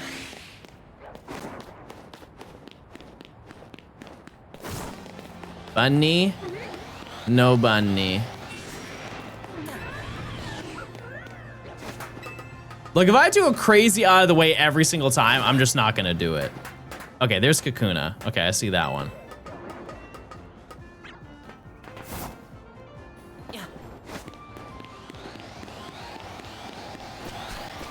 Okay. Yeah, because the way I don't want to have to go up and down for every single check for Pokemon that to be honest with you, probably won't be shiny in the first place. Because it's different spawns and stuff like that. That's just a little too much in my eyes. All right. What are the targets right now? We're looking for Fennekin and Bagon. Those are the two. Those are what we need. All right, back to it. Back to our gaming, our React and gaming. Okay. That was for a reason. They also received a bonus disc, however this one gave you Celebi instead, which to be honest, makes significantly more sense considering that the storyline is completely based around it. However, unlike the English version, the requirements are not as easy. In order to redeem Celebi, you need to purify all 48 Shadow Pokemon in the game, similar to the requirements for obtaining Ho-Oh that we did earlier. Now, I'll be completely transparent with you, I just converted my English save to a Japanese one, and the only reason I played the English in the first place was just so my chat wasn't watching me play a game that they couldn't read for 50 hours on stream. There's actually zero reason to even play the English. Yeah, it's crazy how different it is. Just because like we, outside of Japan, all you had to do was just pop in the bonus disc and you got the mythical Pokemon. And Japan, you had to purify every single Pokemon. It's just like nuts. That's just an insane thing to do. Version for this challenge, as the Jirachi bonus disc doesn't even check for any save files for Colosseum. We're also just going to disregard the fact that you need a Japanese GameCube or a Wii to play this, as the console is region locked, but with some silly little magic and online research, you can fix this pretty quickly. At this point, I had never seen anything about this disc. I honestly just bought it and assumed that it worked, which in hindsight was not one of my brighter ideas, but I got to experience a piece of vintage Pokemon media that to most English viewers is unknown. So it's the same style menu. This was such a fun stream because that's so true. Like this is stuff that the only opportunity you would have to see is probably this video, because there's not a lot of record of this bonus disc existing, which I don't have it with me, but yeah, it's especially unlocking things too. And also a little bit of side lore in advance, I got a person to translate this for me. So this was from a person who speaks and reads Japanese to translate all of it for me. There were some parts that I got off of Bulbapedia, but a majority of it I got from like a viewer. Background is neat. Is this an ad for Pokemon Channel? Okay, I feel like we have to watch this. I know we do not have a good history in watching videos on this, but I believe this is an ad for Pokemon Channel. After watching some heavily yeah, and we basically watched the Pichu Bros, which would have definitely gotten this video demonetized, taken down, and probably striked my channel. So it was a good idea to censor this. copyrighted material, I ventured into the redemption section, which actually had a lot more than I realized. Based on how many Poke Coupons you had earned at Mount Battle, you were able to receive a special gift. While the Bronze Award is only a PP Max, the Silver Award gives you a Pikachu, which may not seem too exciting until you find that it's Egan's Pikachu from the storyline, which in my opinion is kinda cooler than getting Celebi. The Gold tier gives you the Master Ball, which in my opinion is kinda dumb when you've probably long done with purifying Pokemon in Mount Battle, but it's actually really, really good, and I didn't understand why it was so good. So you can get that Master Ball at any point in the game. And so what you can do with that Master Ball, a lot of shiny hunters will just farm a bunch of those Master Balls and then use it to speed up the catching process of shiny hunting for Shadow Pokemon. So rather than throwing a bunch of balls and having it break out, you can just, the moment that the Shadow Pokemon appears, you can just chuck the Master Ball and then check the encounter. I just didn't know that's how people did it because I've never shiny hunted a Shadow Pokemon, you know? definitely something you could just send to the GBA games. In the other mode, you're greeted by Egan at the Agate Shrine, where he will welcome you and check to see if you've purified all the Shadow Pokemon. Celebi will then appear and will be added to your Colosseum party. However, once you're done, Egan will mention that the shrine is still powered by Celebi's blessing, and you can receive another 48 Celebi, one for each of the Pokemon that you've purified. This feature works the same way that it does for Jirachi, and is the only repeatable method to obtain Celebi legitimately in Generation 3. And I have not done this for anybody else. No, nobody's come over.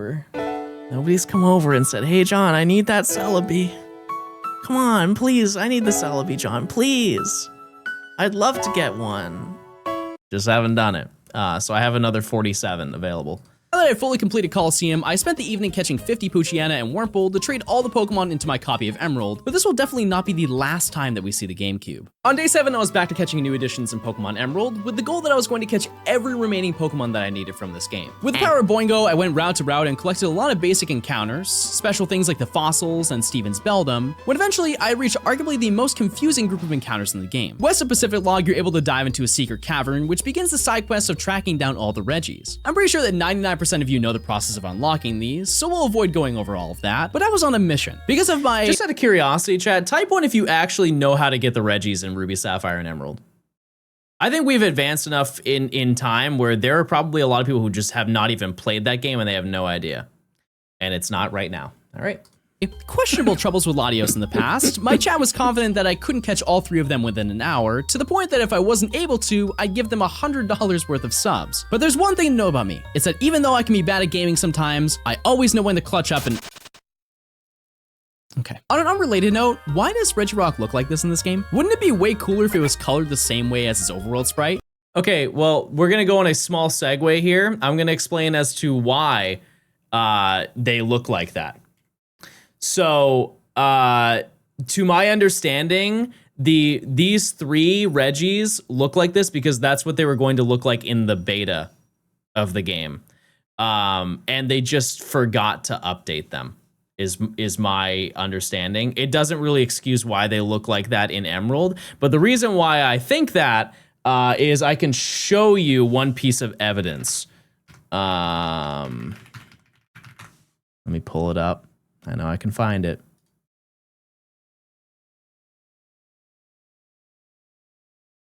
So, in Pokemon Emerald, in the Japanese version, you can get these Pokedolls.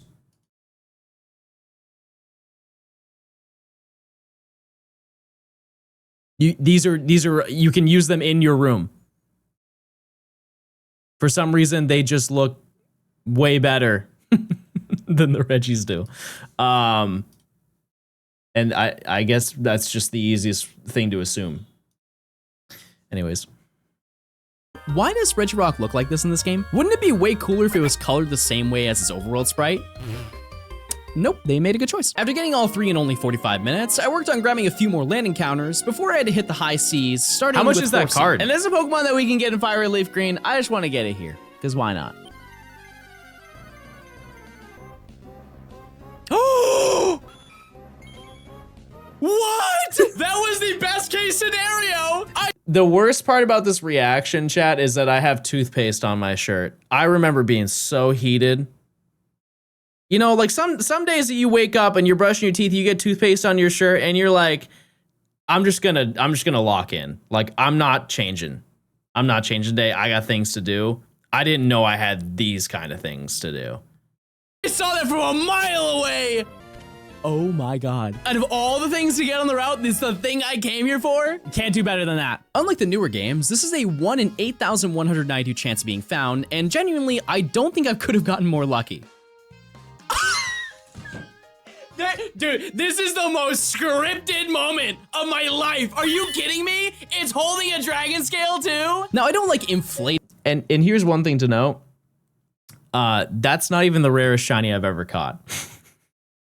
I have way rarer ones, but like that really was, I think just in Pokemon games, like mainline Pokemon games, that is for sure the rarest thing I got. Cyndaquil, yeah. The Cyndaquil that I got in Pokemon Go, I got a wild Shundo, and it's like a 1 in 10 million chance of happening. 1 in 11 million or something like that.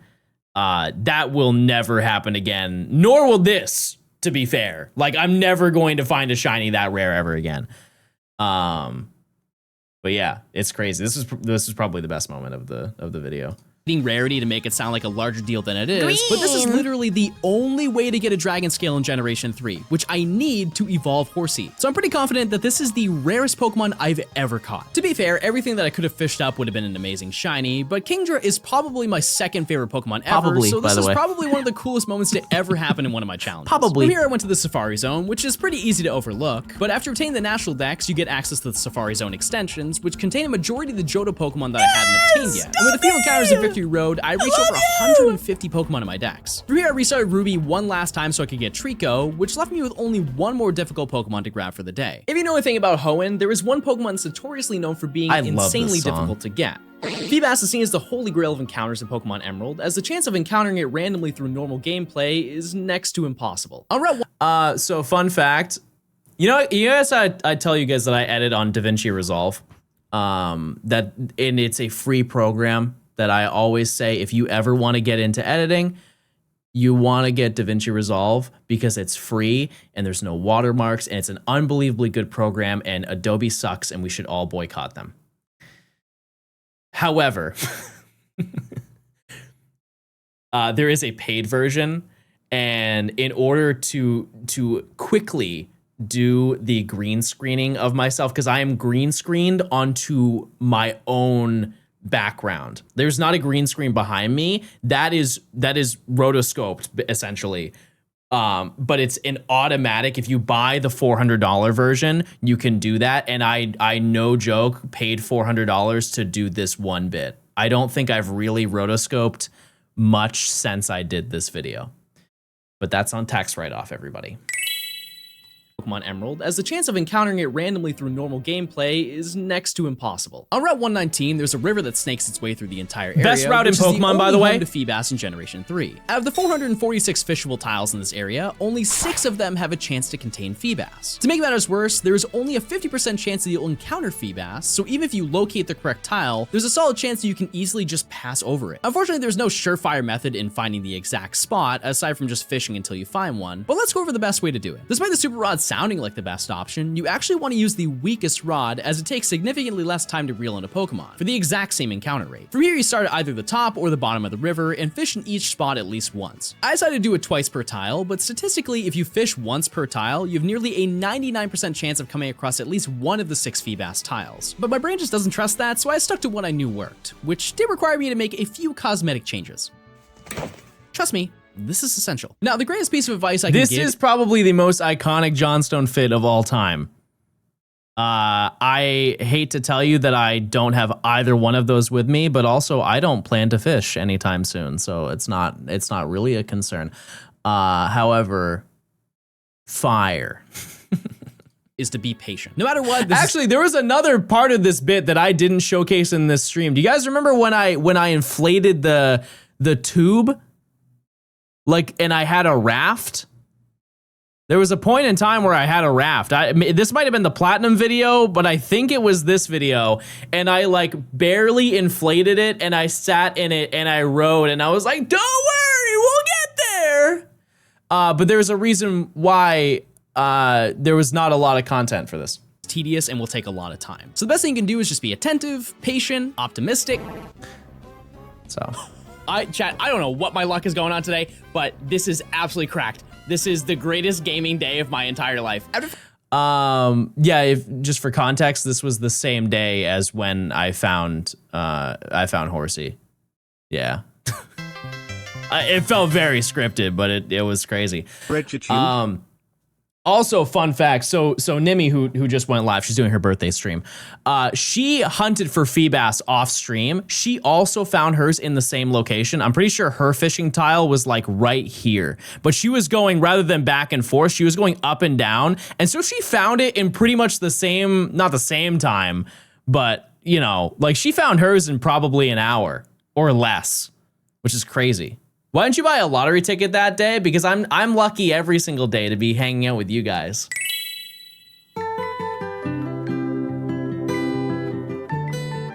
Let's get back to the video, everyone.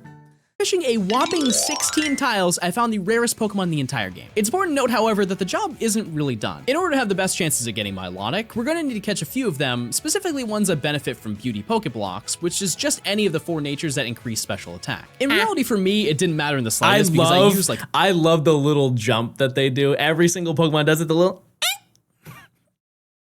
where they go to grab it. 3 gold Pokeblocks to immediately evolve it, but if you don't get access to the Blend Master, this is very important to keep in mind. With all Emerald's also, just a small note, because it only happens for a couple of frames, so I don't know if I can get it exactly right. But is Milotic one of the only Pokemon that does that like color animation?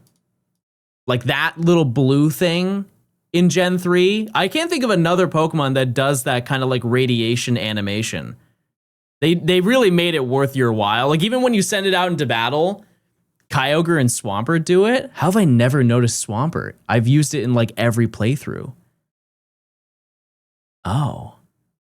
You can use period and go frame by frame. Period. Anyways, let's keep watching. Oh, I muted it. Stupid. Done, right? And I guess if you look at it from the Hoenn Pokédex's perspective, we're close. Period. But unfortunately, there are more games that we need to use. As you can probably tell, we've barely scraped the list of Generation 1 Pokemon, so unfortunately, we're adding another game to the list. Aside from the obvious of getting So here's the thing. At the time, keep in mind this is like 3 years ago, so it's $110 for Pokemon Leaf Green, and I also have no idea how much it costs now. I really don't, because keep in mind, we all expected it was going to go down because the game is now $20. You can buy it and it's $20. And I was really on my high horse of being like, guys, the price is going to start to go down. It's all going to topple. This was sold today.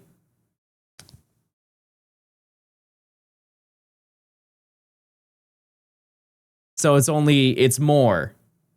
It's more somehow. And I think you can really chalk that up to the fact that people just really love physical media. And listen, I'll stand by that sentiment any day of the week. But for a $90 price difference, I feel like a little bit of reevaluation needs to be done on that one. Just being honest.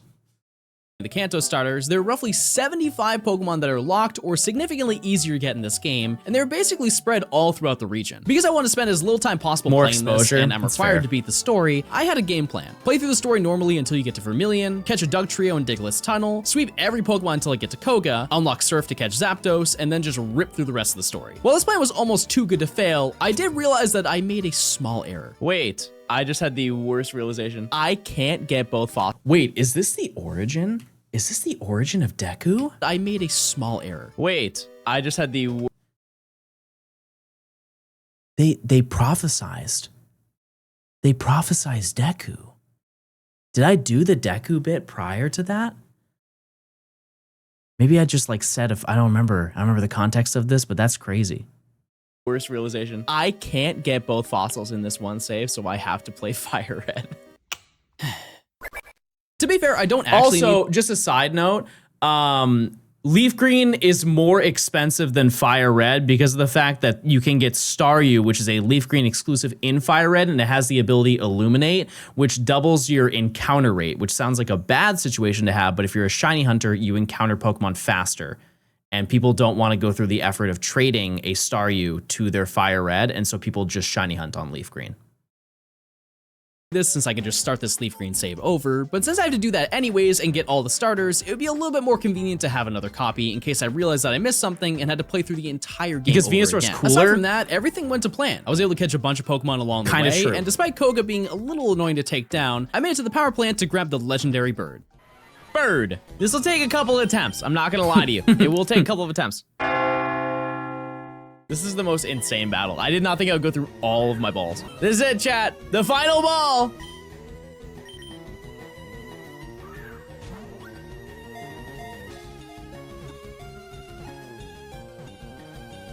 Oh my god! No! No! Stop! That's a prank! You are pranking me right now! Okay, so I did nickname this Pokemon. Do I include this? did I throw? Oh my god. As you can imagine, So I named it 0.83 because that was the chance of catching it. I'm just gonna let you know that was not the catch rate for it. I just didn't know that at the time. And if there's one thing that's absolutely certain is that my chat does not know it either. Anytime that I've tried to catch a Pokemon that's taken a bit of time, people are like, I've run the calcs on it and these are the odds. And it's unbelievably wrong. Like, it's so wild. And I have the spreadsheet pulled up. I think because I didn't count the fact that I paralyzed it. And so it was more like it was still really hard to catch, to make that very clear. But it was like a 1%, 1.5% or something like that. But still crazy. crazy.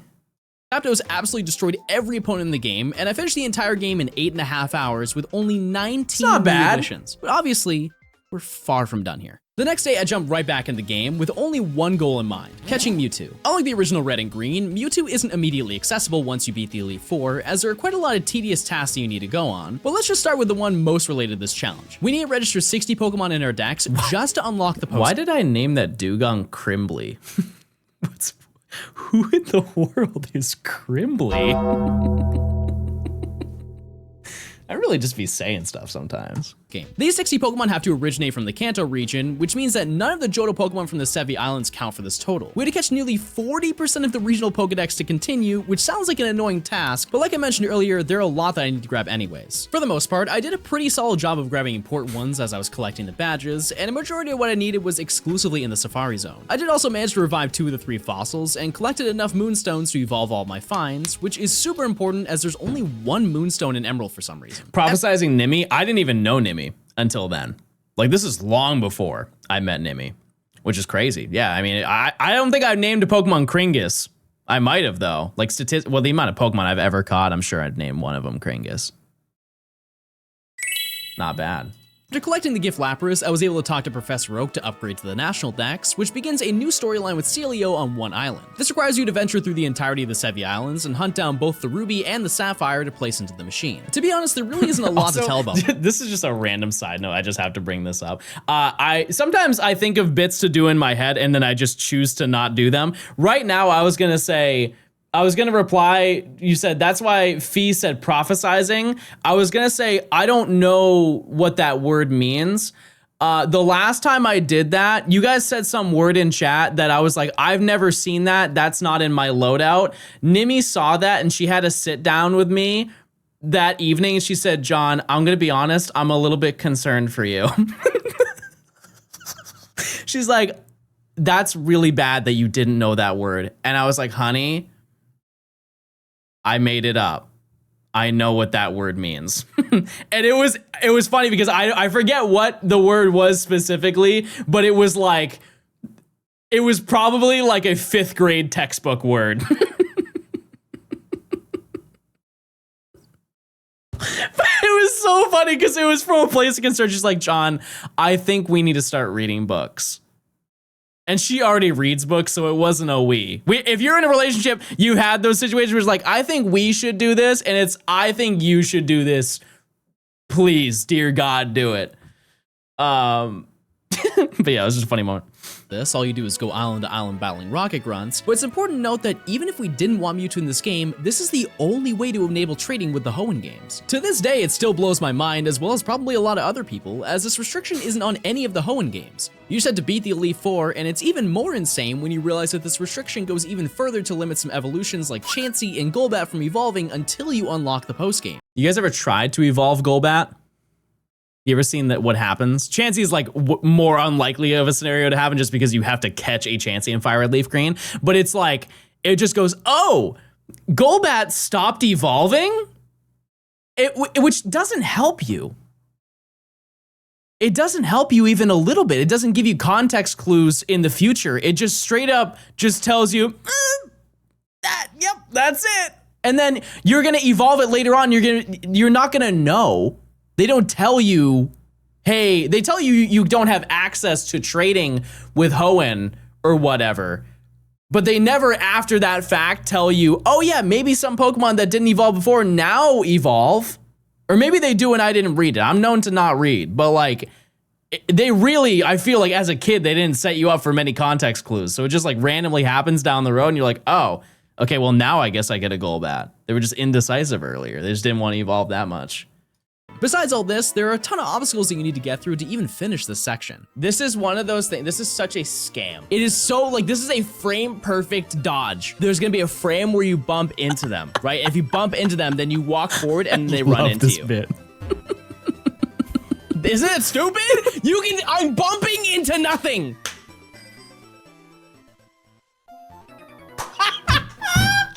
After a few hours of gaming, I was able to restore the connection. It's such an underrated clip. It's so funny. So funny. and unlock access to Cerulean Cave, but as I mentioned earlier, there were some additional things that I unlocked. Guys, can we have some? It's Positivity Sunday. Everybody say something really positive. It is that day. It's true. Oh, positivity. Oh my God. We found it. Wait a second. We'll get it. We'll get it.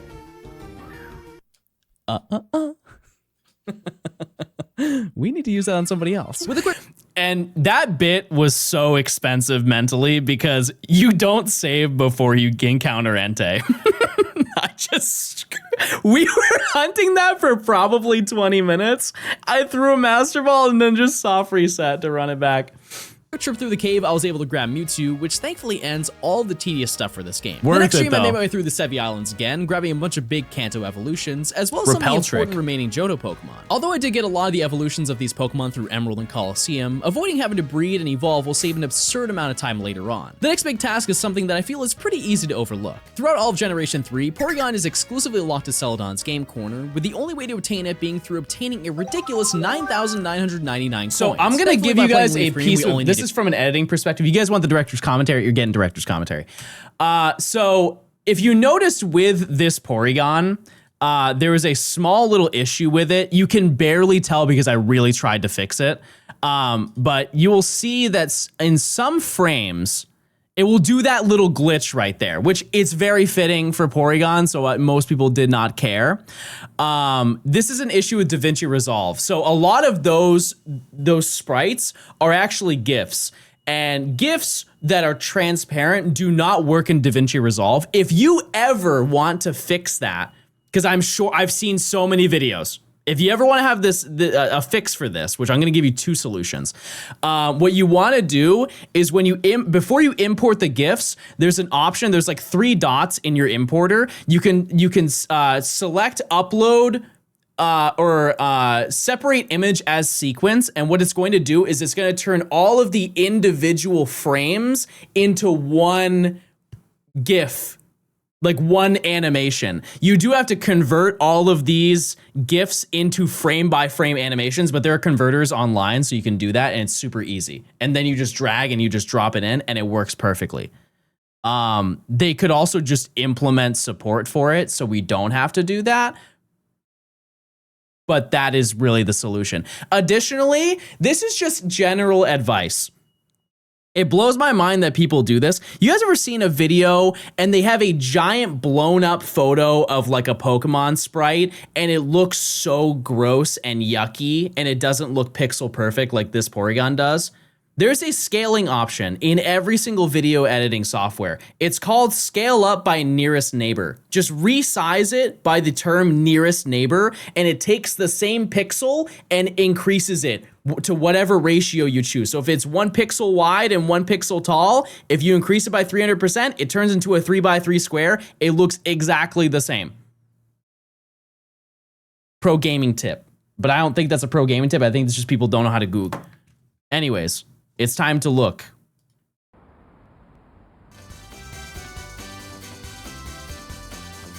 Let's see.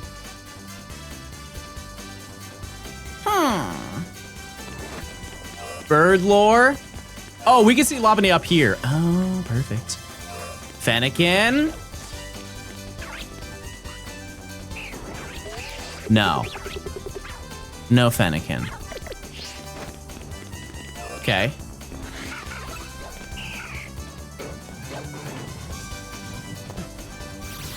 Bagon. Salamence. Another Bagon. Okay. Hold on. Hold on.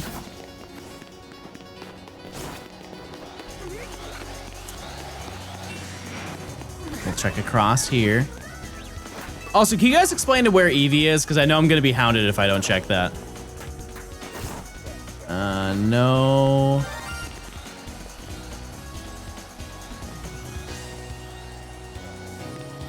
Baug. Baug in the tree gaming.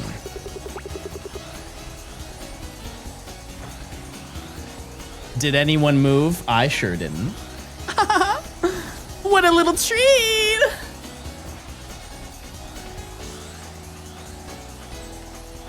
What's it? 29th? Yep.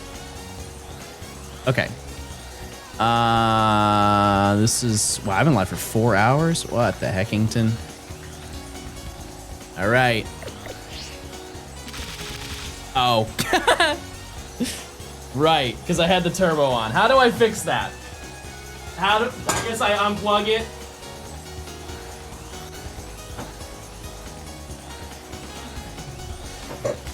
Okay.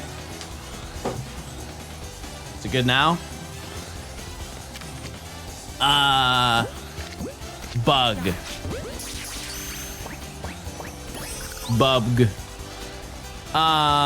And then what's the other one I need to do? Where's Eevee, chat? I also need to check nighttime encounter. Cause I could get a Noibat. You never know.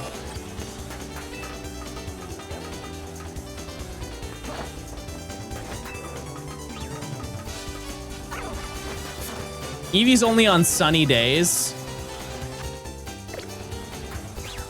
Lucky lady I am. Okay. You know the building you reset on? It's on the other side of the building rooftop. Oh, you're saying over there? No, right? Over here.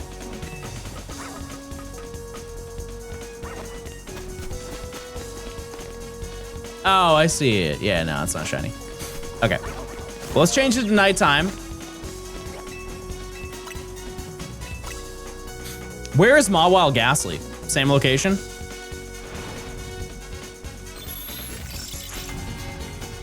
But now you know, and knowing is half the battle.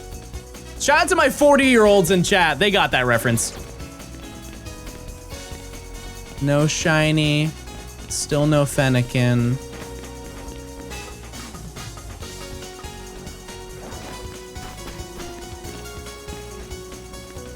Oh, Mawile. I see. Okay. I'll be honest with you, chat. I don't care about a shiny Ghastly. I'm okay.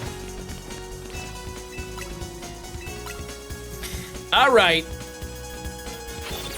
The other stuff I'll take a little peek at. That's okay. A little Pikachu, if you will. Who's with me? All right, let's keep clicking. And by clicking, watching. Oops. Oh. Playing Leaf Green, we only need to collect 6,500, but if you know anything about these locations in general, you're not destined to win that much. Thankfully, there is a workaround. Because you had to buy coins to get started in the first place, you can essentially just buy Porygon, which in this game costs $130,000. For the early generation games, this is a pretty absurd amount of money, but thankfully these games have a pretty solid money method. By going to Resort Gorgeous and finding some trainers with the Amulet coin, one thing I've noticed from watching this video is there is so much carryover from the Fire Red Leaf Green video that I just uploaded. And by just, it was 2 months ago, but it was the last video that I uploaded. It is kind of wild that like it's so optimized to be able to catch everything in this game. There really is like a direct path that you take and you do not deviate it from even slightly. You look like a Chad there. They would get 20,000 per battle, so this process really didn't take too long. There were a few more prizes that I wanted to redeem, so I decided to make things a little bit more interesting and tried to reach max coins. If I eyeball it, sometimes you can get it. I told you! It's all about knowledge! And it's yeah, I just won. It's probably one of the only game corners that you can do that. I told you! It's all about knowledge! Yeah, I just won. Yeah, I know. What, you want me to come in the back room? It'll be fine, don't worry, I'll be back. And we're gonna win some more. I'm so sorry, I didn't mean to win. John is what some might say, learning his lesson. With everything in Leaf Green completed, it was time to play Fire Red to obtain the other fossil, as well as obtain the other remaining starters that I needed. While you are able to get to Mount Moon within the first hour or so in the game, we're going to need to play all the way until we gain access to Surf to revive it. You might be thinking, well, why don't you just— You said John Lennon because of the glasses, but I read it as John Lemon. And I was really racking my brain as to what the connection would be. If you're just implying that I'm like a lemon of a person. Either way, fire. give the item to a Pokemon and trade so you avoid having to play half the game. And unfortunately, the fossils in this game are key items, so we're going to have to get through this as fast as we can. I ended up picking Squirtle, and I grabbed a few extras that I felt would be easy to get in this game, and I ripped through the game as fast as I could. After about 4 hours, I managed to revive the Helix fossil to get Ammonite, and traded all the Pokemon to Leaf Green, as once again, I couldn't trade to Emerald due to the post-game limitations. It was then time to move on to a new game. Fire Red again. Yeah, so since the Kanto stars are exclusively in the Gen 1 remakes, I had to play through these games 3 times, but to be fair, it only took like 10 minutes to get Charmander and reach a Pokemon Center to trade, so really only the second playthrough was tedious. From here, I was essentially done with all of Gen 1, but I decided to include one more special encounter. Now, if you've seen some of my Catch 'em All videos before, you know that typically there are a few that are completely unattainable through normal gameplay, and that's usually due to limited time events.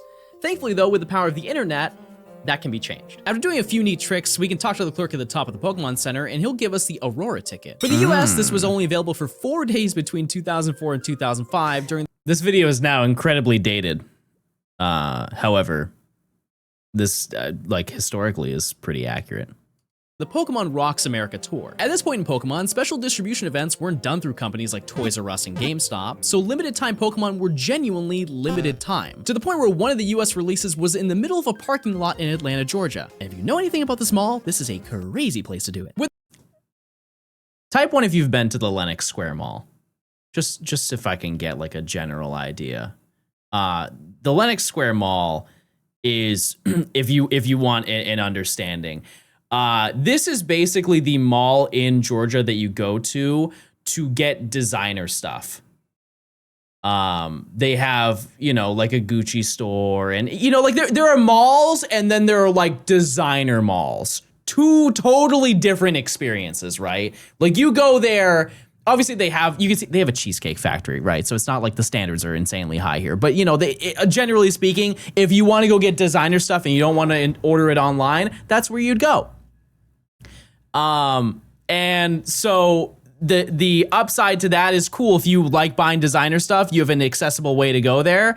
The downside is that it's in the heart of Atlanta, and the people who are in that area, really want your designer clothes. So if they were to ever give a tagline to Lenox Square Mall, it should be walk quickly. And I have not been there many times because I couldn't imagine going there late at night. I don't think it would be a very responsible decision. However, you actually might have seen Lenox Square Mall before, because they have what is called the Apple stairs. It's like a really popular Instagram photo that people take. Let me see if I can find it. The Apple Store stairs. And I believe it's only at this mall or something. I don't know. I could be wrong about that, but it's this. Hold on. Oops, wrong button. These are the Apple Store stairs. You guys ever seen this photo before? Like, people will just take photos there. I think they replaced it now, and it's not wood anymore, and it's now like kind of like porcelain or granite looking. But this is at the Lenox Square Mall. Have you mentioned this before? I just got deja vu. Christmas, hamburger meat, kaleidoscopes. If you just say a bunch of random words, it breaks you out of deja vu. Unless you really thought that I said those things in unison. Anyways, let's go back to what we were doing. Just watching a flick. In the middle of a parking lot in Atlanta, Georgia. And if you know anything about this mall, this is a crazy place to do it. With this ticket, you can access Birth Island, which allows you to encounter Deoxys, and aside from a few additional distribution events during Emerald's lifespan, this was the only way to get Deoxys in Generation 3. A pretty interesting fact about this event is that once you catch it, it will transform into one of the 3 forms: Defense for Leaf Green, Attack for Fire Red, and Speed for Emerald version. At this point in time, Deoxys didn't have the ability to change form, so your Pokemon will be locked, with the only way to change it being by trading it to a different version to use a new form, which is still beyond me why they did that. With that, One little editing thing. You'll notice points where I am too tired in the evening to care about editing. That should have had a lot of images to explain what I just told you, and I just showed you 3 uncut clips. I don't entirely remember editing this portion, but I can tell you it was probably at like 11:30 at night. I'm like, nah, I've said enough. They'll figure it out. That event completed, it was time to send all the Pokemon over to Deoxys isn't normal in any, it's normal in Ruby and Sapphire. Which would make the most sense because like that's the game that the Pokemon is supposed to originate from. And so you get the base Deoxys from there. You get Attack and Fire Red, Defense and Leaf Green, and then you get the Speed form in Emerald. Emerald, which begins a new issue in the challenge. Let's look at this from a broad perspective. If I'm going to trade these Pokemon over to Emerald, I'm going to need to roughly catch 100 additional Pokemon to trade, as I don't want to trade over the Pokemon that I'm using for my living dex, which will easily take like 4 hours to do, and that's just one game. If only there was some way to make it easier. Oh, sick. Nope, that's cool. I'll suck it up. Pokemon Box is Yep. essentially the most No notes. ancient form of what Pokemon Home is today. You can store up to 3,000 Pokemon across all the GBA titles and send them to other games. In total, there are 280,000 copies of this game sold worldwide, which sounds pretty good, but since 270,000 of that was just in Japan, the English copies of the game totaled to roughly 10,000 units, with a majority of those being sold in Europe. The only way you could buy a copy in the US was through Nintendo's online website or at the former Pokemon Center in New York City. Which, fun fact, if you did not know, Pokemon Center New York is actually what the Nintendo store is now. I feel like if you live in New York City, that's just common knowledge. But if you didn't know, because I feel like a lot of people who come to the US go to New York City and they go and check out the Nintendo store because they're gamers. And it's just like something that aligns with their interests, right? But for the longest time, it was actually the Pokemon Center. And there's a lot of footage of that area that you can check out online. And you can tell that it's still that because, or it used to be there because the door handles are still Pokeballs. They're like brass Pokeballs. Due to pretty poor marketing, this game sold terribly, which results in this game now costing well over $1,000 even for just the disc. While I've used a lot of Japanese games in this challenge, that version of Pokemon Box is only compatible with GBA games, which is pretty useless for this challenge. However, there is a small workaround. The version I'm going to be using is the PAL or European version of Box, which thankfully is only about $100. Cheap? No, but definitely a lot better than $1,500. I don't know. It can't be $100 anymore. There's no way that it's $100 now. I am too curious. Let's see, because you can sort by PAL. You can sort by region code. PAL. There are only 3 listings. Yeah, no, it's definitely more. I see 1 listing, so it's not sold. So I wouldn't use this as like, this is what it costs, because I don't think there are any sold listings for it. I see one for $330 in box. Sold and completed.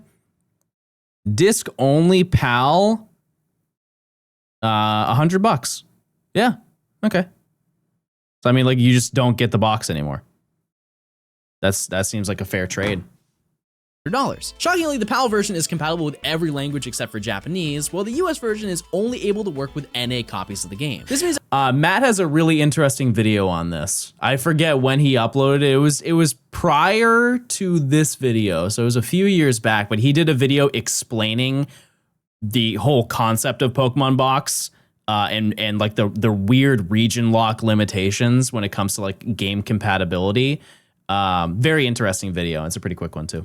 I can freely deposit and withdraw Pokemon from all the games that I need to, with a few limitations. For some reason, you're unable to withdraw Pokemon from other games if you don't have 100 Pokemon caught in your Pokedex. While this isn't a problem for my copy of Emerald, it's an insanely strange rule considering how that's nearly a quarter of the entire national Pokedex, where with Pokemon Home, you basically just need a save file to make it compatible. Aside from the storage features, you might not see the worth in buying this, but this game also allows you to play the actual GBA games on your GameCube. As long as they're Ruby and Sapphire. After moving Pokemon around and somehow beating the game, I went to Sapphire to catch Volbeat instead of dealing with 1% encounters and finished the 10th. Also, just a fun fact that I have not mentioned at any point just because I haven't seen it. If you didn't know, in Gen 3, the Ultra Ball looks different. They actually changed in Gen 4 the way the Ultra Ball looks. Or sorry, it was an Emerald. Yeah. They decided to just redo the look. I don't know why. Only Ruby and Sapphire. Yeah, I was gonna say this. I don't think that this. Oh, right. You can see in the bottom right. This is Sapphire. Okay, so my mentality at the beginning was right. Day with 226 Timer Pokemon ball? in the decks. The timer ball's different? Well, I guess to be fair, you don't really get many timer balls. Yeah, I've never really even thought about that. Is it the center red or something like that? Why do I remember it being red or something? I know the Cherish Ball is, but either way. Day 11 was a pretty big milestone in this challenge, as I was completely done with all the GBA games aside from Emerald for this challenge, which meant that it was time to take on another GameCube game. The most expensive one. Pokemon XD is another I Shadow totally forgot that I didn't even play XD by this point. One thing I'm gonna apologize to you guys heavily for. The XD streams were so bad. I didn't want to be there, and I know that you guys didn't want to be, but we just had to truck through it. And you know, to be fair, some of this challenge that we're doing right now, like not every stream can be, a knockout experience. I'm like having flashbacks to 3 years ago. I had this exact same conversation to you while I was actually playing XD. I'm like, guys, I'm gonna be honest with you. These streams suck. They're gonna be bad, but we have to do it because the beginning of XD is so boring.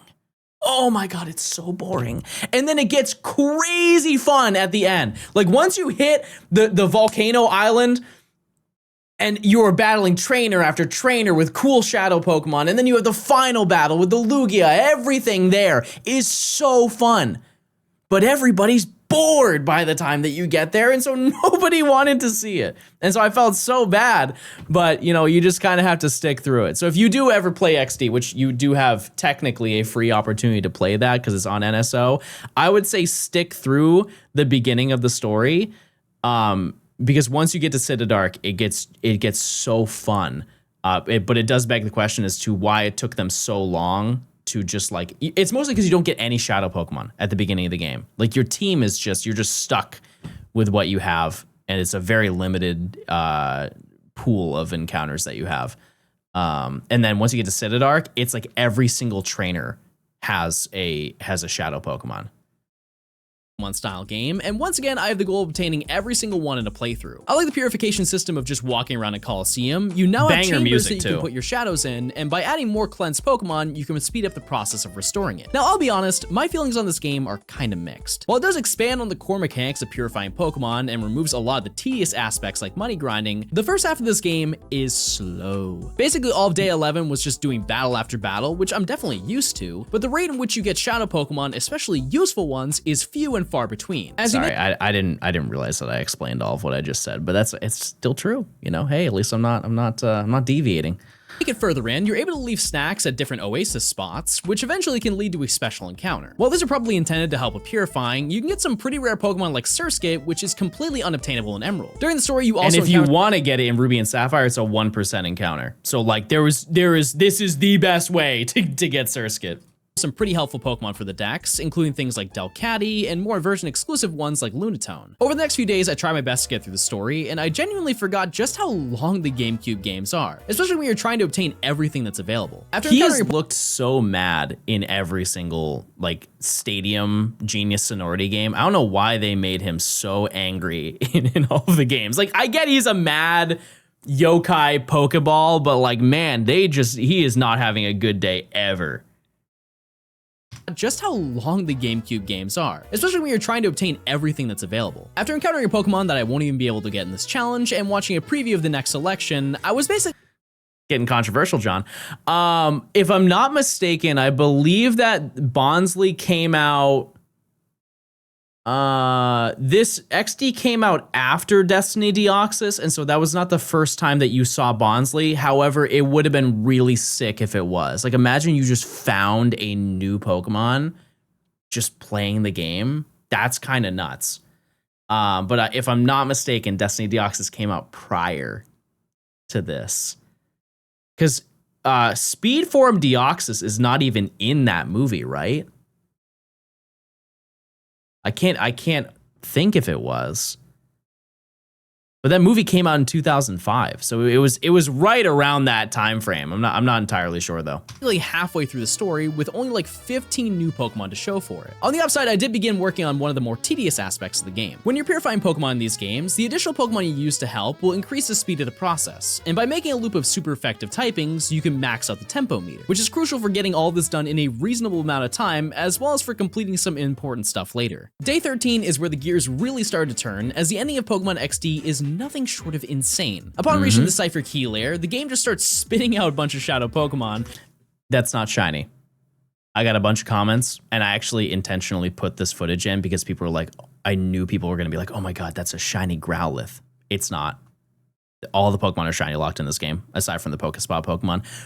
But even then, that's just what it looks with like. Almost all of them being essential to completing the decks. For some reason, a lot of these Pokemon are just Kantomons, which on the surface seems like a huge waste of time, but considering that I need to max up my tempo meters for the chambers, this is a huge help. Additionally, a lot of these Pokemon are at their highest evolutions, once again removing a huge chunk of the late challenge grind. Eventually, Professor Crane will give us the Master Ball, which normally is what you'd use on the box legendary, but there are actually quite a few unique things that we can do with this. Dark Isle is the final location of the game, and is home to a majority of the Shadow Pokemon in this game. Most trainers in this area have multiple Shadows that you can catch in one battle, which I actually love because I feel it makes a lot more sense to the story and the evil team's plans, but it does beg the question as to why they didn't just evenly spread all these out throughout the entire story. Despite this, this area contains some of the most important Pokemon in this challenge. All the rare Safari Pokemon are easily obtainable. She's kind of like weird in this game. I don't like I don't think Kangaskhan should be doing that. So the easy to run Pokemon like Kangaskhan and Chansey are basically forced encounters, but it doesn't stop there. The Hitmon evolutions, a ton of stone evolutions like Starmie, pseudo legends like Salamence are all at their highest levels, and even a few legendaries. It's important to note that throughout the entirety of Beyond State of Dark Isle, you're struggling. Because you just have to sit and take hits from multiple turns to catch Shadow Pokemon, this can be really tedious and challenging, which definitely makes the final battle quite the experience. After clawing your way through the volcano, you have a final battle against Greevil, who is easily the most ridiculous team in the history of Pokemon. He has not 1, not 2, not 4, 7 Shadow Pokemon. I don't even know where to start. Greevil will summon Shadow Lugia, and with the Master Ball, I have the main reason that I came here, but we're immediately thrown into a battle against his monster team of Rhydon, Exeggutor, Tauros, and the 3 legendary birds. And although I may sound insane, I had the goal of catching every single one in one battle. Because if you end up beating him without catching all the Shadow Pokemon, I actually don't even know how that works. I think you just have to refight him again, but without the Shadow Pokemon that you took from him or something. How does that even work? Do you just go back through Citadark in the post game, track him down? It's just faster to get it now, and if you fail, then you just reset the game. Mirror B gets them? Oh, true, because you do fight Mirror B at the end of this game. Yeah, I guess that just gets added to the team along with the like final Pokemon. Okay, huge. 1 down. So far, this has gone really well. I've only caught the easy Pokemon though. Oh my god, that's huge. Okay, we got Moltres. Wait, I think Gazander. you'll wake up this turn. It's been 3, so. Oh my god. Okay. Articuno, we're good. 1, 2, 3! Yes, sir. All right, Chad, I did it. I caught every Pokemon in one battle. With all that taken care of, we get to read some dialogue that probably explains why the Pokemon Company will never say this is a main. Yeah, that's nuts. That's probably one of the most insane things. It's the second most insane thing said in Coliseum and XD. It's not number 1 though. Series title and finish the main story of XD. But that doesn't mean that we're done. Because I caught every Shadow Pokemon, I unlocked a secret final battle. If you go back to Gadian Port at the beginning of the game, you have one final battle against Mirror B and his Dragonite. Is this battle necessary? No, but this is the final fully evolved pseudo that I didn't have, and the process of catching this took way less time than it would have to level up one of the game corner Dratini's from earlier. And but I will say that I didn't really talk about this. This was a hard battle. Like, this is not... Dragonite did not want to get in that ball. What's number 1? Patience, everyone. And I wanted to 100% both of the GameCube games anyways. Although by this point I hadn't purified every Pokemon, I did end up doing enough where I was able to complete the hardest Shadow Pokemon in the game. And now as you can see, everything is max tempo. There's Pokemon that's ready to open its heart. And by having max tempo on everything, we've done it, chat.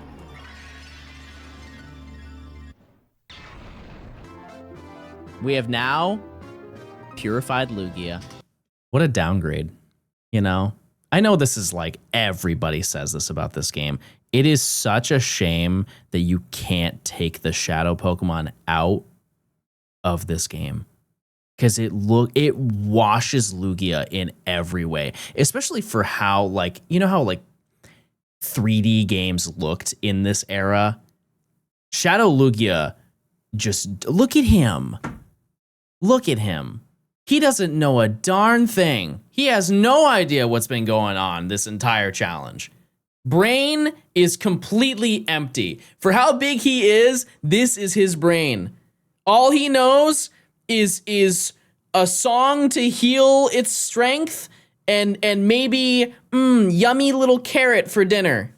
After doing a little trial and error with finding the fastest method to purify, I spent 2.5 hours on stream walking back and forth to cleanse all the Pokemon, as well as catch another set of Route 201 Pokemon to trade with Emerald. The next day I transferred the rest of the purified Pokemon on stream, which left me with only about 100 Pokemon left before I could say that I was done with the challenge. While it may seem bad that I only have 75% of the dex, at this point in the challenge I managed to catch at least one Pokemon from each evolution line, which meant that all that needed to be done was breed and grind everything up. Unfortunately, that process isn't as easy as the modern games, and the first problem is what a mess.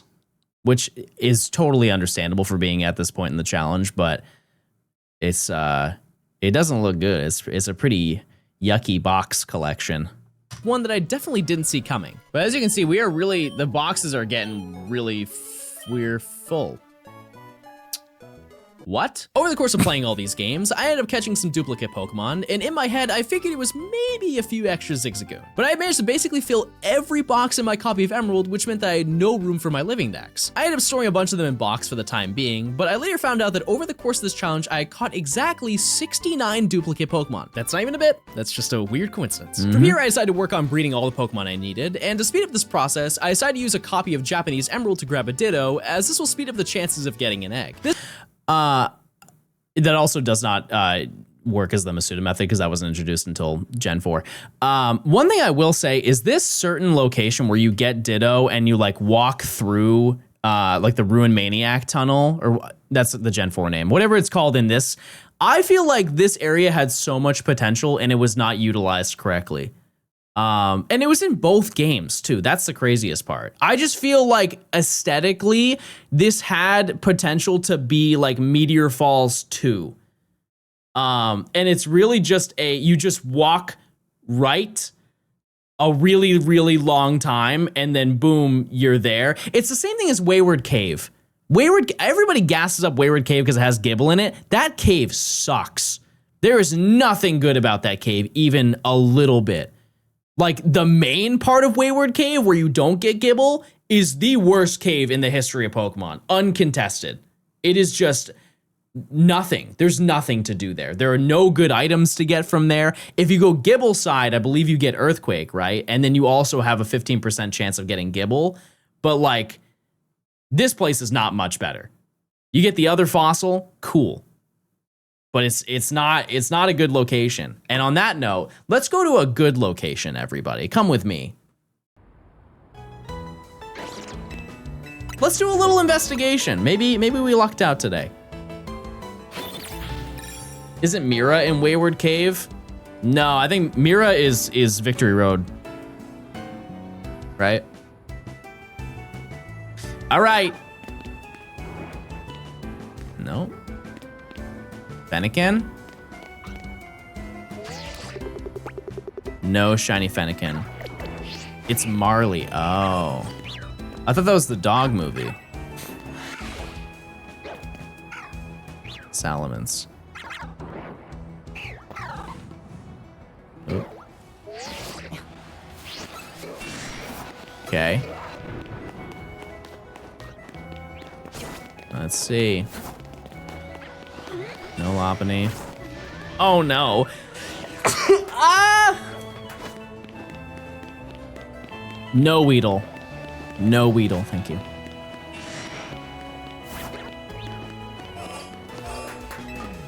Okay, let me go up here.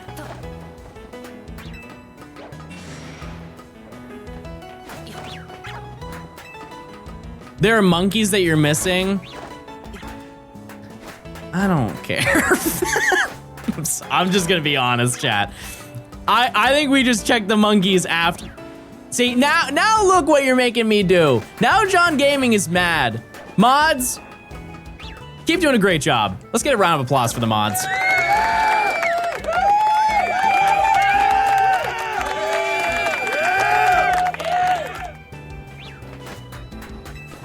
Yeah, let's check nighttime, because we could have got a Noibat, which, like, that's still cool.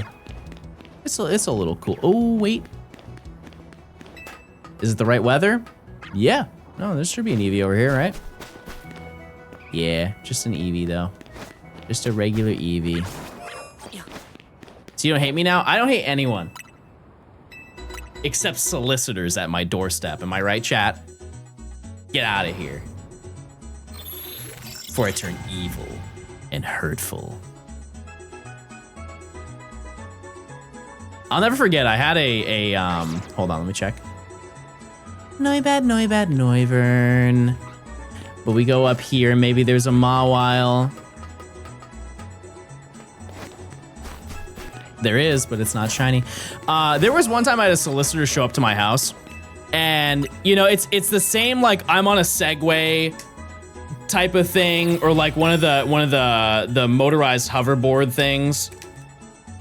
And he shows up and he's like, "Hey, I just wanted to see if you were good with your termite policy that you have for your house." And I was like, "Yep."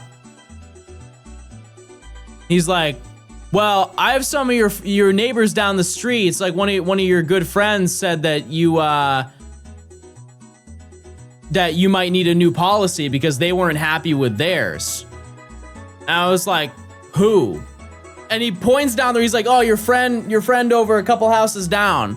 Chat, I don't know anybody on my street. I don't know anyone. Like, I know my next door neighbor and the neighbor next to me. I couldn't name you anybody else. Like, I don't know my neighbor's wife's name. Like, that's the level of communication I'm at with my neighbors, right?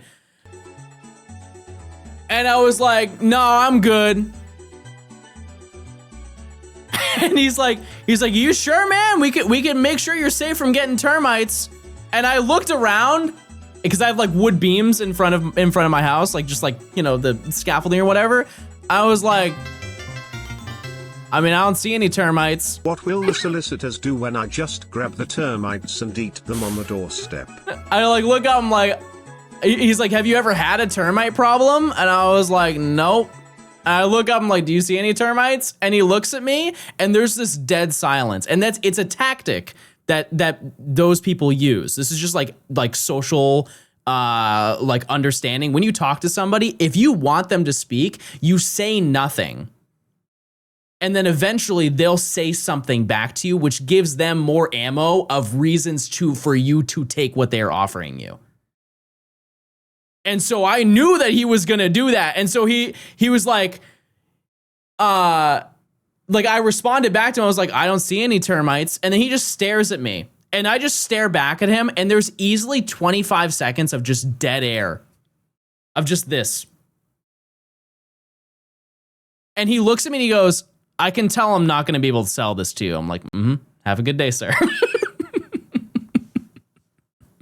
Have a good one. And it's right. Copy of Japanese Emerald to grab a Ditto, as this will speed up the chances of getting an egg. This is something that I won't add to the required total, but it's definitely a huge help in getting all of your eggs quickly. Because I wanted everything organized before I jumped into the grind, I went through all the trade evolutions to make sure I had all the items, which was once again— One thing I find kind of silly is the fact that I didn't at any point use Horsey on my team. You would think for having a shiny that rare and that cool, like I love Kingdra. I do kick myself for the fact that I just never used it. And to be fair, you know, like I don't know, like I was already done with the game and I had Rayquaza, and Rayquaza just kind of dunks on anything. So there was no incentive to have it on my team because it wasn't going to benefit me. But like Surf is cool. Another huge detour that I needed to take. While I did luck out on getting a lot of items like Horsey's Dragon Scale— Is Horsey in Pokemon Home? None of these Pokemon are anywhere but this game. I finished the challenge and I never touched the cartridge again. I don't plan on ever taking any of those Pokemon out. Because I want to be able to look back at that and just scroll through the boxes and be like, wow, I did that. We're looking for Fennekin? Yeah, and Bagon. And having a few shadow Pokemon hold things. And that's the same thing that I did for Platinum too. Like when I did the Platinum living decks, it's none of those Pokemon have left. None of them will ever leave. They're just gonna be there forever. Because I think it's way cooler. Like if I take some of these Gen 2 shadow Pokemon that I had here and put them into Pokemon Home, I'm never gonna look at them again. But like I would love to look at just the whole thing. Or if I ever want to do Battle Frontier stuff with that copy of Pokemon Emerald, I have every single Pokemon ever in that game that I can use whenever I want. So it sets me up for future videos, and it's also just like a cool nostalgia piece that I can just hold on to forever. Coat. There are a few that aren't as simple. In Emerald, there's only one King's Rock that you can collect, and to be honest, the person who gives it to you is pretty hurtful. So I ended up using the Japanese Emerald to grab that again, as well as arguably the most annoying items, the Clamperl items. The Deep Sea Tooth and Deep Sea Scale are necessary to get both of Clamperl's evolutions. So annoying. And for some reason, they decided to make it insanely tedious to collect. On Route 108, you can visit the abandoned ship, which leads you to a little maze to obtain an item called the Scanner. After talking to Captain Stern and Slateport, he lets you choose between one of the two, which means that you either need to trade to get the other, or need to play another save file up until the point to obtain it, which is pretty insane that there's no other alternative in the entirety of the Gen 3 games. And to be fair, you know, like I think the easiest answer was like, why didn't they just give you the item for both of them in Emerald? Or why didn't they just put them in Coliseum or XD? But it's important to note with how much grace they give you with playing Coliseum and XD, like any hard Pokemon, all of the Pokemon from the Safari Zone are in XD. Like that saves you a crazy amount of time. Like you remember how I dealt with Kangaskhan? That was not kind, and that was a couple months ago, right? So they had to leave some Pokemon out. But still, it's just a lot of work. Like you need 2 games to get just 2 Pokemon that nobody ever brings up. When was the last time you thought about Huntail? Not recent for me. After preparing everything to trade, I decided to do all the evolutions in XD, just so I could show off Shiny Kingdra in 3D, as well as some more unique ones. I can't imagine Politoed looks good in this game. I was so wrong. He's so baby. With all this completed, I immediately worked on hatching all the eggs for the duplicates that I needed, which did take about 4 hours to complete, but to be fair, Emerald is the fastest game to do this in, as Flame Body doesn't increase hatch speed in any other GBA game, so in most cases, this would take double the time. I was able to get around 15 new entries, and by the time that I had scrubbed through the entire dex, I realized that I missed a few Pokemon in this game that would just be faster to catch. So I took a quick lap around the map to bring my total for the day. Oh, by the way, a small update that I forgot to mention, Rayquaza's name is updated to Slayquaza because Rayquaza's gay. Not that you can't be straight and slay, it's just like it's way harder. I try every day and fail. One day it's gonna happen, but like gay people are it's in the DNA, right? Like if you're gay, you slay. It's half the letters. To 315 out of the 386 that I needed. To make this a lot easier to complete, I spent an hour organizing the entire Dex and Pokemon box in numerical order, as well as collecting shards from wild Pokemon, which you can trade to get evolution stones that are otherwise not purchasable. At this point in the challenge, I was essentially done, but with 70... Oh, also, I think I could be wrong about this. Didn't they... There was something that happened to Absol's sprite. Oh, yeah, Absol's thing, its horn is backwards. If you look at the Absol sprite, you have the Absol head. Like, say that I'm Absol, you have Absol head, and then it sticks out like this, and then goes up like this.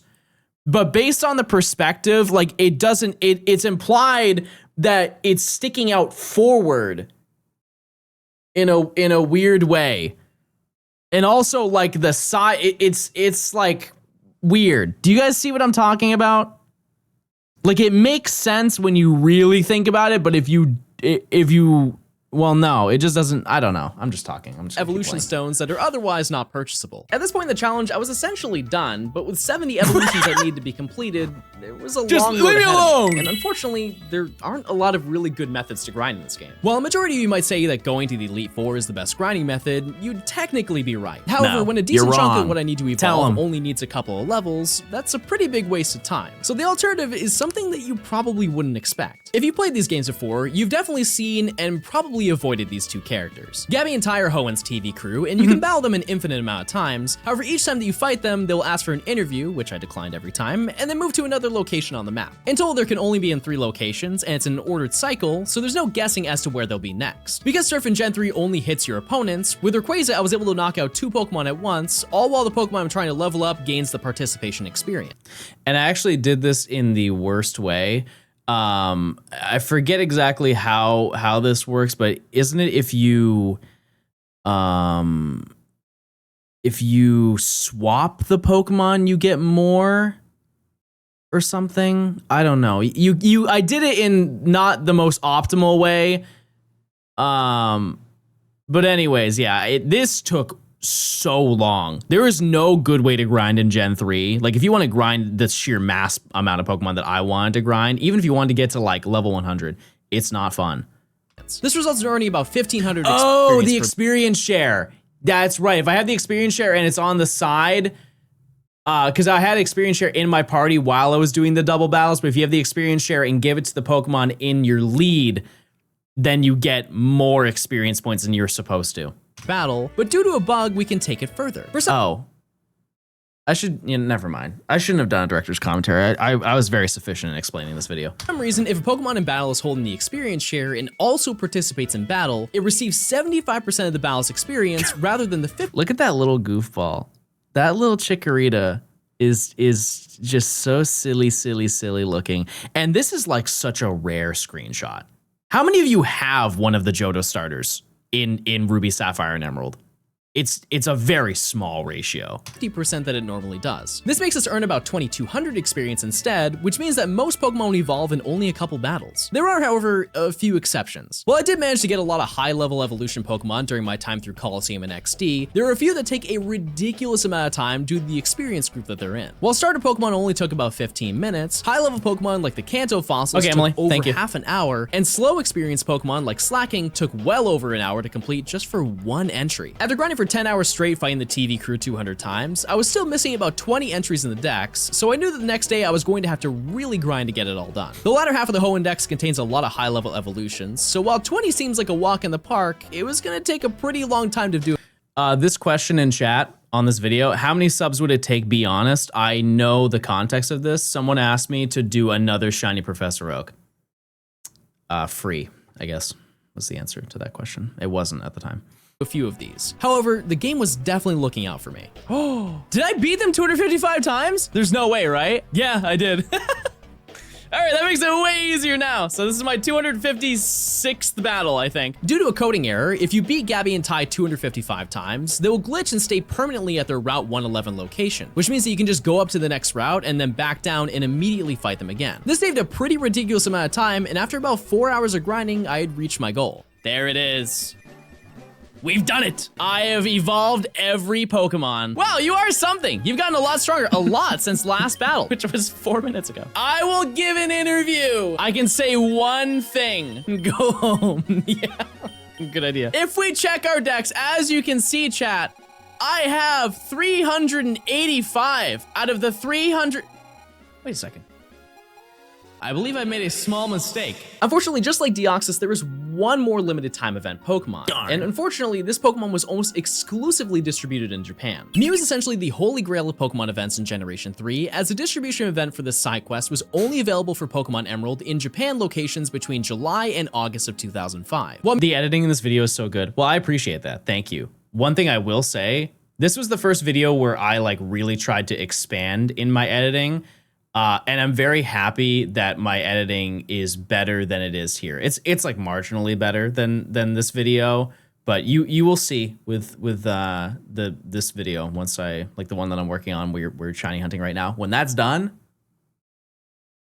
you'll love it. Promise. Mew was released internationally through a Toys R Us event in the US. The old sea map never saw official releases outside of Japan. And aside from using a Game Shark to teleport to the island to catch Mew, this has been basically unobtainable for years. Because of this, you have to inject the event into your game in the same fashion as Deoxys, which means that in total, there are 2 Pokemon out of the 386 that are just no longer obtainable. Thankfully, the process of getting to Mew is pretty simple, as you just need to go to the island and hunt it down in the grass, and after a few minutes, I was finally done. And with that, chat, I have caught every single Pokemon and made a living dex in Pokemon Emerald, and it only took about 150 hours. I have, and yeah, that's probably the most time I've ever spent on a video.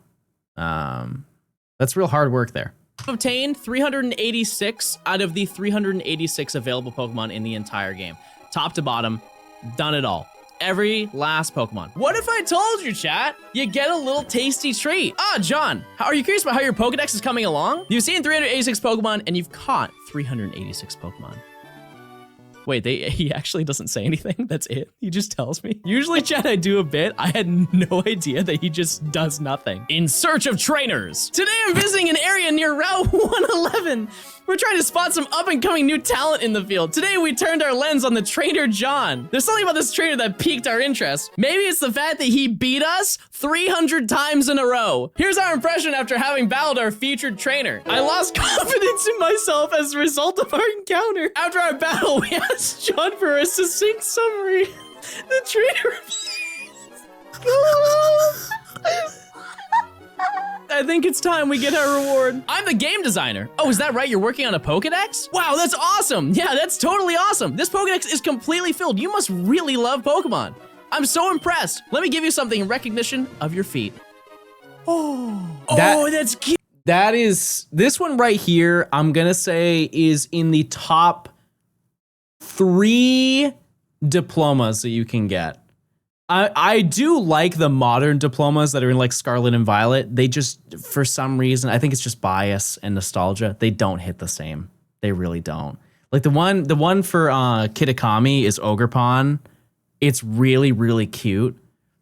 But also the amount of effort that it takes to get Ogerpon and like every other Pokemon is so minimal in comparison to this. Like I did that. I finished that entire dex in Living Dex in like 11 hours. This is up there though. It's not the best one. I think Heart Gold Soul Silver might take the cake for it.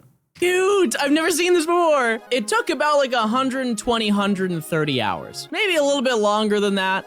But at the end of the day, a pretty long task. Not only that, but as you can imagine, this video was very expensive. Despite having a decent chunk of the games and peripherals, I still spent $1,000 on games, consoles, and recording devices to get this all done. So if you liked the video, please consider subscribing. In total, if you want to do this, it would cost roughly $1,500 to do it from the ground up. So if you're interested, here's my best advice.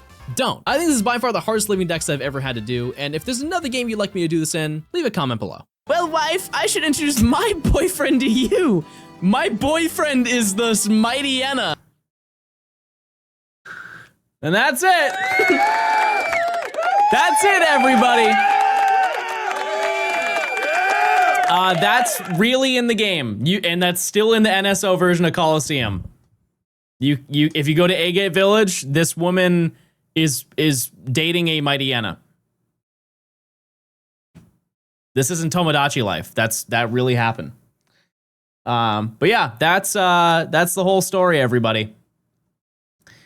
So yeah, thanks for checking out. That video has 125,000 likes. That's nuts. That's crazy. Oh, Coliseum isn't on NSO. That's why it took so long. They're getting rid of it.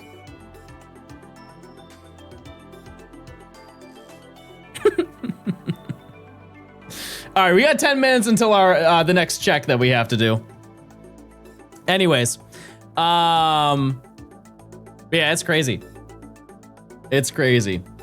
It's to the I do you think that video is deserving of being the second most popular video on my channel? To be honest with you, I don't think it deserves to be. I think there are a couple videos that are better. A couple that are better. Like the Metal Rally. I think Metal Rally should be second. Platinum Dex is also really fun too. Yeah. Yeah. But still, I love that video a lot. It was a very fun time. And it's unfortunate that there isn't much more that I can do that I haven't already done. The horsey video, the horsey aspect alone boosted it. Yeah, it's fair. Yeah, I don't know. I have no idea. Hopefully this video is #1. We're gonna find out soon at some point, you know? Like I said, I've kind of stopped giving you guys like an estimate as to when this video will be done. But like recording wise, when there's only 5 shinies left, I think I can give you guys a relatively decent time frame. I'm gonna obviously be gone next week. Maybe it maybe is next week. I wouldn't say that, because you know, like we're gonna be gone for the weekend on a little trip. So, yeah, I don't know if I'm definitely gonna hunt on the trip, but I wouldn't say that it's gonna be like the forefront of that because I have a whole bunch of stuff planned. A small excursion. Okay, Chad, I'm gonna leak it to you. I lied to you about what I'm doing for her birthday. I'm not taking her to Alaska. I lied.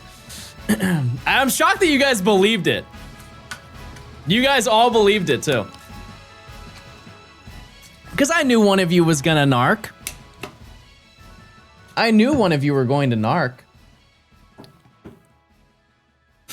She actually still doesn't know. I don't think she even knows that we're going on a flight.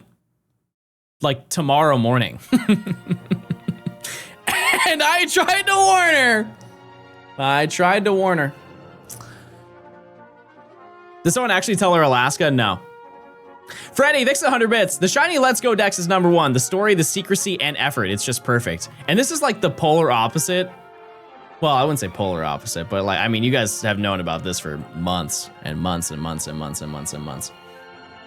But yeah, I'm excited because I planned out like a huge list of activities that I knew that she would like. Like we're gonna go to like museums and we're gonna go to like botanical gardens and stuff like that. It's gonna be very fun. It's gonna be a great time, and I'm sure she's gonna be very happy with it. But what's the hardest part, or what's the next part of the national shiny dex? I have no idea. Who knows, chat? Who knows? I have to spend like a month making this video, so I'm more focused on that.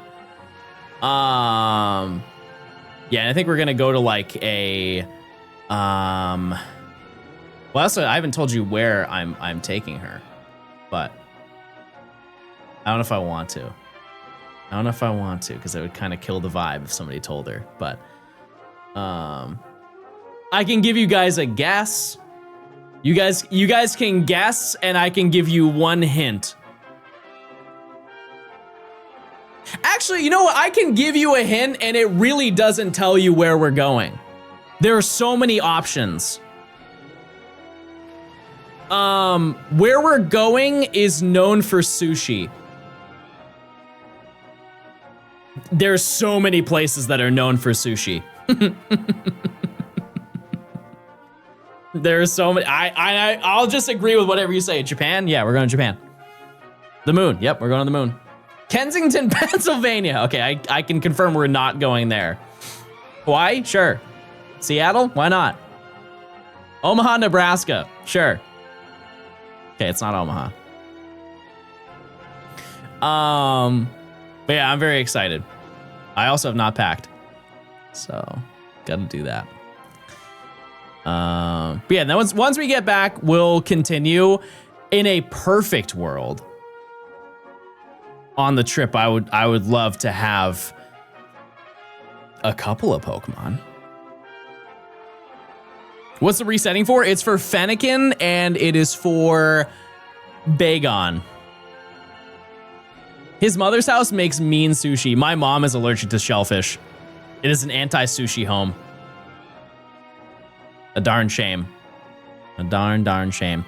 But yeah, we'll be back in a few days, and I mean, in a perfect world, it'd be awesome to just run Drampa at the end. Which, by the way, just want to keep bringing this up just because I'm excited for it, because I've gassed this up for years. If you've watched me for a long time, you know I've wanted this forever. Years, literal years. I will have a moments badge, which is basically an I was here badge that you can have on the channel, and we're gonna do it for every single video from now on, so long as they keep the thing available. But if you look at the below the chat, that's the badge you will have. That's probably going to be the one for watching the stream, and then there's going to be one if you sub. If you watch for 3 hours, you'll get the badge, and then if you gift a sub or sub, as long as it's not Prime, you'll get like a special badge. Will it be the end of every video? Yep. Yep, every single one. Because they take no effort to make. They take no effort to make, and they are, while I would love if you guys gifted a sub to get the badge, it's also, you can just watch the stream, so it's free. So there's genuinely no downside. It's just you get a different, arguably cooler one if you do gift a sub, right? Yeah, I think it's gonna be very fun to include those. Because a lot of them can have like personality behind them and like reasoning as to why we chose a certain badge. When was this? We haven't done it yet. You'll get a notification when I stream. You'll know. You'll know when I do it.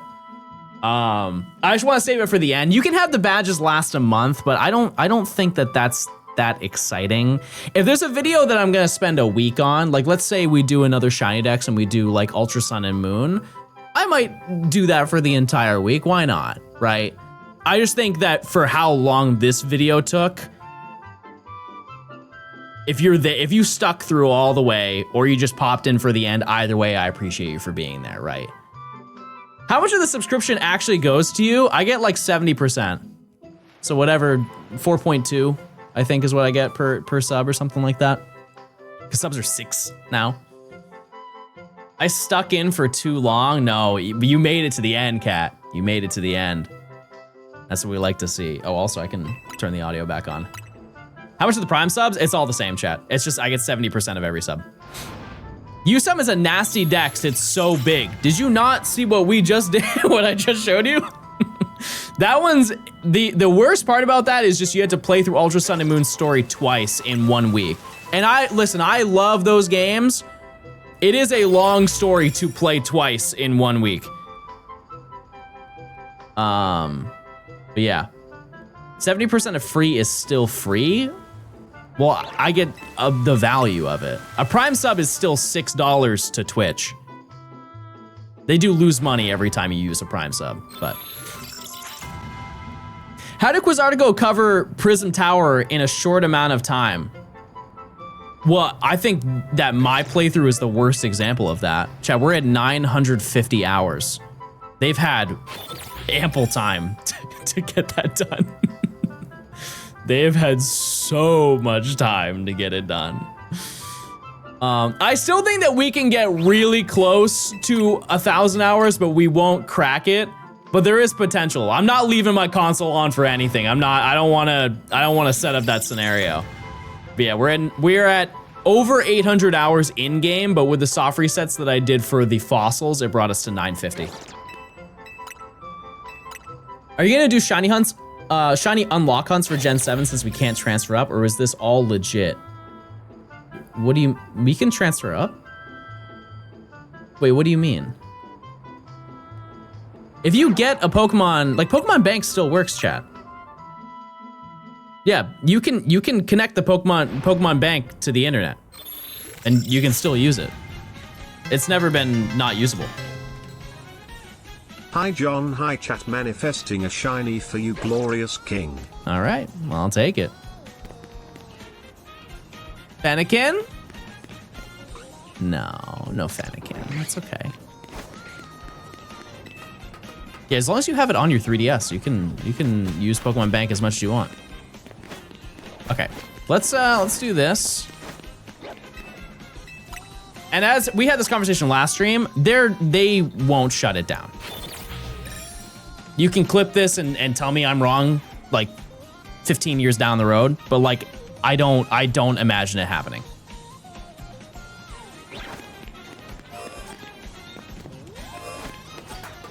Benny. Anything here? Trubbish. Is that thing always alpha?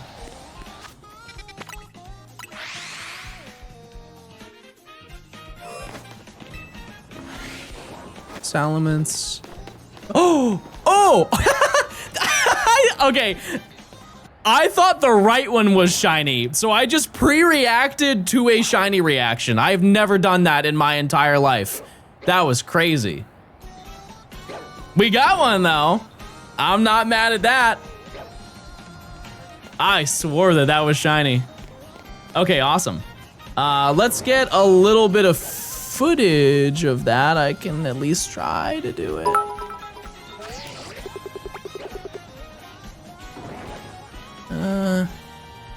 Yeah, there's no good angle on this one, huh? We just gotta be really, really careful.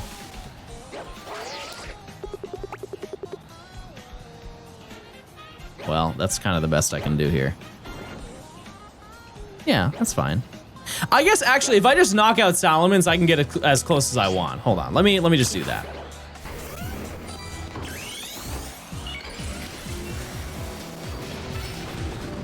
Take him out. Oh yeah, we're in there. Light work.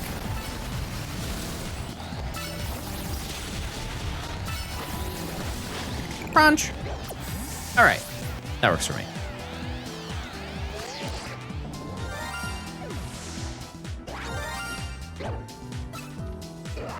No, you don't see me. Leave me alone.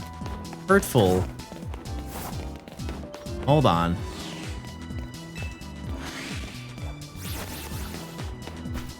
Oh, now you gotta run all the way back. Look at you, being goofy.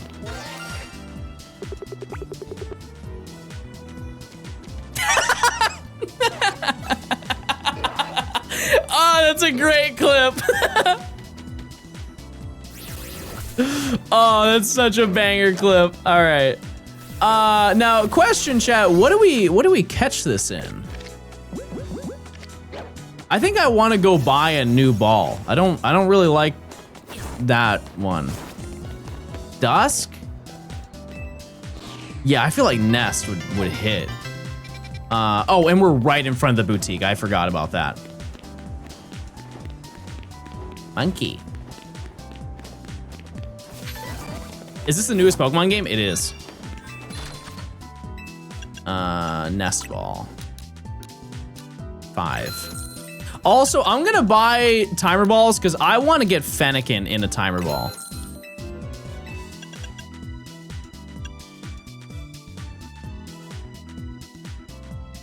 And I want to catch Metagross in a luxury ball. I just know. Actually, I don't need that many.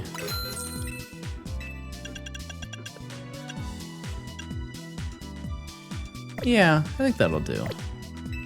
How many new shinies did we get today? 1. Only 1, but that means we only have 4 left, chat. It's gonna be hard to, you know? It's gonna be hard. Are catch rates in ZA boosted? Ah, that's a good question. I actually don't know. There it is. Come on out of the bushes. Don't be shy now.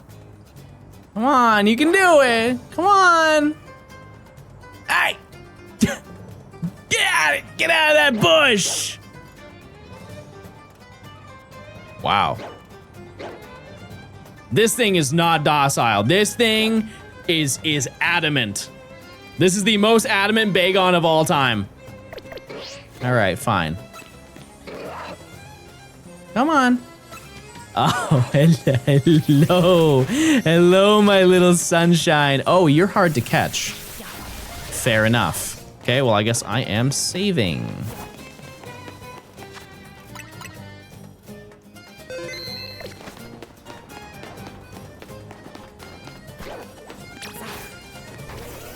One bite. Come on.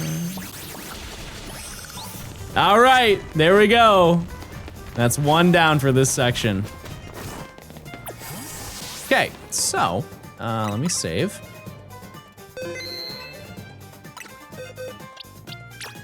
Oh yeah, we didn't even name this Weedle. I'm gonna name you Wee. Nature guesses on Bagon, chat. I'm saying this thing is adamant or naughty. It's up attack. Naive. That doesn't fit the lore at all. Okay. This one was claimed, as are the rest of them. Oh no, I can't spell.